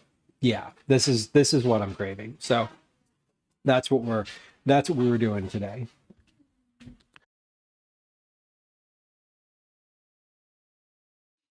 Okay, we're gonna clean up just a little bit, but let me say hi and introduce myself first to anybody who's new to the stream. First things first. Follows are silent. There's no alerts. There's no sounds. There's no chat messages. I'm not gonna like say hi to you and be all engaging. If you just hit the follow button. So just know that we appreciate lurkers, and follows are always silent. Nothing happens. It just does.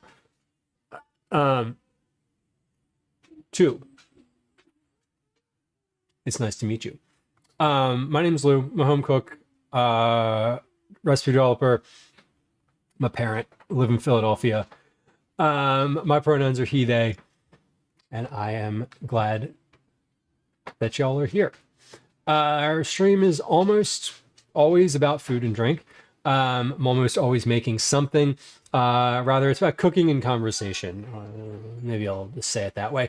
But we do a lot of recipe development on stream today, which I did earlier, and I'll show you what we made because it's what we're having for dinner tonight, and also what we're going to be doing on stream a little bit tomorrow.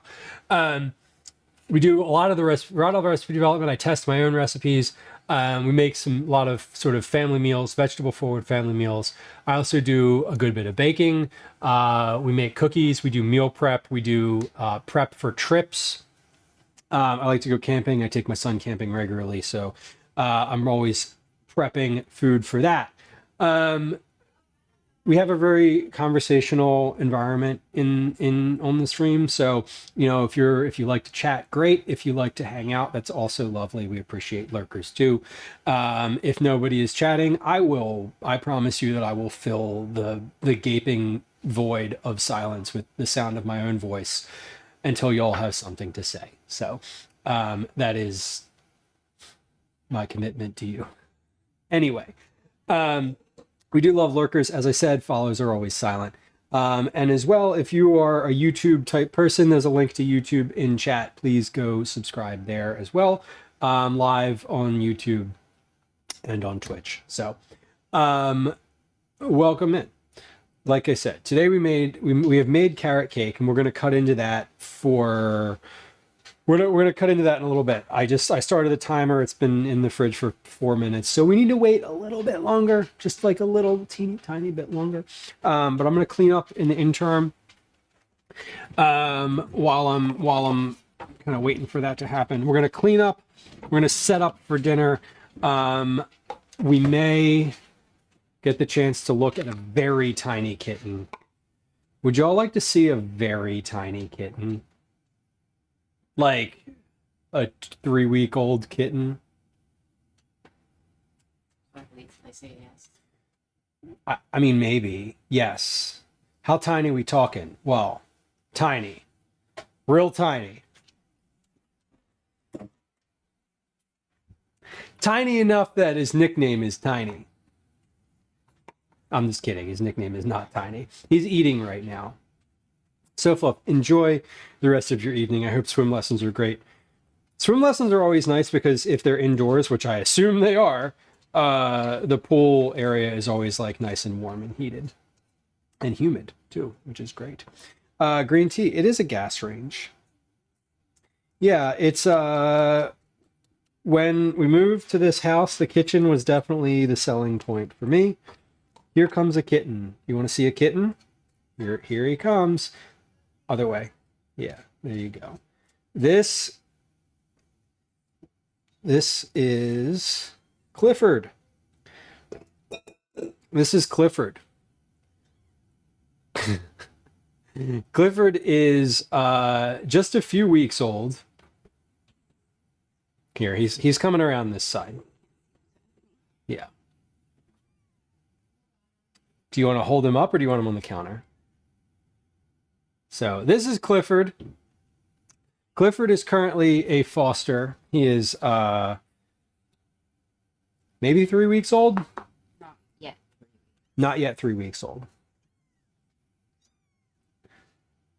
And no, he's not a big red dog. What do you have to say? Yes, he makes adorable little sounds. I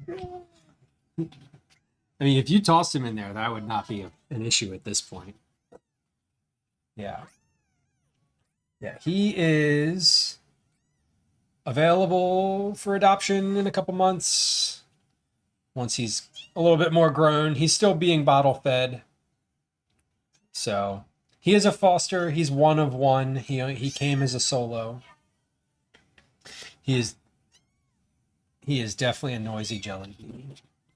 Do you want to hold him down on the counter where it's easier? Oh, look at his face. Oh my God.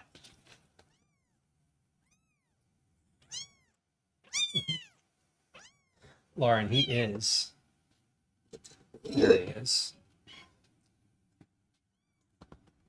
He is adorable, and he's very healthy. He's a good eater. He's a very good eater.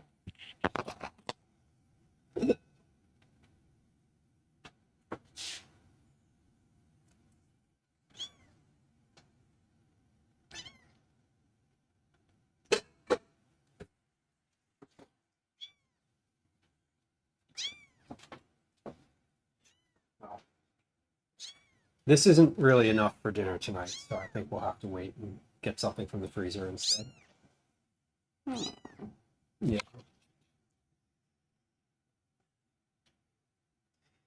He's where is he? Yeah.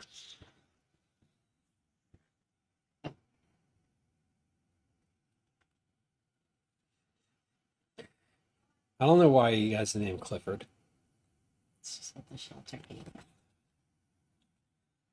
Was he found alone? He was found alone. He was found alone. He was not there was no additional kittens who are like since deceased or anything that we know of.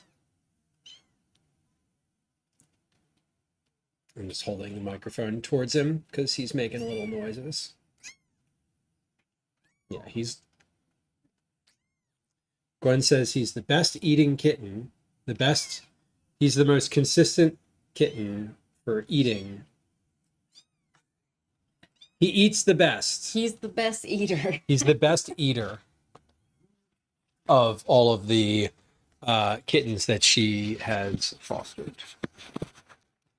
Yeah, just the one little kitty. Not we do not have more than the one. He's currently it. You know what I didn't do? I'm going to take this out of the fridge very briefly because I did not put pecans on the outside of this as I meant to do. No, not the entire litter. There wasn't a litter. It was just the one. He was it. He was the only one of all of them. I mean, I don't know if he was the only. We don't know if he was the only one. We don't have that information. He came from the shelter, and they only received the one cat. He was found. Gwen says he was found in somebody's garage. So he's a survivor. He is a survivor. I'm just gonna do the top of this. I was gonna do the side, but I kind of like the idea of just like a generous topping. Tatsu, yes, it is a 3-tier carrot cake. It is looking pretty good. Still a little bit, the icing is a little soft. I only put it in the fridge like nine minutes ago. So I just looked over and realized that I forgot to put the pecans on it. So we're gonna pop this back in here for just a moment and finish what we were doing a few moments ago, which is cleaning up. Okay. And there's 2 little pecan pieces that fell off to the side. Okay. So, we're going to clean up here for a few minutes. That is, do we have any pictures of Clifford in Discord? I don't think so. I can post some.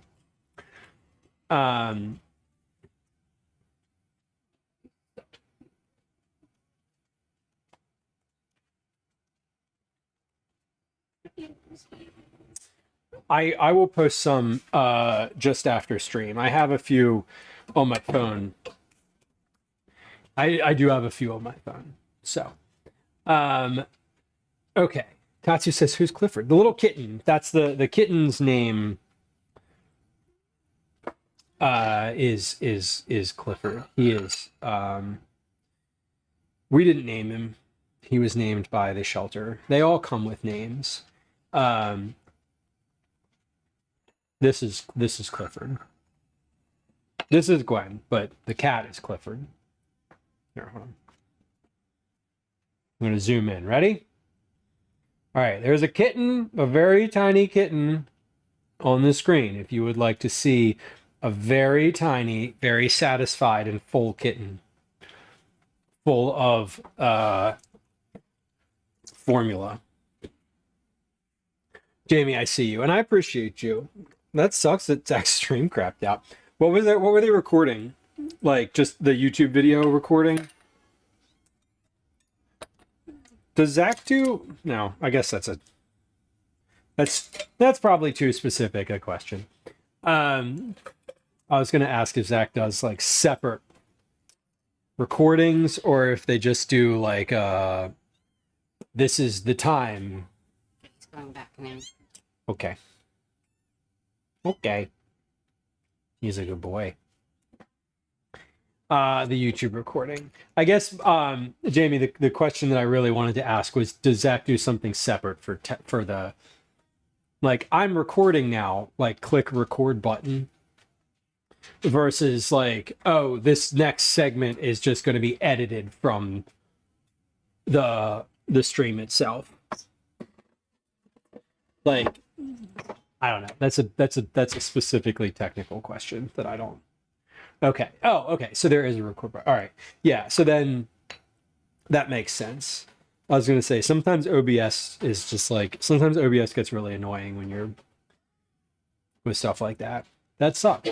But I appreciate you nonetheless. Okay. We are going to play. No, we're not going to do that yet. Yes, let's do that. We're going to play a quick game of words on stream. I'm not going to run any ads because I think that'll be annoying. Because it's usually annoying. So I think we'll just do a quick game of words on stream while I get my dishes triaged here. Let's say that we're going to do at least 2 games of words on stream though. Like we will say that because otherwise, like if we lose the first one, then there's no like, you know, we gotta do the thing. Yeah, we do have to triage the dishes. I mean, triage is the right word for it. There's like, a sink full of dishes. They all go somewhere. Most of them go to the dishwasher. So I don't need to do them. I just need to like put them somewhere that's not where they are. And then there's only like a handful that need to get done. I need to be able to put this one in the dishwasher, so I really needed to finish those scraps. That's what we're doing here. Okay. All right. But regardless, let's do that. I'm gonna, like I said, I'm gonna run a game of words on stream, and do these dishes while we're waiting, and then we're gonna get to then we're gonna get to the carrot cake. I promise. We're gonna cut into the carrot cake in just a little bit. So I'm gonna triage the dishes. We're gonna come back, and I'm gonna get myself like prepped and ready for dinner itself. Actually, hold on. You know what I want to do? I'm gonna preheat my oven. Because that way, when we do come back, I can put dinner in the oven. Because I'm just gonna bake some fish. So that'll be the oven's on then.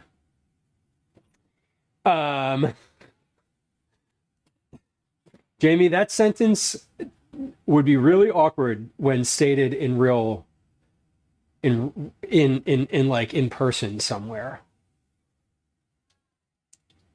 If you said that out loud and someone overheard you in the grocery store, they would be like, "Excuse me, / can I get your number?" It's my government name. I will tell you, I thought it through when I addressed the cookie box. I will say that. Okay, we're gonna come over to the sink here. We're gonna run a game of words on stream. If I can find it somewhere in this thing. Here we go. Okay, let's start a game of words on stream. We're just taking a quick break. Like I said, I'm not running an ad. I just want to get through getting these dishes out of the sink real quick. That's my goal. Because we have a lot of dishes that are just kind of like, literally in the sink that go in the dishwasher.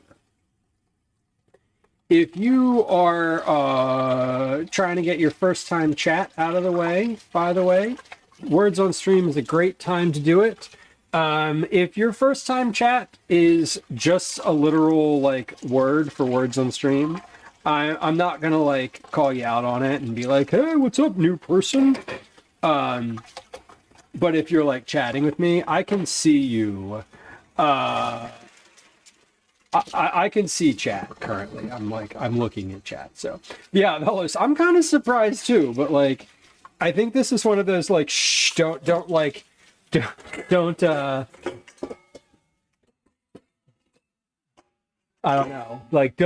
Don't spook it. It might run kind of situations, right? That's how I see it. But I don't know. I don't care. It's not. I'll tell you what. It's not offending me.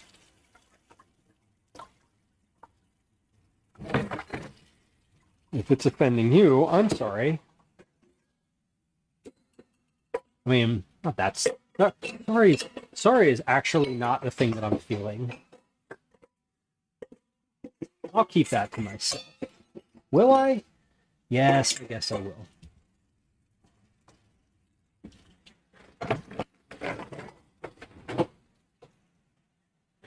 Okay, but really trying to get through loading this dishwasher.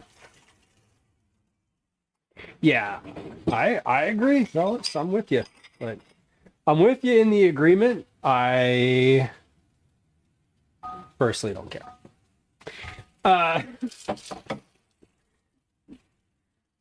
I don't think I'm going to end up doing these dishes. I think I just want to get them out of the sink.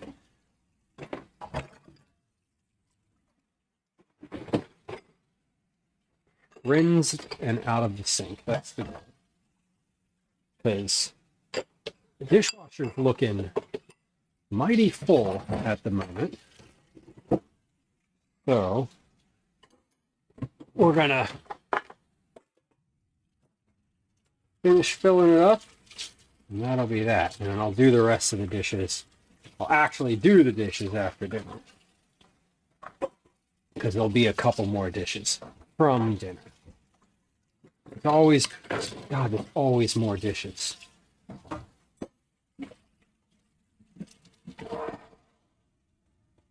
These still need to soak a little bit more. So we're gonna let those soak a little bit more. I'm gonna recognize that that one definitely needs to soak.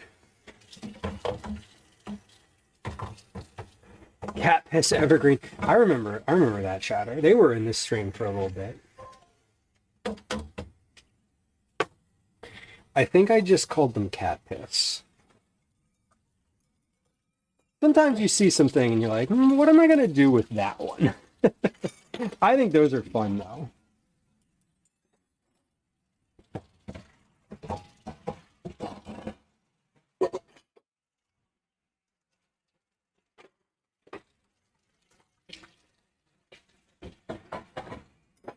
Okay. I can see the bottom of the sink though, which is great. We like that.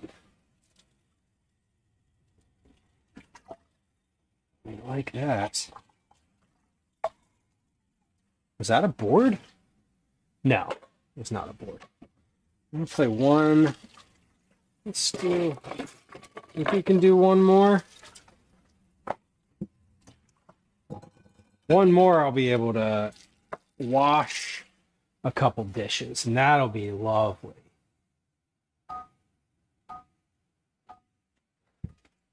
All right.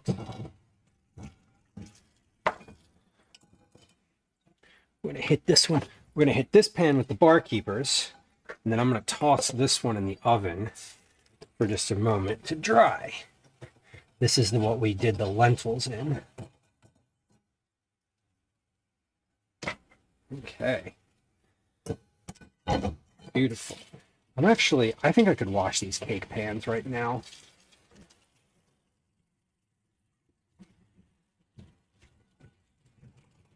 If I wash these cake pans right now, I can put those in the oven too. And they'll be dry.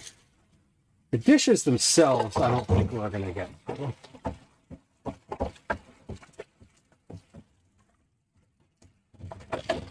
These cake pans I can certainly do.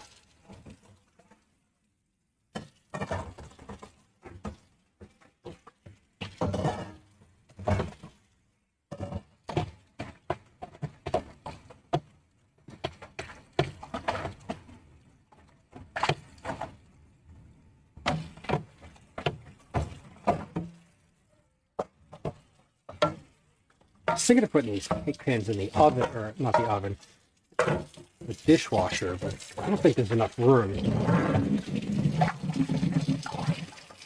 I don't really want to ruin them.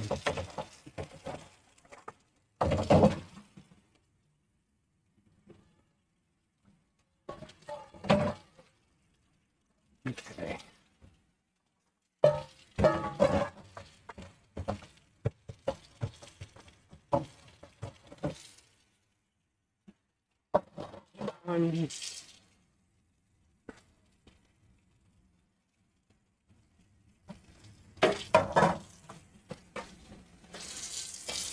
Oh no! Oh, I didn't rinse these. Okay, hold on. All right, one more. Is one more okay? I don't want to annoy people, but like, I just want to finish with these cake pans. I really do. Okay. And they stay at the same level. When you don't win, they like stay at the same.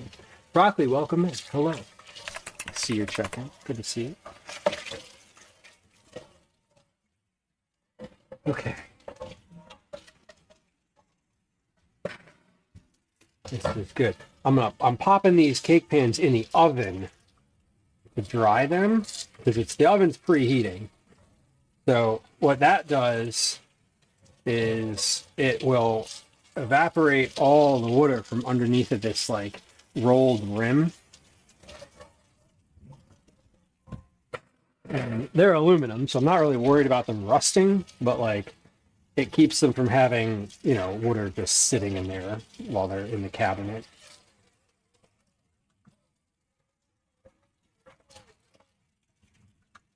Right.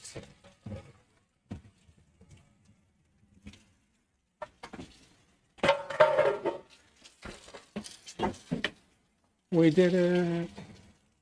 All right, I'm just going to do as many one-off dishes as I can before the end of this game.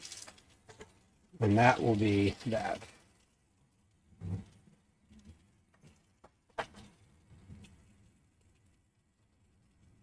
And then we'll get dinner ready and we'll slice some cake and see how we did.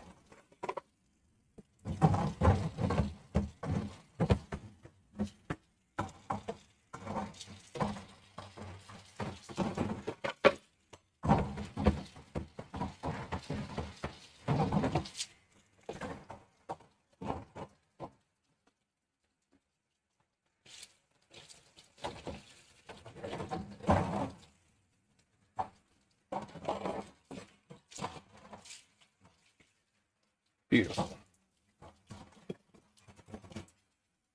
All the dishes that can go in the oven to dry are in the oven to dry.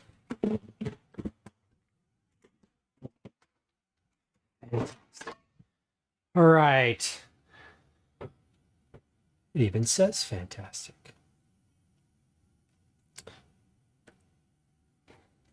We're back. We're back over here now. We're back over here now. All right.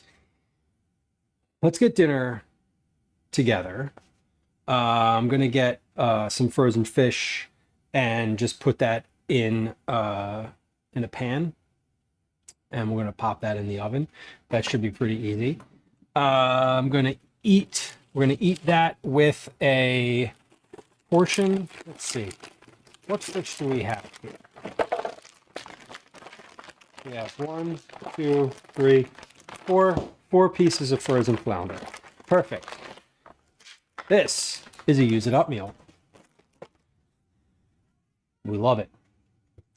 We're just going to put all of these in a tray. Let's put these in.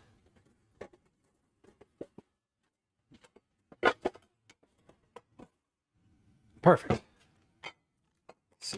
One, nope, not quite big enough. I want them to be flat. I'm gonna put these on a sheet pan, actually. Let's put these right here. Jamie, you're emptying your second freezer because it needs to be defrosted. Good luck. That sounds fun, honestly. It sounds kind of exciting. That's the type of challenge I really enjoy. The like, oh, we gotta cook all this stuff. Let's figure it out. I'm very into those kinds of meals. I'm frustrated recently. We had, I know I've talked about this on earlier and recently, but I'll mention it again. Our entire basement flooded recently, including flooding the chest freezer that I have down there with like all of my frozen food and stores and stashed stuff in it. So I'm like annoyed. Obviously, I'm annoyed is not the right word. We're just dealing with it. We're dealing with the fallout from having the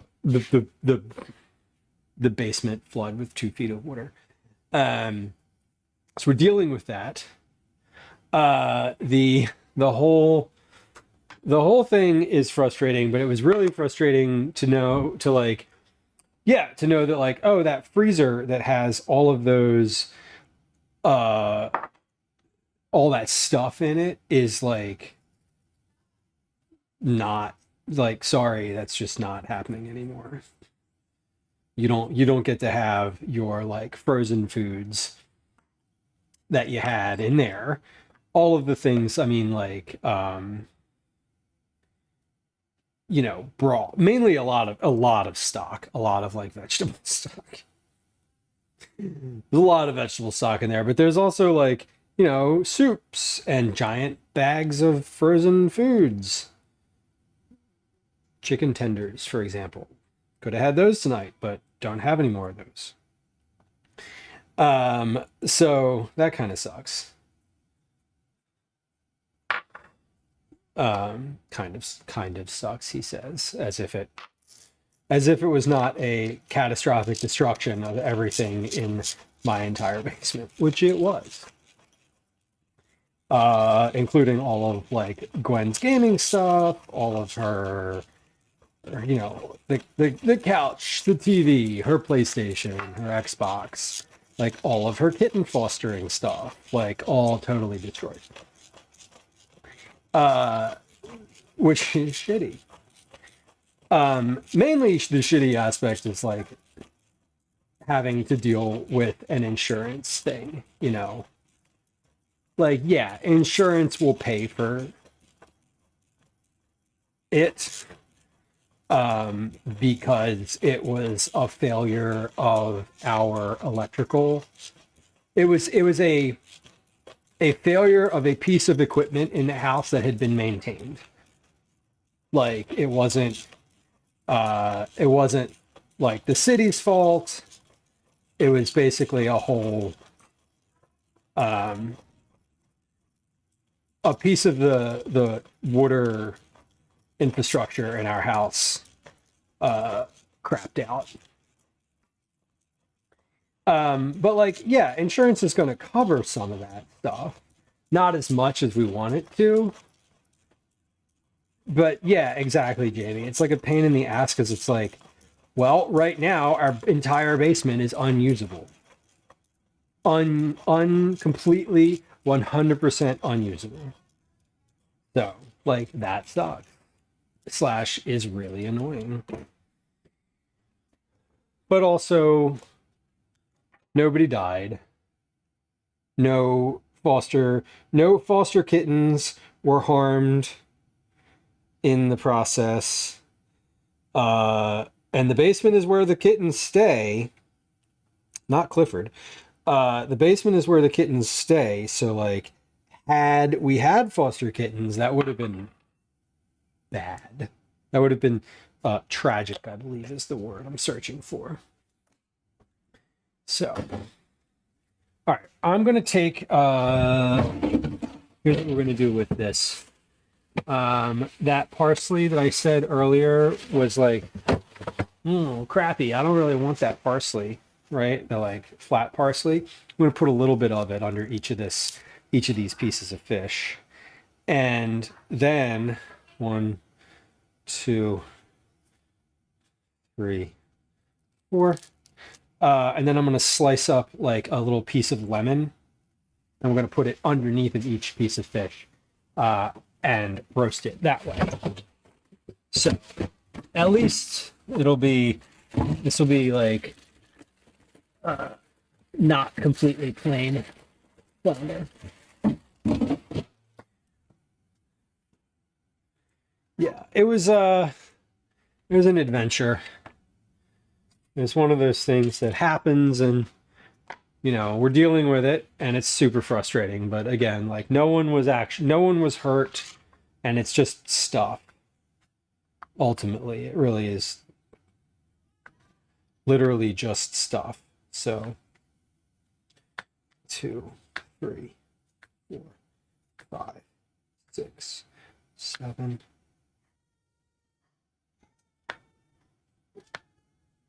8, 9, 10, 11, 12. Okay, that's 4 pieces of lemon per fish. Okay, so I've got my parsley and my lemon.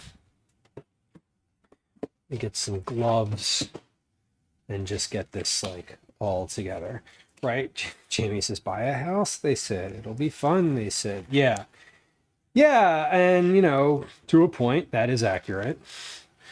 Right up into the point where you're like searching for the water main in your house with a flashlight. Like, don't forget the fact that like I was very sick at this point when this happened. This happened on like day 3 of me being like very ill. And so yeah, it happened. That happened. All right. 1, and then we'll season these again. I'll just put a little bit more on top here. A little bit more salt, a little bit more pepper. I'm just kind of putting some fresh herbs underneath of here, and it'll roast. 2, 3. Yeah, the whole home ownership thing is great, and like I don't, you know, I appreciate the fact that you can do whatever you want with your property when you own it, and when anything happens, it's like, oh shit, this is my issue to deal with. There's no landlord. The landlord, yeah, my landlord woke me up and was like, I need help. And I was like, oh, okay. What are we doing, boss? It turns out we were wading through a bunch of water to look for a shutoff valve, which I found. Anyway, this is good. We're ready to go with that one. Let's toss a little bit more pepper, just a little bit more salt. Let's use the grinder for this. All right, my oven is at 350 degrees. So I'm popping this fish in because I'm not going to pull this out on stream. I think it's still frozen. It's going to take a little longer before we I'm not going to finish this on stream. I will show you what we made earlier, recipe wise, and I'll cut into that carrot cake and we'll have a little taste of that, obviously. I've been looking forward to that for weeks. So, but that's where we're at. I need to let's put this in the compost. I know that I have pans in the oven. That's not going to be a surprise because I did just put them in there like moments ago. I'm going to hit this with just a touch more olive oil. There we go. And anything else for the good of the order in here? No. Okay. We've created more dishes. Just FYI. That happens. All right. We need to get these things out of the oven.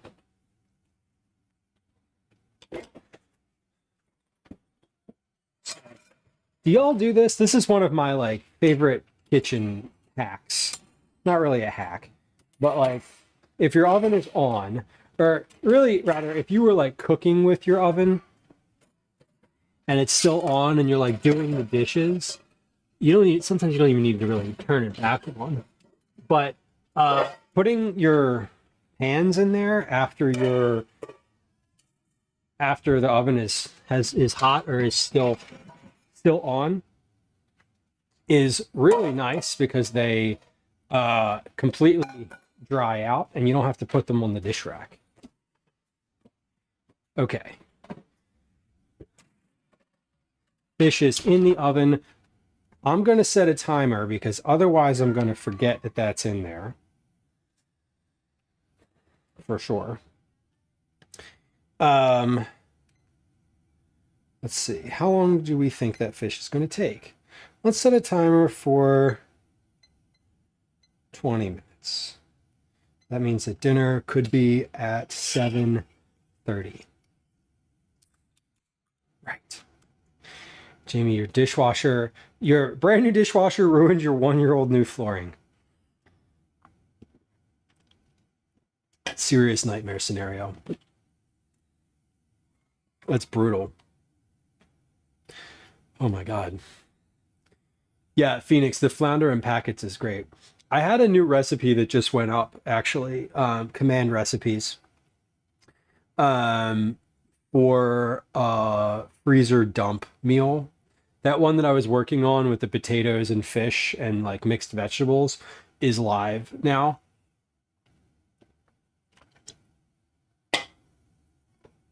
And I'm pretty happy with it.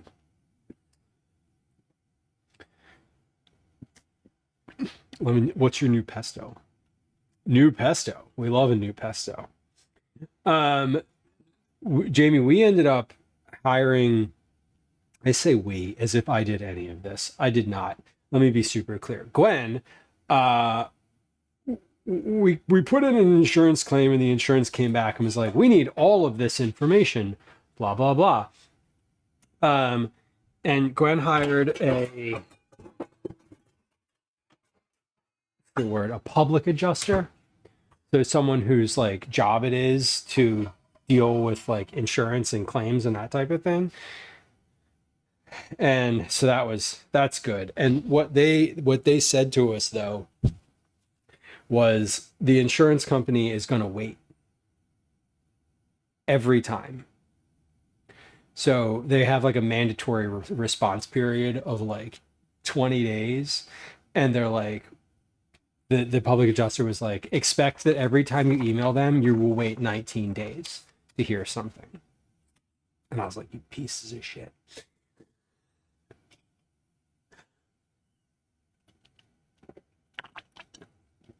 Lemon Cheez-It. I don't want the pesto recipe from the Cheez-It website. No. I mean, maybe, but like, no, probably not. What do they use the Cheez-Its in place? What? I'm going to ask a question I probably don't really want the answer to, but like, what do they replace the Cheez-It? What part of the recipe does the Cheez-It replace? Is it the Parmesan?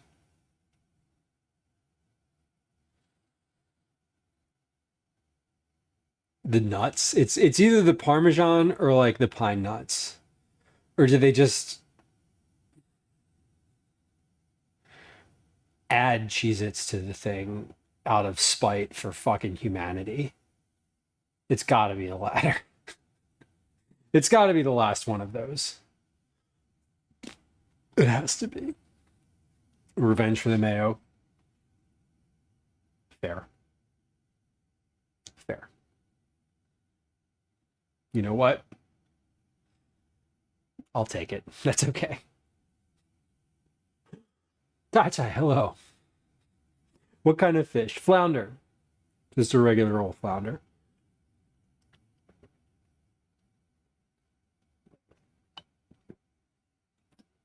Individually wrapped flounder fillets from Wegmans, specifically. Okay. Let's get into it. Let me, oh, damn it. What the fuck is going on here? Sorry. I'm getting set up for dinner too. Oh, it's just for the dipping the Cheez-Its. Okay. Well, crisis averted, but still no. You know what? These aren't going to be big enough for what I want to do with dinner. I'm like, I love these dishes and I love any excuse that I can to use them, but they're not going to be We're going to take the flounder. Here's what we're going to do. We're going to take that lentil salad and we're going to put it in these bowls. I'm going to heat it up again too, by the way. We take the lentil salad, we're going to put it in these bowls, and then I'll just put like a piece of fish on top of it. That's the ideal situation. Sour cream and dried oregano. It doesn't get cooked. Does it get rehydrated in any way? Jamie, you put in a Wegmans order like 2 hours ago. Depending on the size of the order, that's normal or not. When I order from Wegmans, if I put in like an Instacart order or something, it takes, if I hit like if I hit the one that's like deliver ASAP but like don't charge me additional money, That one's usually like 2 hours for me. But the Wegmans that the Wegmans that services the Instacart for us is in King of Prussia, which, unless you're in the area, it doesn't mean anything to you. But King of Prussia is an hour drive from Philadelphia. It's like 20 miles, but it's literally like an hour drive, which is shitty. Okay, so this is a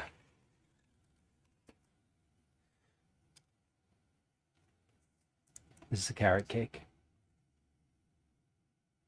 I'm happy with it. I hope it's happy with me. We'll see. I should probably like take a picture of it now before I cut into it. Burp, burp, burp. Let's do that. Okay. Do y'all use the yellow feature on your phones? The one that like makes it better for your eyes and not as what's the word? It takes the blue out of it, the blue blocker feature on the phone. I use it all the time and I forget to turn it off when I'm taking photos and things look weird. I'm like, oh, why is it yellow? Did I start a timer for that fish? I did. Okay. Well, and you set it to black and white. Ooh. I kind of love that. I have mine set that if I triple click my side button, it turns black and white. And I do, when I remember, I'll turn it on, especially in the evening, because it's just boring. When it's black and white, it's like boring. I also don't have it. I don't have social media apps on my phone. That I've relegated social media stuff to desktop only, to laptop only, rather. You know, I took this cutting board off the counter and put it by the sink, and I didn't need to because it wasn't on the counter. It wasn't on the counter because it was dirty. It was on the counter because I want to put the cake on it. There. Okay, let's now we're really cooking. Well, we made carrot cake today. It looks pretty good. Let's cut into this. And I'll just see. Well, it cuts like it has 3 layers. What do we think? I'm gonna eat about a quarter of this? No. Just kidding. One.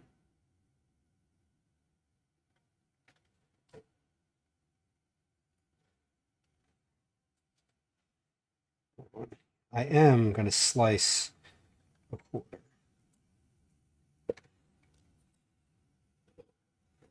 And then I'm gonna slice like 2 pieces out of that.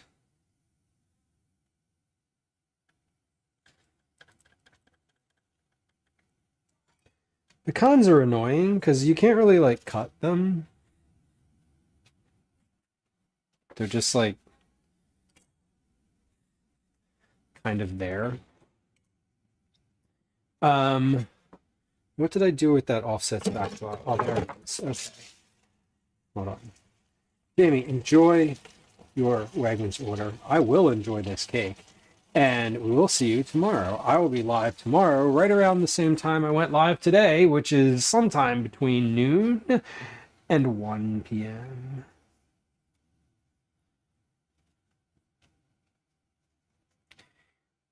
I was a little late today because I haven't streamed in a long time and I forgot how to turn everything on. I didn't really forget, but like some stuff just didn't come on. You'll notice there's no music right now because my music player just doesn't work. I reinstalled it. I did all the things I thought I needed to do. And it was like, no, sorry, we're just still not gonna work. Bug you. I was like, oh, okay. I guess we're just not gonna work. Hey, you want to see some carrot cake? I made it. I made it. Hey, look, I made it. Looks like this.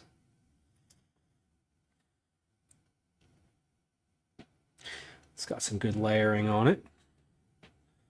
Little thick enough outer layer. Not as thick as I think I would have done had the icing been a little bit cooler and more workable, but I'm pretty happy with that. Let's see what it tastes like. Let me take a picture of it first. Hold on. I'll take a picture of it first. I am certainly not going to eat all of this tonight, and tomorrow I will probably, in the light, when I have better lighting in this kitchen, I'll probably cut a slice and take like a glamour shot of the thing. There we go. Yeah, the interior looks nice. Maybe I'll show you here. Do you want to see the inside of this cake with like the little... Oh, this is hefty. This is what this looks like inside. Oh, hold on. There we go.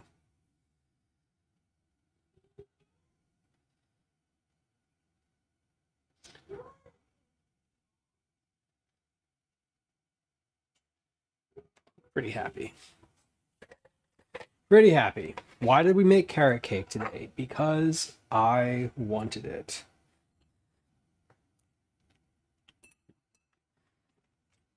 I'm happy with it. That's real tasty. I'm a big fan. That's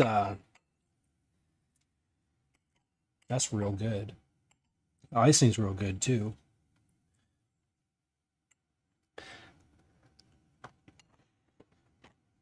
Cake is good. Y'all put raisins in your carrot cake? You like carrot cake with raisins? I go back and forth. That's not true. I don't go back and forth.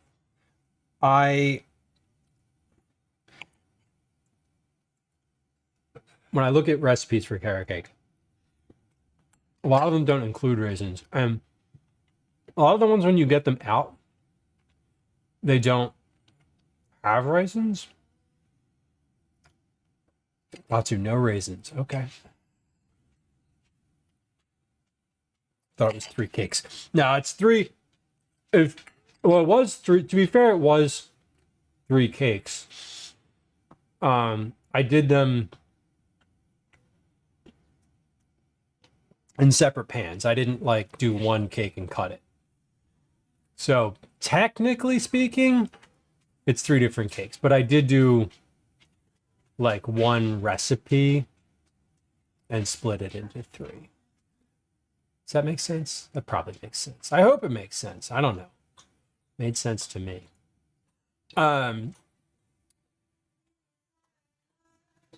What the fuck is happening? Why is it so loud?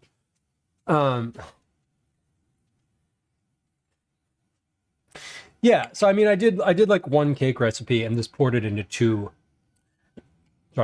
3 separate pans of the same size. I have 3 like round cake pans. I just used each of these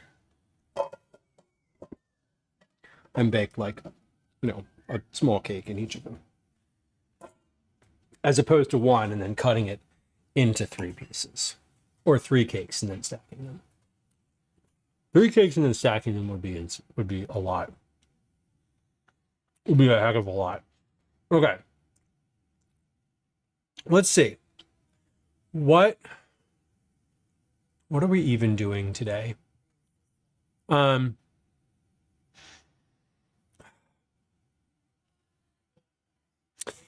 going to raid somewhere, but I don't know where we're going to raid yet. There's quite a few people who are live. In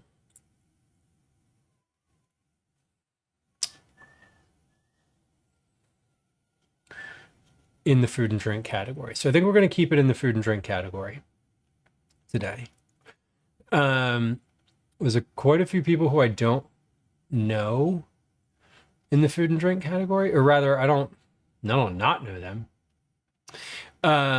But they're less familiar than others.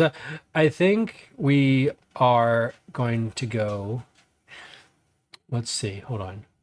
Is he still? How long has he been live? Oh, he's been live for an hour. Okay, good. Love it. Love to see it. Okay, we are going to go raid Hippie Wayfarer today because Hippie is a really lovely human, and he is doing lacto fermentation, kimchi, sauerkraut, cauliflower, and it says he's making plantain chips, which sounds kind of great, honestly. And we haven't raided Hippie in a while. It's Wednesday. Oh, it's Wednesday. That's why everything's weird. Not weird. It's Wednesday. I don't usually stream on Wednesday. That's why I don't recognize all the people who are streaming, because I'm like, because I don't usually stream on Wednesday. And I'm like, oh, there's people who are live who I just don't know. I'm like, what are they doing? As it turns out, they stream on Wednesday.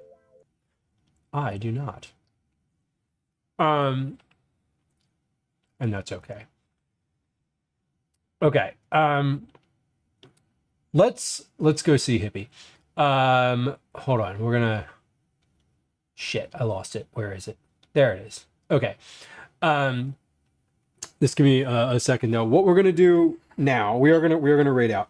So, let me tell you what we're gonna do tomorrow.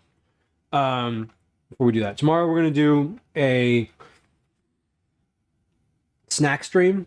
It's gonna be it's TBD. I don't know what snacks we're making quite yet. I still have to like confer with Calvin.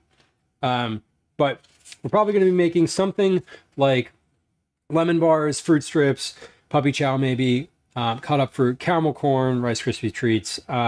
He's going to have some friends over on Friday to do a little Mario Kart tournament. They have a half day at school, so we're going to host. So I'm going to make them some snacks that tomorrow afternoon.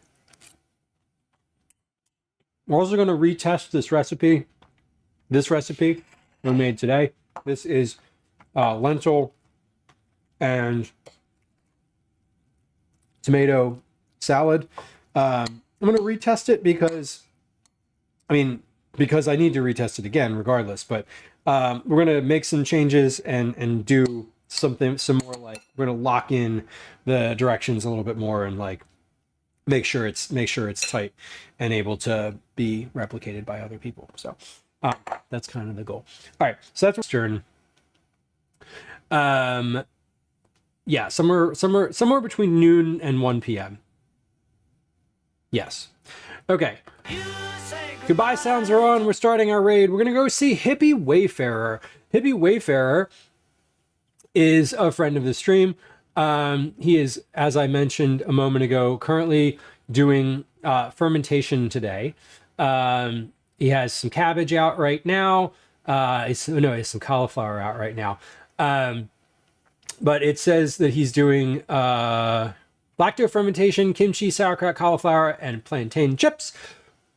Hippie is a fellow food and drink streamer, good dude. He often makes recipes like family recipes, like his mom's recipes specifically.